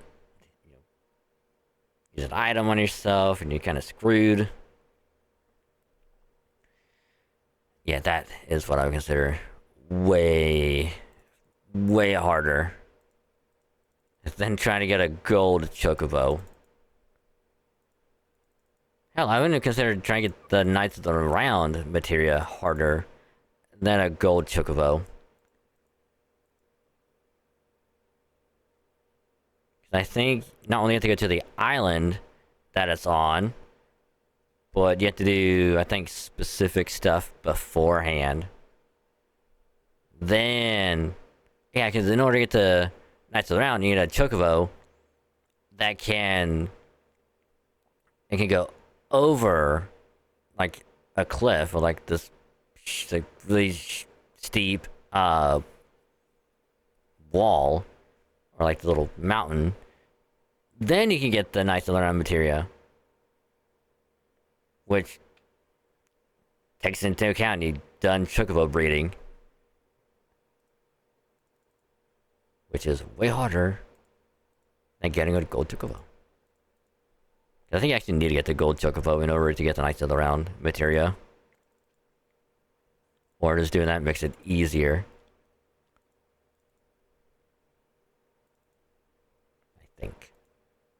I could be entirely wrong, and I probably am.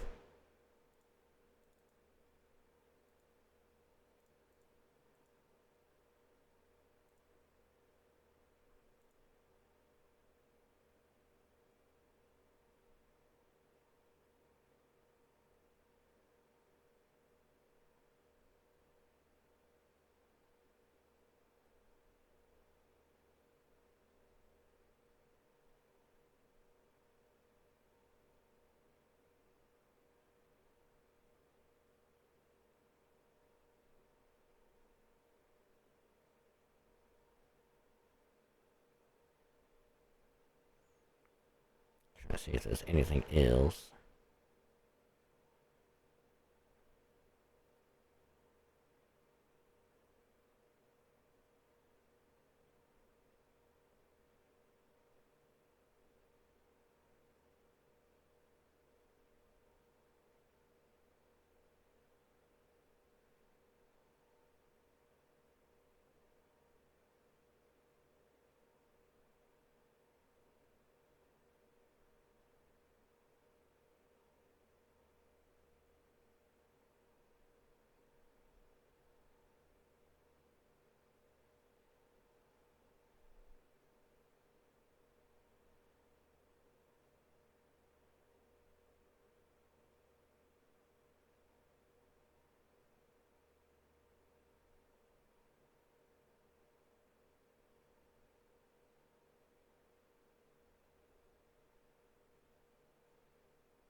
Oh. Oh, we have to watch that. Sorry, it's the thing called the worst party member in every Final Fantasy game.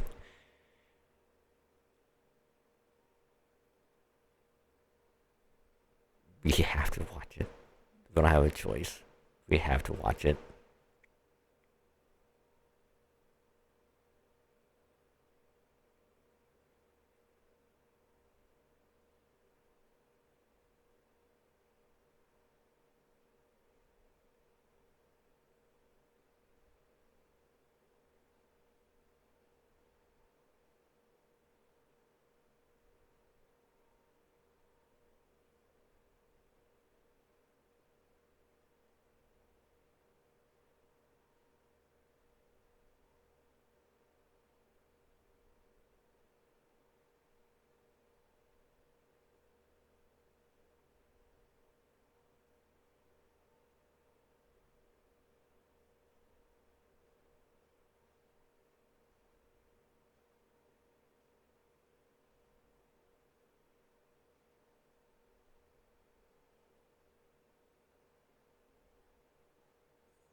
Final Fantasy VII brought unprecedented success to the Final Fantasy franchise when it was released in 1997. Because of this, a much wider audience was introduced to the genre, and they were exposed to a thrilling combination of compelling characters, a gripping narrative, exciting skills and spells, and secrets waiting to be uncovered. Given the serious nature of the overarching story and the themes behind it, players may have also been surprised by the wackiness and dumb fun the game had to offer. Mini-games were strewn throughout, and there were quirks to the combat that may have been unexpected. It meant players were treated to oddities that couldn't help but leave a smile on their faces. But this juxtaposition of fun and emotional impact was key to the magic that led to so many loving the game. Now, some of those quirks were much more obscure than others. See, this is the Only thing I was most talking about, the dedicated little fans Coliseum would have thing. noticed them. As with our previous video on Final Fantasy VI, this means we want to explore secrets relating to the gameplay that many may not have even seen or heard about, whether intentional or not. So join us as we explore some of Final Fantasy VII's weirdest secrets. One secret that's not so weird though, is that we're currently running a final tutorial about the 88 different summon below. It's even data healing, current HP. But what's interesting about this is that status conditions in Final Fantasy VII always had some effect on the character. Now, it was not unusual before Final Fantasy VII for there to be a visual indication to know that a character was low on HP. This even dated back to the original game, where characters knelt down in pain to indicate that they were in need of healing. But it has also been highlighted by a change of colour for the text displaying the current HP in the user interface. In Final Fantasy VII, being on such low HP, specifically under 25%, led to both of these things happening. But characters were also applied with a specific status effect called near death. What was interesting about this is that status conditions in Final Fantasy VII always had some effect on the characters afflicted by them. This was either beneficial, such as regen or haste, or detrimental, like poison or confuse. Near death, however, didn't do anything at all. It was the result of a situation, not the cause of one. Even Fury, a status many used through the hyper item to double the rate in which their limit gauge filled, had additional negative effects. To counterbalance the limit break rush, the affected character had a reduced hit rate and took more damage from attacks. 27 million is level 9, Jesus. It was, however, used as a reference point for various weapons, with the best example being Cloud's Ultima weapon. This got weaker as his HP got lower and changed colour to blue when in the near-death state, signifying that it wasn't at full capacity. Other weapons also used the near-death status as a trigger. Kate Sith's AP Shout functioned in the same way as Ultimate Weapon did. But in the case of Tifa's Master Fist and Power Soul weapons, the reverse was true. If Tifa was in near-death status while equipped with either of those two weapons, their damage output doubled. The scenes in Final Fantasy VII depicting Cloud retelling his experience with Sephiroth in Nibelheim were some of the most iconic scenes in the entire game, and had ramifications for the story as a whole. However, the mechanics behind this flashback had some peculiar oddities. The younger Cloud that was present in the flashback was a completely separate character in terms of code than the Cloud used throughout the rest of the game. His name was Cloud by default, as opposed to adult Cloud's name being ex-soldier by default, as listed before the player could name him. In fact, the younger Cloud shared more of his coding with Kate Sith than his adult self, as they shared stat growths and the internal coding ID in order for the developers to save on resources.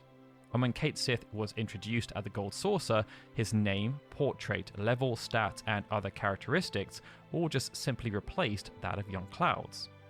During the flashback, Sephiroth and Cloud then fought alongside one another, and the power gap between the two was staggering, meaning it was quite easy for Cloud to become KO'd by enemies due to his relative weakness. This then led to another interesting quirk. After the point at which Sephiroth and Cloud separated, the player controlled Cloud by himself.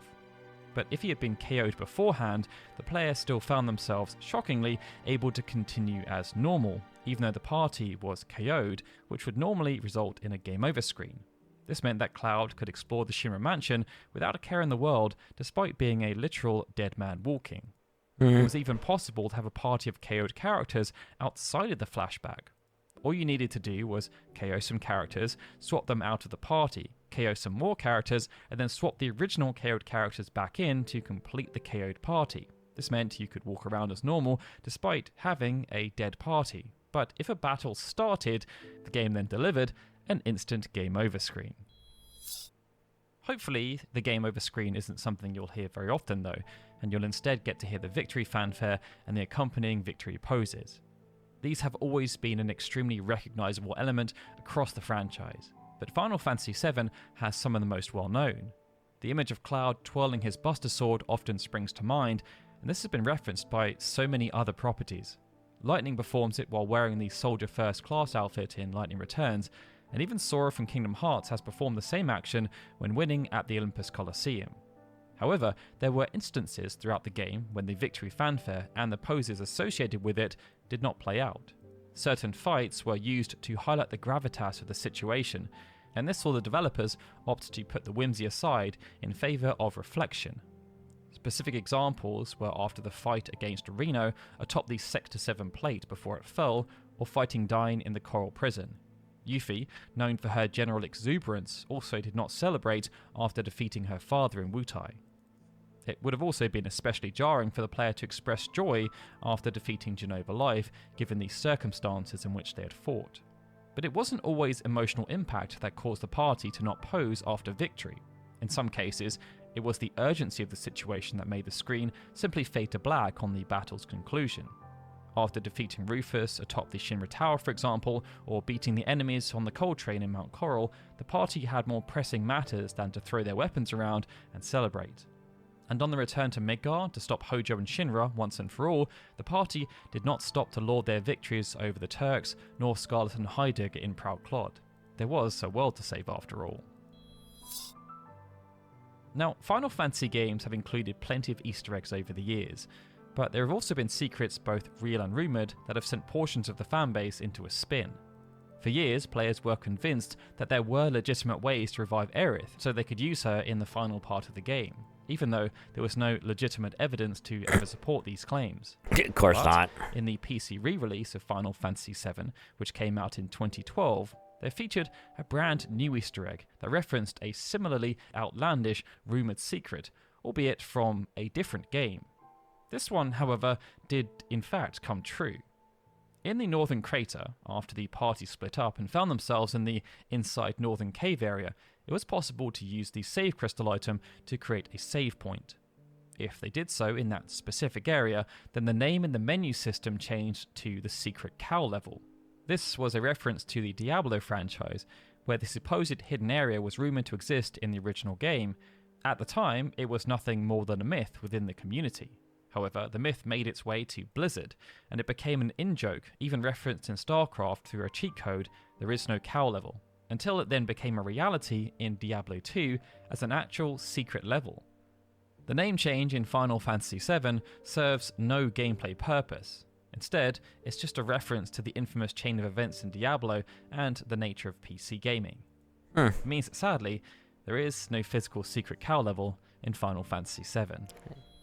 Not yet, anyway. Finding weapons in any Final Fantasy game can be a very exciting thing for players. Because, like, they could do that in the Part 3 remake of FF7. Where they could literally, same spot or whatever, be like, oh, here's this weird portal thing that you found. You go through it and there's a secret cow level. You just fight different cows and you get like a unique item or you get like a bunch of experience or something. And then you go in there and you do it and you come back out and it's like, alright, you're good. One and done. Bye.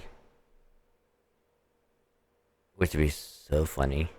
Players, and finding a character's strongest weapon has historically been used as an incentive for players to explore the more difficult challenges each game has to offer. The return to the Shinra HQ near the end of the game was designed in that manner. It housed some very powerful weapons, including Kate Sith's ultimate weapon, HP Shout, Cloud's Ragnarok Sword, and Barrett's ultimate weapon, Missing Score.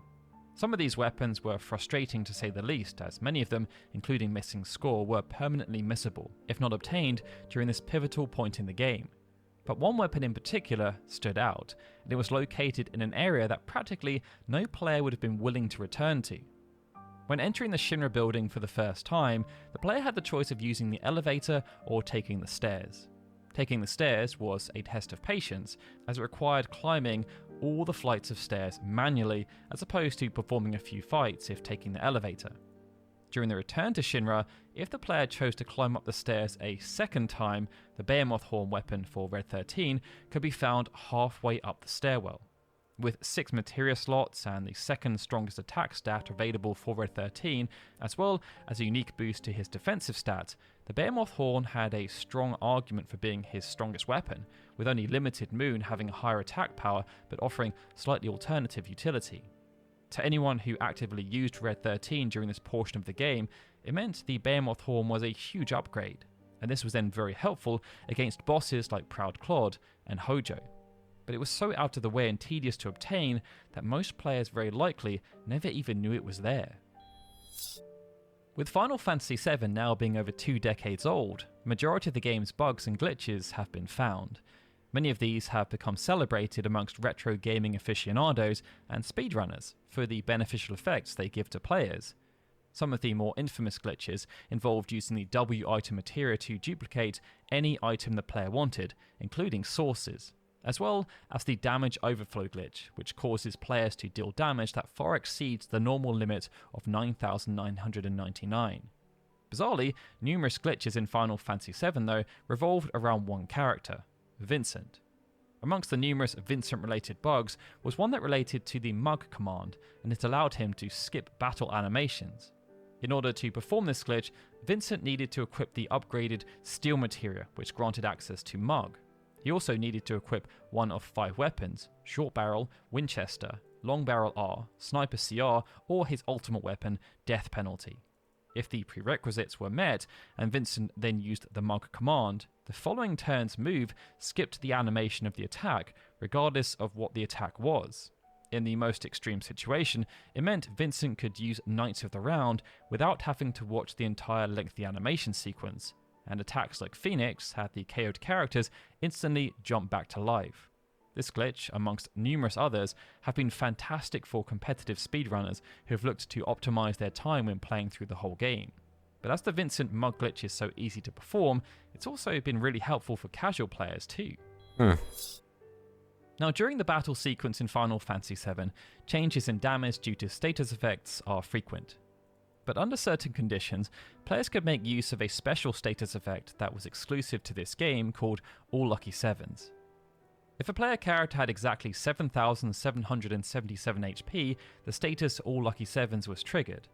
This saw a rainbow effect cover their name in the menu, and the affected character immediately started a barrage of 64 attacks against the enemy party, with each attack dealing 7,777 damage. Then, if the enemy survived, the lucky character continued to do that level of damage with any subsequent attack until their HP changed. But this status effect could also work on enemies too. In the unlikely event that an enemy had exactly 7,777 HP, then their attack started to deal that amount of damage too until things changed, and this could make some enemies extremely dangerous. But enemies could actually achieve the status without having this specific amount of HP, due to how it was calculated, as instead of checking that the current HP value was 7,777 exactly, it checked it by seeing if the current value was that figure divided by 65,336.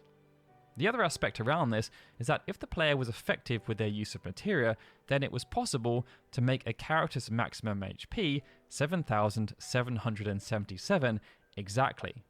This could be achieved through a combination of HP up materials to increase the HP value, and then using red and green materia which could lower the value by specific increments. This then meant the All Lucky 7 status was granted at the start of every fight, trivializing the entire game. Against Emerald weapons specifically, this could also be manipulated, because Emerald weapons' Air Tamstorm attack dealt 1,111 damage for each materia equipped on the attacked character. This meant players could achieve the All Lucky 7 status by having their HP at maximum while only equipping 2 materia. This then meant Emerald weapon dealt 2,222 damage, placing the entire party in All Lucky 7 state, spelling its own doom. But with that, they were 7 weird secrets about Final Fantasy VII that you probably didn't know. Please share in the comments below which you found to be the most interesting, and if you enjoyed this video, feel free to hit that like button and subscribe for more. Also, if the Guardians of the... Interesting indeed. Actually kind of cool.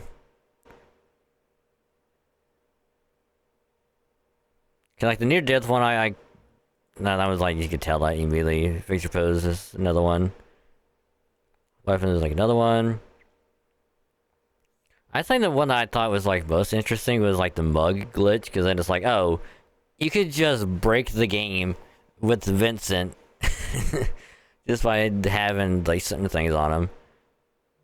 But honestly, I think mine was like the secret cow level.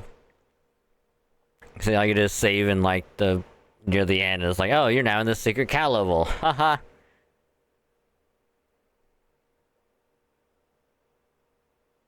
Because I don't know if I got all Lucky 7s. I might have once, but I don't remember. I probably did.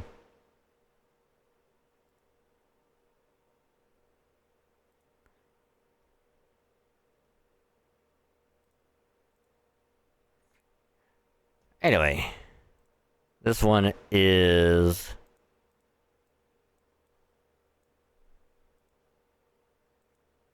the worst party member in every Final Fantasy game.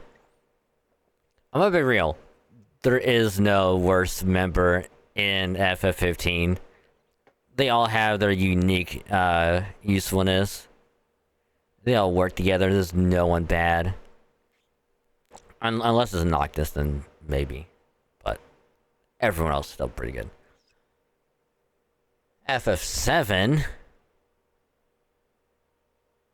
I would also say there's no bad party member, because each one can still be useful. Because you could have Kate Sith as a healer, you could have Yuffie as a healer. Aerith would be the big healer. Everyone else could be damage.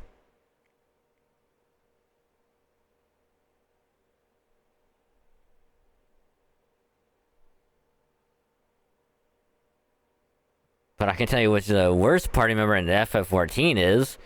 It's that stupid bitch when you do the Red Mage, like, job quest line. You have to fight that one dude. that was like the student or friend of like the red mage instructor that you talked to, and she's like, I lost my memories. I don't know who I am. And then like she later goes crazy because she almost does the same thing as that one guy. But before that, you have to fight him first, and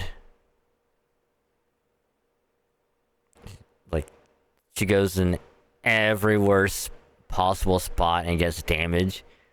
So you literally have to play healer a majority of the time, and it's fucking stupid.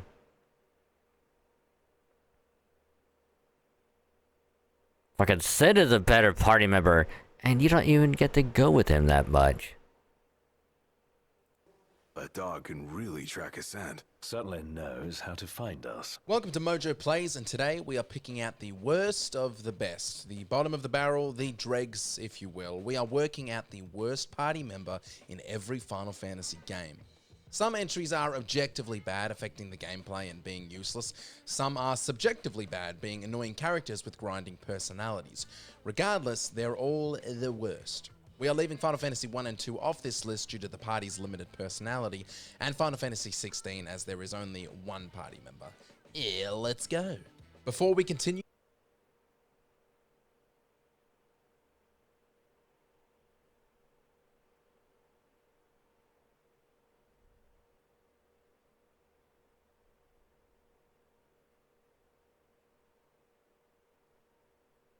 So what does that by default mean, that Clive is the worst party member in FF16? I think it does. Granted, he would also be the best, but he'd also be the worst. So he'd be the best worst, or the worst best member. You know what I mean. we publish content all week long, so be sure to subscribe and ring the bell to get notified of our latest videos. Onion Knight.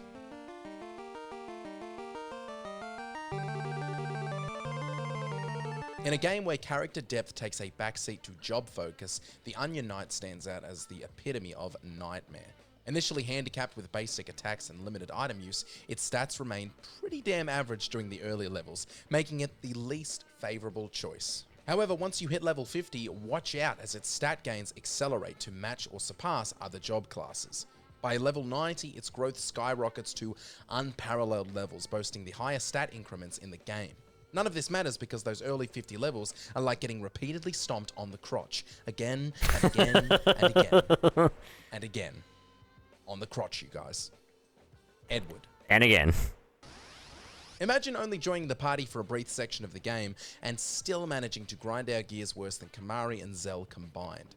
As a bard, Edward from Final Fantasy IV lacks the ability to deal significant damage, and even his unique abilities fail to do anything worth writing a song about. Although he undergoes some lovely and poignant story-driven character development, culminating in a boost of confidence, this storyline fails to alleviate the frustration experienced when controlling this wannabe rock star. For all I care, Edward can shove that loot right up his ass. Trial. When somebody embodies the Mary Sue character archetype, they can become incredibly underwhelming, incredibly quickly. Inexplicably competent across all domains, gifted with unique talents or powers, liked or respected by most other characters, unrealistically free of weakness, extremely attractive, innately virtuous, and generally lacking meaningful character flaws, I'd rather shit in my hands and clap than follow this person's tale. Trial from Final Fantasy V consistently demonstrates wisdom. Jesus Christ. Hey, do y'all think he hates that character with a burning passion? I don't know about you guys, but I think he might hate them.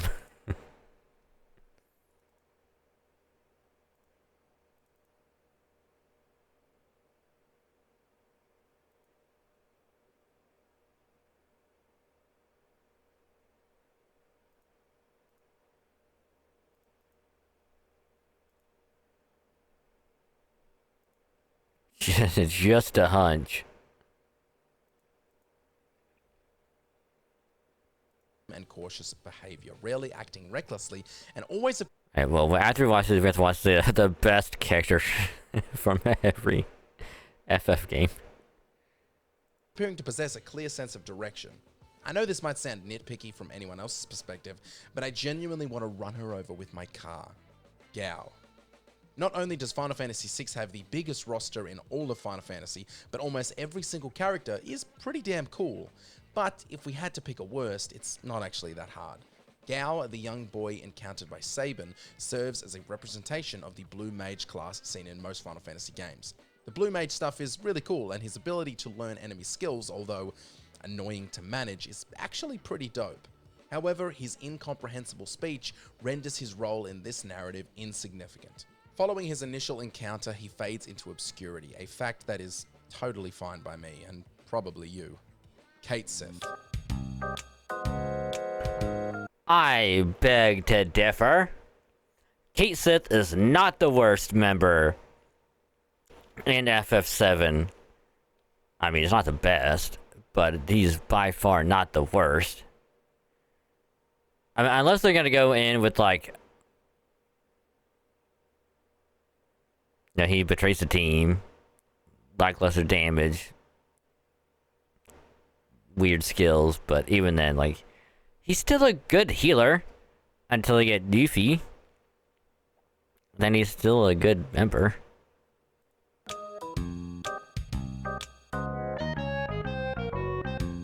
This was not a hard choice at all. What the hell even is Kate Sith?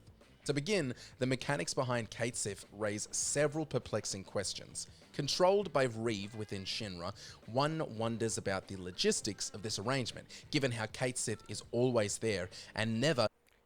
Also, let's not forget, he also sacrificed himself to save everyone in the temple before it literally just collapsed. And then was like, "Hey guys, I'm back. Yeah, don't worry. That was just I can use a different body. So this is Kate Sith Mark II body."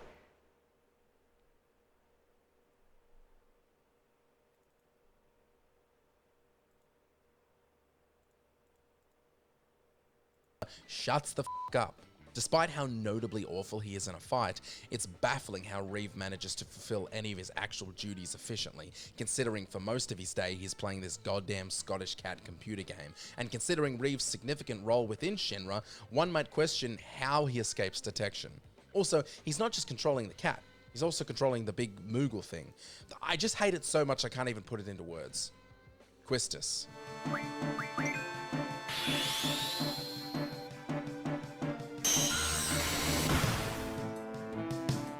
Quistis initially presents as a promising character in Final Fantasy VIII, showing decent potential. She is in control and boasts significant combat proficiency. Yet, as the game unfolds, it becomes increasingly evident that several other party members surpass her in various aspects. Being the third blue mage featured in the game, it becomes apparent that she's not the optimal choice, which seems to be a recurring problem on this list. Similar to Kamari, Quistis' proficiency lies in her limit break, making her blue magic abilities more annoying to use than they need to be. Her personality undergoes a weird change fairly early in the game, turning her proficiency into a thin mask she wears and showing us that behind the mask is kinda nothing worth seeing.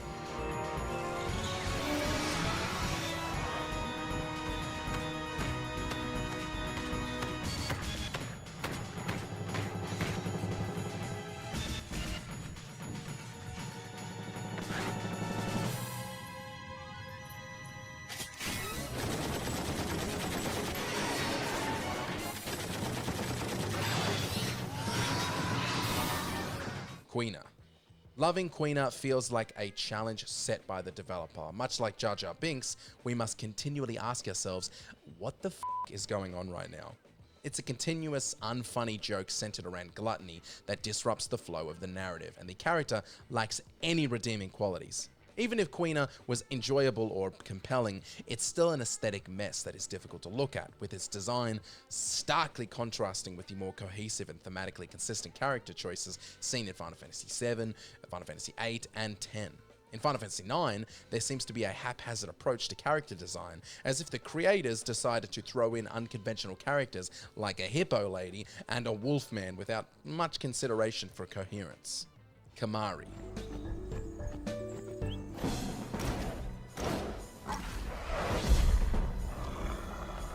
I know, some people love Kamari, but just for the next 30 seconds, shut up. Not only does Kamari lack personality, and no, a compelling backstory and goals are not a personality, but his position on the sphere grid further diminishes his distinctiveness in gameplay. His character is lame, and his gameplay is lame. It's the devil's duo. Kamari falls behind quickly in skills and stats, requiring considerable effort to catch him up to starting points of other characters on the sphere grid. While this discrepancy can be mitigated with specific special spheres, many players opt to sideline Kamari and concentrate on more promising party members. Kimari never beat Brother Miran. Never win. This time, I win. I will win. Van. The issue with Van lies in his lack of relevance to the game's narrative. Despite some initial story connections, his and Penello's presence adds little significance to the main storyline. In Final Fantasy XII, Ash takes center stage, making Van's aspirations to become a pirate seem trivial in comparison. Oh, you want to be a pirate? I don't care. Shut up for 2 seconds of your damn life. Hope. Something on your mind? Huh?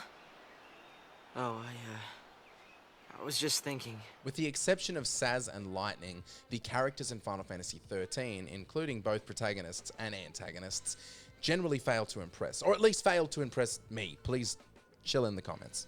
While arguments could be made for each of them, and I mean it, we could make a separate list, Hope stands out as particularly unbearable. He epitomizes the archetype of a crybaby, which significantly affects his likability, a pick-me boy if you will. Although in the sequel he undergoes a serious character overhaul, there's no ignoring where he started. You can make Raiden in MGS4 as cool as you want.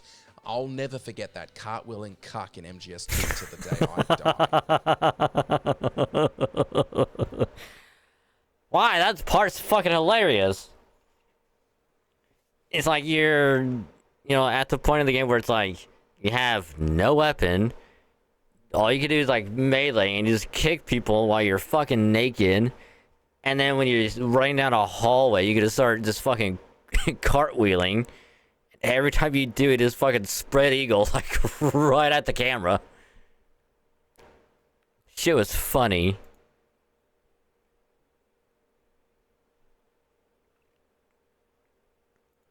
That shit was so good. I don't care what anyone says. That shit was good.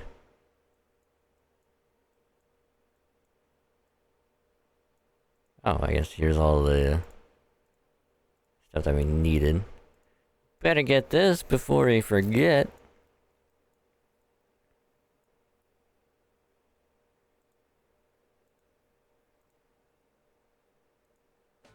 Ignis. A dog can really track a scent. How dare you? How dare you say Ignis is the worst member in FF15? How dare you? When Prompto is right there. I'm sorry. Prompto is not the worst. Noctis is.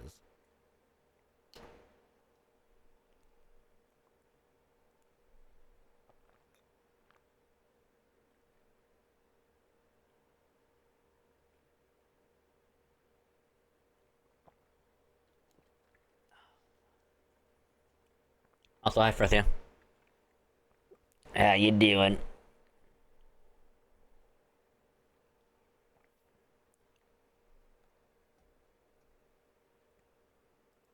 Certainly knows how to find us. I'll never do this again, but I wanted to put Prompto in this list. I know, my filthy...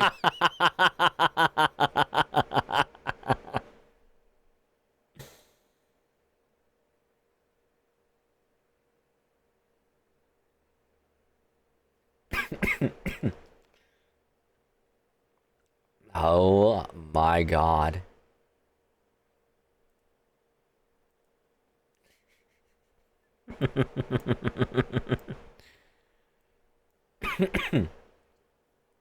That's just funny.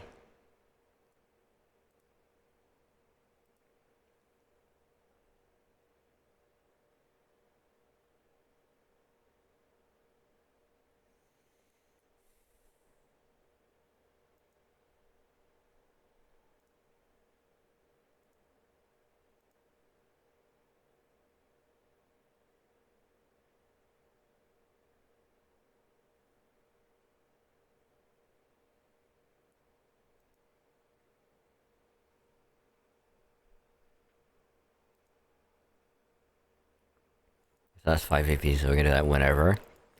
Alright. Good so far, nibbling on a burger. Hey, nice! What kind of burger? I was thinking about grabbing something to eat earlier, but I'm like, you know what? I can wait a little bit longer. I can wait.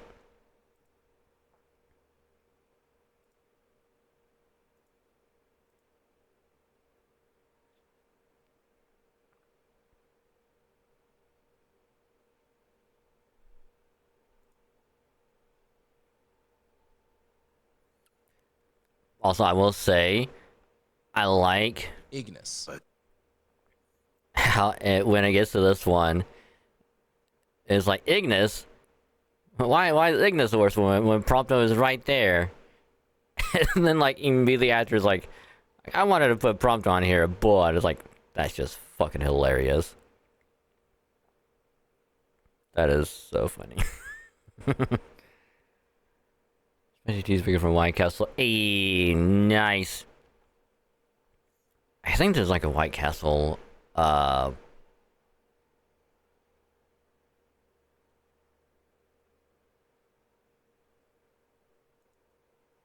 near where I work.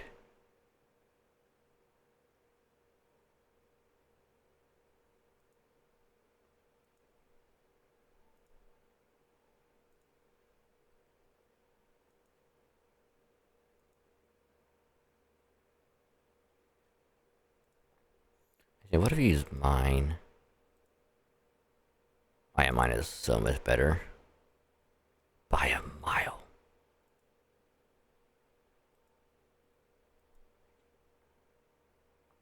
But I never had anything from there.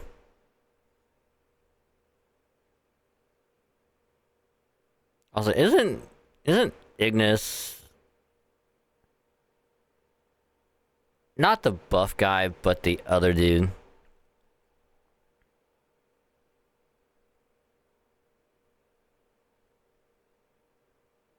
Or is Ignis the buff dude? I don't remember. Dog can really track a scent. Certainly knows how to find us. I'll never do this again, but I wanted to put Prompto in this list. I know, my filthy opinion has been given without warning. That being said, the internet has spoken, and it seems the least loved is our boring and often underwhelming Ignis. He primarily serves as a support character rather than a frontline fighter, focusing on buffing allies and debuffing enemies. Ah, so he's Ignis, alright. Less exciting. While Ignis has his own personal storyline and struggle. Also, Ignis is the guy that cooks your food. How is he the worst party member?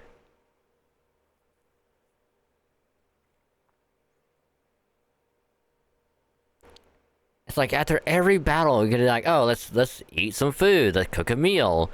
Motherfucker will whip up a fucking Sanji level feast out of literally nothing. And you'll get some of the greatest shit from it ever. Whereas you got fucking Prompto over here going like, I'm a Spider-Man my way over here, take a random ass picture for no goddamn reason of a flower. We're having this big boss battle, but I'm gonna take a picture of a flower.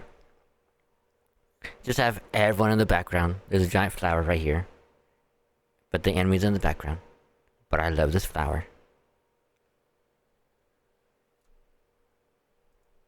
Some players feel that his character development is not as fleshed out as the other main characters like Noctis and Prompto.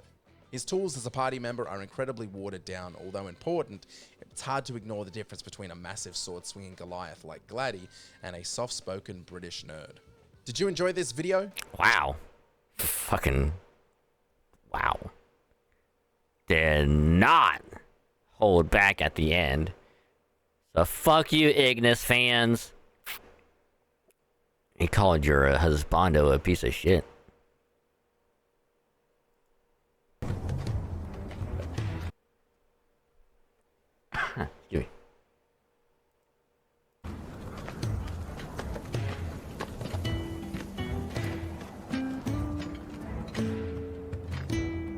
This way.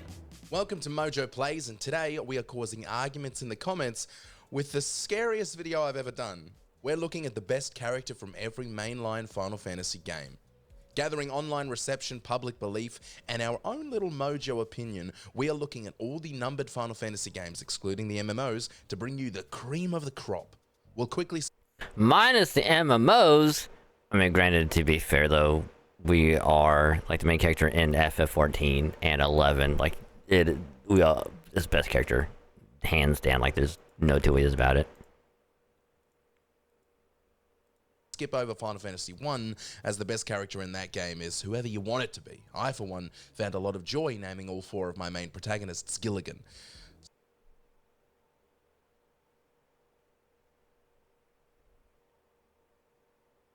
Can't you do that in most, if not all, Final Fantasy games, or at least like the main ones? Up to a certain point, where his name whoever, and you can use whoever. So technically, anyone up to like what, FF9 or 10 can be the best character if you only really focus on them. Right?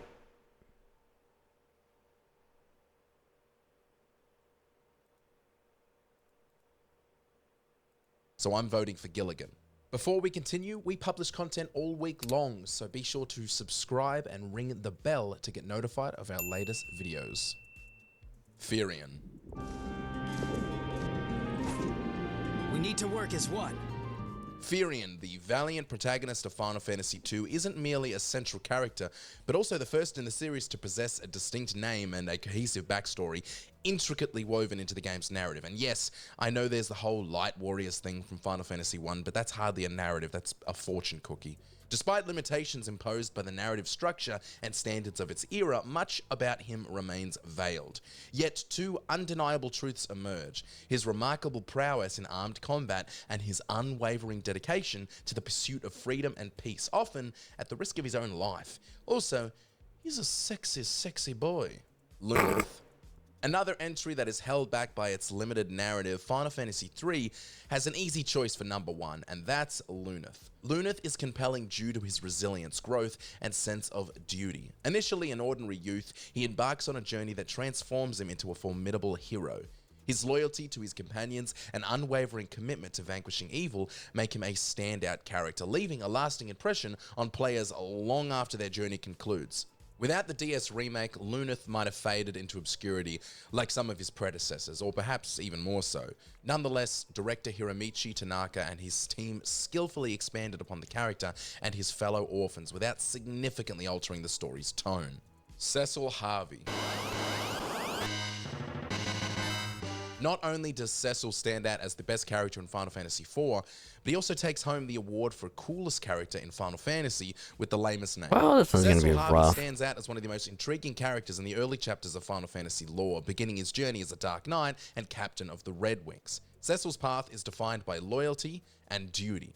However, his tenure as a Dark Knight becomes a burden symbolized by his black armor, a reminder of past misdeeds committed in unwavering servitude. It's only after a decisive confrontation with one of the 4 elemental archfiends that Cecil undergoes a profound transformation. Purged of darkness, he embraces the light and evolves into a paladin, reflecting his newfound purity and resolve. It's an amazing journey that had 90s kids' jaws on the floor.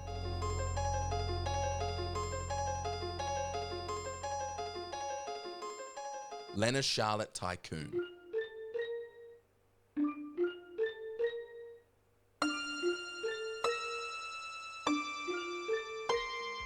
Congratulations for getting this far into the video, because we've just hit our turning point. Every entry from here on out is wrapped in fierce debate, and as much as Bart's would also be a great choice for best character, we've landed on our main girl, Lena.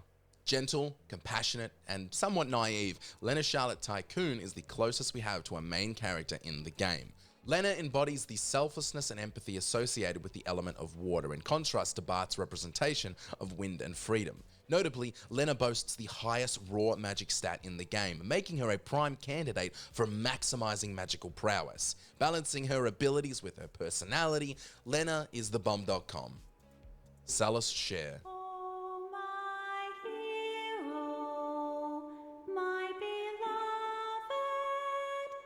Shall we still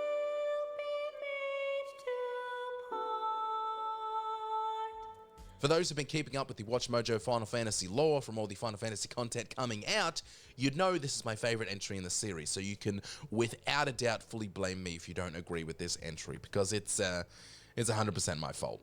Celis begins her journey as a revered general within the military ranks of the Gastelian Empire. Even upon aligning herself with the insurgent returners and opposing her homeland, she maintains a deep connection with her prestigious title, driven by a sense of justice. As a Magitech Knight, she harnesses magical abilities granted through infusion, complementing her proficiency in wielding swords, daggers, and maces. She's just a top to bottom badass to play as. Reuniting with her allies amidst the chaos wrought by the Cataclysm, there's no one better to navigate the transformed landscape of the World of Ruin with unwavering determination. Tifa Lockhart. Okay, let's not keep Cloud waiting. Right. Wait. I know you. The Colosseum. What the hell? Get down! This is easily the hardest entry on our list. There is no game more beloved and no game more commented on in the whole series than Final Fantasy VII. With much debate, the internet has decided the best character is our hard-hitting and heavily simped upon Tifa Lockhart. Even for non-Final Fantasy enthusiasts, Tifa remains a household name in gaming circles, particularly given the online commotion surrounding a slight alteration to her design in the Final Fantasy VII Remake. Following the devastation of her hometown Nibelheim by Shinra, Tifa aligns herself with Avalanche, driven by a quest for vengeance against the oppressive megacorporation. Renowned for her ferocious combat skills, she balances her prowess with a compassionate and nurturing demeanor, often adopting a motherly role towards her comrades. This showcases her multifaceted character beyond the battlefield. Better keep talking. Or I'll smash them. Cypher Almacy.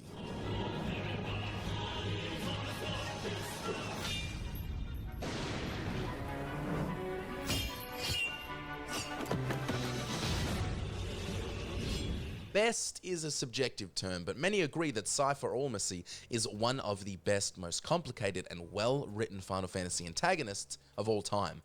Cypher was kinda pathetic, but that's the point. When compared to other antagonists, Cypher stands out due to his complex portrayal and intertwining dynamics with Squall. His ambitious nature and desire for recognition drive him to pursue his dreams with fervor, even if it means straying into morally grey territory. Despite his antagonistic tendencies, Cypher's loyalty to his comrades and inner conflicts lend a depth to his character that makes him very interesting to follow. His tumultuous relationship with Squall adds layers of tension and emotional depth to the narrative, making him one of the most memorable characters in the whole game.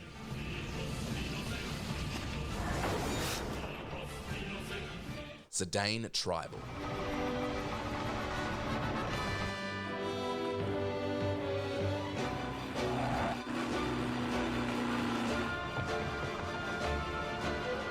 It's tough to beat out VV, but the reason our Final Fantasy IX protagonist stands out is because Zidane Tribal is a refreshing departure from the typical somber protagonist archetype.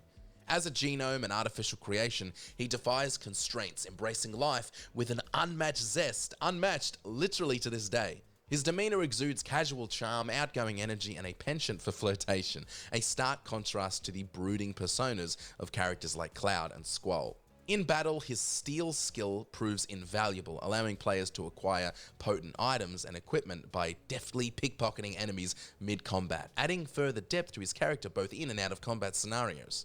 Auron. Alright, I mean, if you're gonna include people that have a badass intro, come on. Come on. Ain't no one gonna have a badass rock music intro and be like, oh, this dude is fucking dope. Hell, I would have thrown in Sephiroth in that list as well.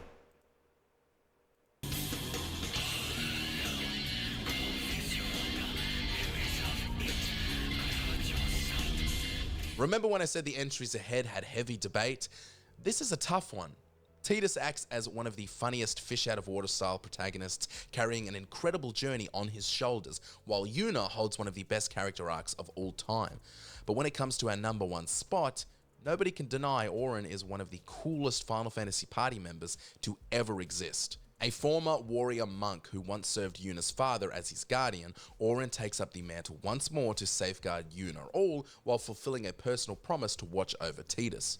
While delving deeper into Auron's story would tread into spoiler territory, it's safe to say that his character is way deeper than he looks on the outside. With his Ronin-inspired appearance, no-nonsense demeanor, and mastery of the blade, Auron captivates gamers worldwide. Sir Auron, Kimahri told me, when my father wanted me taken from Bavel to Besaid, it was you who told Kimahri, right? I had always wanted to meet you someday. Balthier. Quite a performance. Who are you? I play the leading man. Who else? This charismatic yet cunning sky pirate traverses the globe aboard his airship, seizing lucrative opportunities regardless of the risks involved. His daring escapades lead him to the royal palace, where he crosses paths with the game's central characters. Despite his seemingly self-serving demeanor, he is a lot more deep and complex than he initially seems. His brash confidence masks inner vulnerabilities rooted in a tragic past. Beneath the bravado lies a surprising amount of empathy and loyalty. Vaughn is also often considered as the best character, but this is our list, and we'll do what we want. I'm so scared. Lightning. Revelry to say farewell. The people here know that it's almost over. Yeah. Only 13 days to go. Is there another character more deserving of the top spot in their respective game? Is there another character who fought harder through blood, sweat, and terrible game design to have everything fighting against their ability to be considered a good character? The answer is no. Despite Lightning being the protagonist of arguably the worst entry in the whole series, she emerges as one of the best characters in all of Final Fantasy, carrying her trilogy of games on her shoulders. Great work, Lightning. You've earned this spot. Noctis. The decreed hour is come. Set forth with my blessing, Prince Noctis. Thank you, Your Majesty. Beginning the game as the weaker, smaller, and less impressive son of the epically powerful King Regis, Noctis is set up as a little bit of a combination between Cloud, Squall, and Zidane. The perfect balance of broody and wide-eyed, his reactions to the world are endearing, but his growth over a game that stretches more than 10 years from its beginning to its end is better than most Final Fantasy protagonists. His connection with his friends and the way he actually uses their skills and minds to enhance his journey and himself is beautiful. I love him. Sort of too much. He's in my dreams. Cid.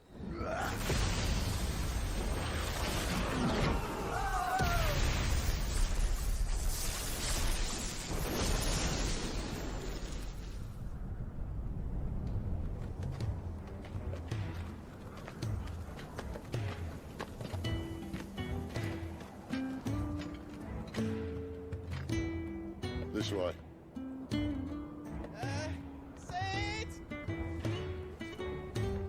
Bloody wind. You're damn right a Cid made it on this entry. Cid emerges as one of the most memorable iterations of the character in Final Fantasy lore. Portrayed by the talented Ralph Ineson, known for his role as Lorith in Diablo 4, Cid immediately establishes himself as a formidable figure in the game, displaying his prowess by rescuing Jill and Clive. With the mighty Ramuh by his side, he appears unstoppable, but time eventually catches up with him and offers one of the saddest ends to a Final Fantasy character since Aerith. Despite departing the game prematurely, his memory lives on, aiding in the defeat of Ultima. Through his sacrifice, this rendition of Cid stands out as one of the most noble, effortlessly combining strength with charm. Did you enjoy this video? Check out these other clips from Oh no, it's a nice spoiler. Damn, we'll forget all about that before we even go to play it.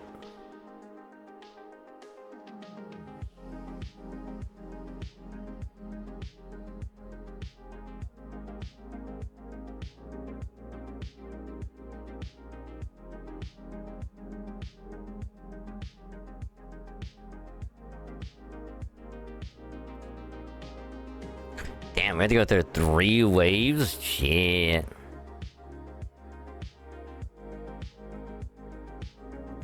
Well, this is gonna be slightly rough.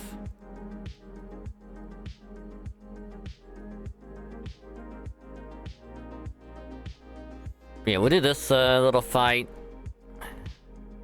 Get this node done so we can get all of the books completed. And then we will call it a night.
He really didn't like Merlin. Jesus.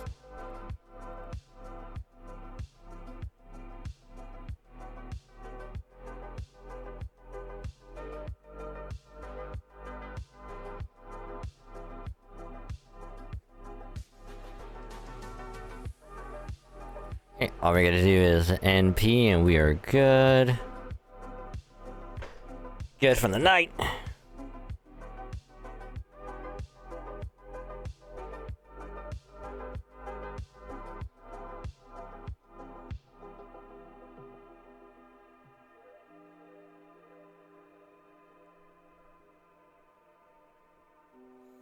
Alright, all books are done.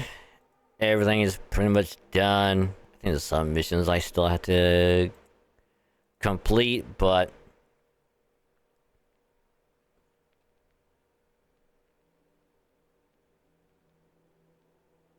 shouldn't be too bad.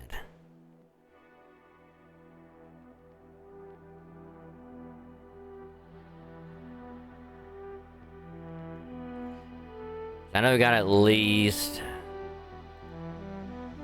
2 or 3 missions done. Actually, we got 2. Got that one. And we'll get Nakaria to 3rd Ascension.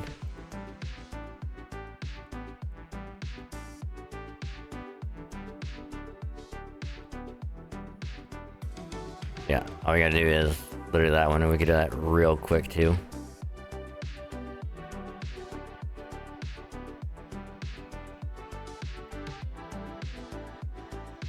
Also get her maxed out to 80, which again I don't know if I will ever use her.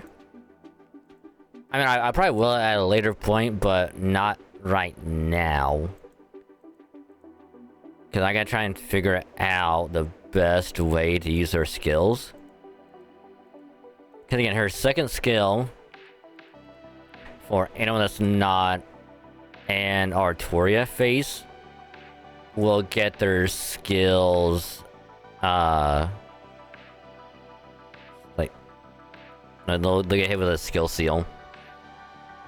So it's kind of like Oberon, where you gotta do your skills first before doing his third, because then at that point it is a point of no return.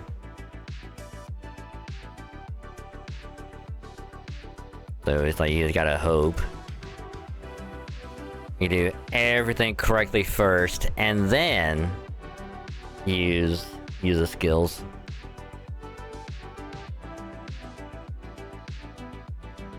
Unless you're doing like arts looping with her, and then in which case like you'll be fine.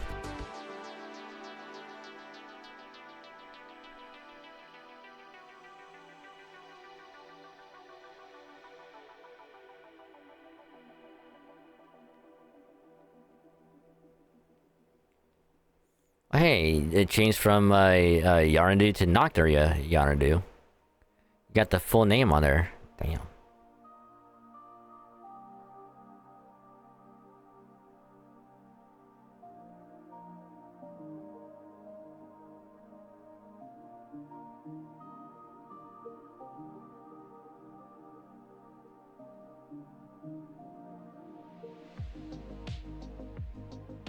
Can't wait to get a 5-star Nocturia at some point. Which, if that's what we get for 10th anniversary, that'd be kinda dope. Alright, level 80. Do we have any foes? Not enough. But it's fine, we can work on it later. We can do that shit later. But we can at least work on clearing the shop out. Cause I still got a lot of grinding to do. But all missions are done. No more to be done. So all we gotta do is get these cleared out, get all the wardrobe keys, get all the CEs, and get all the foes and whatnot.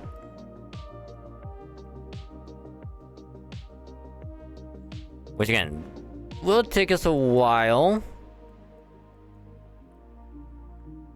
The thing that really sucks is that we can't convert the stuff for when we have to do all the book stuff. Like, we can't convert that shit, and I hate it. Well, we can, it's gonna be after the event ends, and I hate that. But we shall be grinding this out. Not a lot, because again, I'm not gonna be using a whole lot of apples. In like the last 6 days of the event. But all we have left now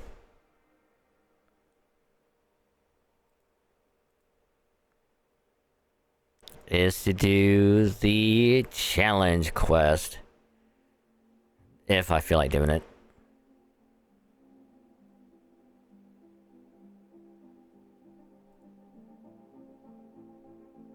Yep, all that's left is the challenge quest.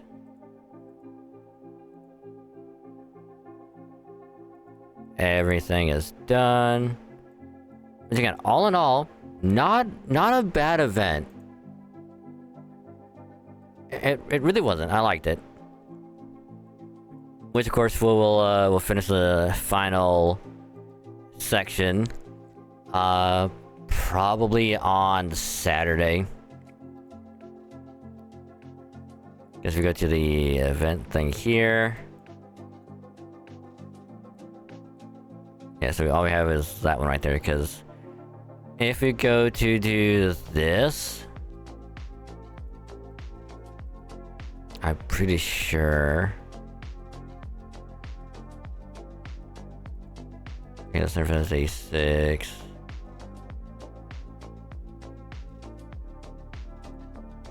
Yeah, because we did this one. And we ended up getting a lot of the portraits.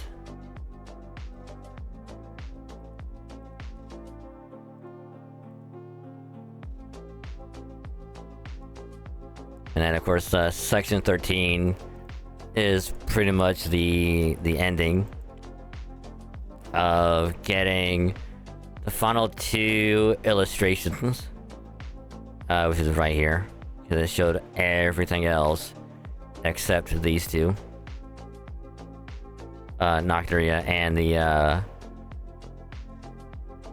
forget what that one's called. It's like the Seasonanos or whatever, or Cursonanos or something like that. Yeah, that one should take more than like an hour and a half. I wouldn't think. No more than an hour and a half. But before we go though, do I have enough paid quartz? I do. Alright, 1 final paid quart per banner. Just throw it out there.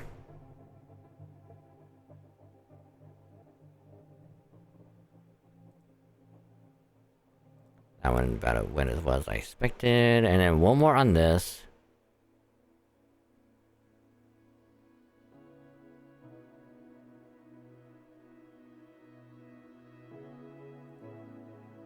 Yep, about went as well as I thought it would. But yep. That will do it for the night. What a great night. What a great night. Got some good Halo games in.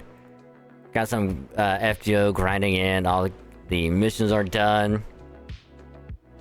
All that's left now is to not casually grind the rest of it out, but we'll grind out the shop on either Monday or Tuesday. Which on one of the days we will be listening to some spooky stories while we grind it out. Not for the entire stream, but for some of it. Unless I can find like an hour long videos of like sports and whatnot, I don't know. Get some like lore stuff of like Halo or Fate or whatever. We can listen to that in the meantime. Or find something else. But I don't know, I'll figure something out. Because again, either Monday or Tuesday, we will end up doing one last attempt for Summer Castoria and Summer Melisande. So it'll be another big gacha night. Assuming it doesn't go horribly wrong. Like it has been. Like with all my other gachas. But anywho though, again, thank you all very much for another fun stream. Hope you had a good time with both Halo and FGO. It was a lot of fun. I hope you enjoyed it, because if you did, much appreciated. Thank you for joining. Much appreciated. So as always, if you're new, join at the beginning or part way through and a good old time with the stream, consider dropping a follow. It is the purple button below the stream. You click that, get a nice little pop-up notification in the top right corner. Click that, and you pop over here, hang out with everyone in the stream, and have a good old time, and it'd be awesome to have you. And if you do drop a follow, get some pretty cool follower emotes to use for free anytime you're here. Don't gotta pay for them, they're absolutely free. And also gets us closer to our 2K follower goal. Every little bit does help. It's not like an official goal, but it's like a personal one. So every little bit does help. And it means a lot to me, so thanks again. And I want to follow me elsewhere. Socials, right there. Twitter, X, and Blue Sky, because I do post whenever I go live. Stream schedule always going to be, I try to post it every week, but always going to be the pinned post whenever I do get it posted. Of what I'm going to be streaming for the week. Which I will do it for next week. I promise, because I got to figure stuff out for next week. So. And then, of course, anything regarding streams, IRL stuff, or anything else, be up on both, because in case one goes down, other one is still there, so follow me on either one for all that good stuff. And if you do, much appreciated. Thank you. And you also get up to date on whenever a new YouTube video goes up on YouTube, so they have to in the know for that as well. So again, thanks. And of course, YouTube got the VOD channel and the main channel, which eventually will get split up into multiple different channels for Halo, Pokemon, and gacha stuff. But for now, though, you can sub to the VOD channel. I'll get more VODs out very, very soon, because we're all caught up on VODs, and we need to get more out so y'all can still watch them. If you missed a stream, or if you want to have them as background noise, either one is fine with me. But if you drop a sub on the VOD channel, thanks again. Main channel for all your gacha, Halo, and Pokemon needs, and whatever else. We'll be up over there. Gacha being like FGO, Starl, ZZZ, the moments to me. We do a nice little gacha night, see if we get lucky or unlucky. Then I'll turn that session to its own little video, highlight it, edit it, and then have it uploaded as soon as I can get it done, usually on a Friday. So the Uma Musume pulls that we did earlier this week will be going up this afternoon, so enjoy. And then next Friday is going to be basically part 1 of trying to go for Summer Castoria and Summer Melson earlier this week and last week as well, I believe. So that'll go up next week. Then, of course, the Friday after will be technically attempt number 3 for Summer Castoria and Melson, but video part 2 overall. So that'll also happen. Every Monday is a new Halo highlight, because every week we play Halo, whether it's Infinite or MCC. We play Halo, sometimes solo, sometimes with friends, but we'll play Halo, make a highlight out of some of the games that we play or other stuff that happens when we play Halo. Get it edited down to a smaller bite-sized bit for y'all to enjoy. Get it done during the weekend and have it uploaded on Monday, so you don't have to wait very long for a new highlight on YouTube. So there's that. And then every Wednesday is when a new Pokemon video will go up on YouTube. No set time on Wednesdays. Got it. But they will be uploaded every Wednesday, because right now we are still, well, we're in the home stretch of Pokemon Alpha Sapphire, the Nuzlocke that I'm currently doing right now. The latest episode was number 18 that went up the other day, and then next episode is 19. I have it recorded. I'll edit it when I get home from work later, and then I'll probably record another episode, get that edited at some point. But there is a playlist of all of the episodes of the Alpha Sapphire Nuzlocke, a playlist of the last ROM hack that I played through, and the other Nuzlocks that I've also done as well. So there's a lot to enjoy. And then, of course, any other videos, if I record them or edit them, they'll be uploaded at some point if I can get them done soon enough and upload them soon enough. But that's all gonna be on YouTube. So again, VOD channel, main channel, right there. Drop a sub to both get notified when a new VOD or a new video goes up on YouTube, either YouTube channel. And if you do, helps with growing out, and it means a lot to me. So hope you enjoy them. And if you do enjoy, maybe spread the word, let other people know. That way we can get more people over there to enjoy all of that good stuff. And if you do that, much appreciated. Thank you. And then last but not least, have a Discord as well. If you want to join it, just click the link right there. If the link doesn't work, just let me know, and that way I can get it working again. And then you can join the server, hang out with some awesome people, be chill, vibe along, be comfy, cozy, and all that good stuff, because they are a bunch of awesome people and they're really, really cool. And then you also get notified when a new post goes up on either Twitter or Blue Sky, new YouTube video or VOD goes up on YouTube, and whenever I go live here on Twitch and eventually YouTube, in the server, because I do notify in the server in case you miss it anywhere else. It'll all be in one place. So again, link right there. You join the server, and if you do join the server, welcome to the cave. Call this wonderful, wonderful place. It would be a heckin' pleasure to have you. So welcome. If you do, not gonna force you, but if you do, welcome. But anywho though, it was a fun stream. I had a lot of fun. But I will quickly raid someone, which I believe I've raided before. Get some sleepy sleeps. Because I do gotta get up at a decent time, so I can actually go to work. Get some gas before I go to work.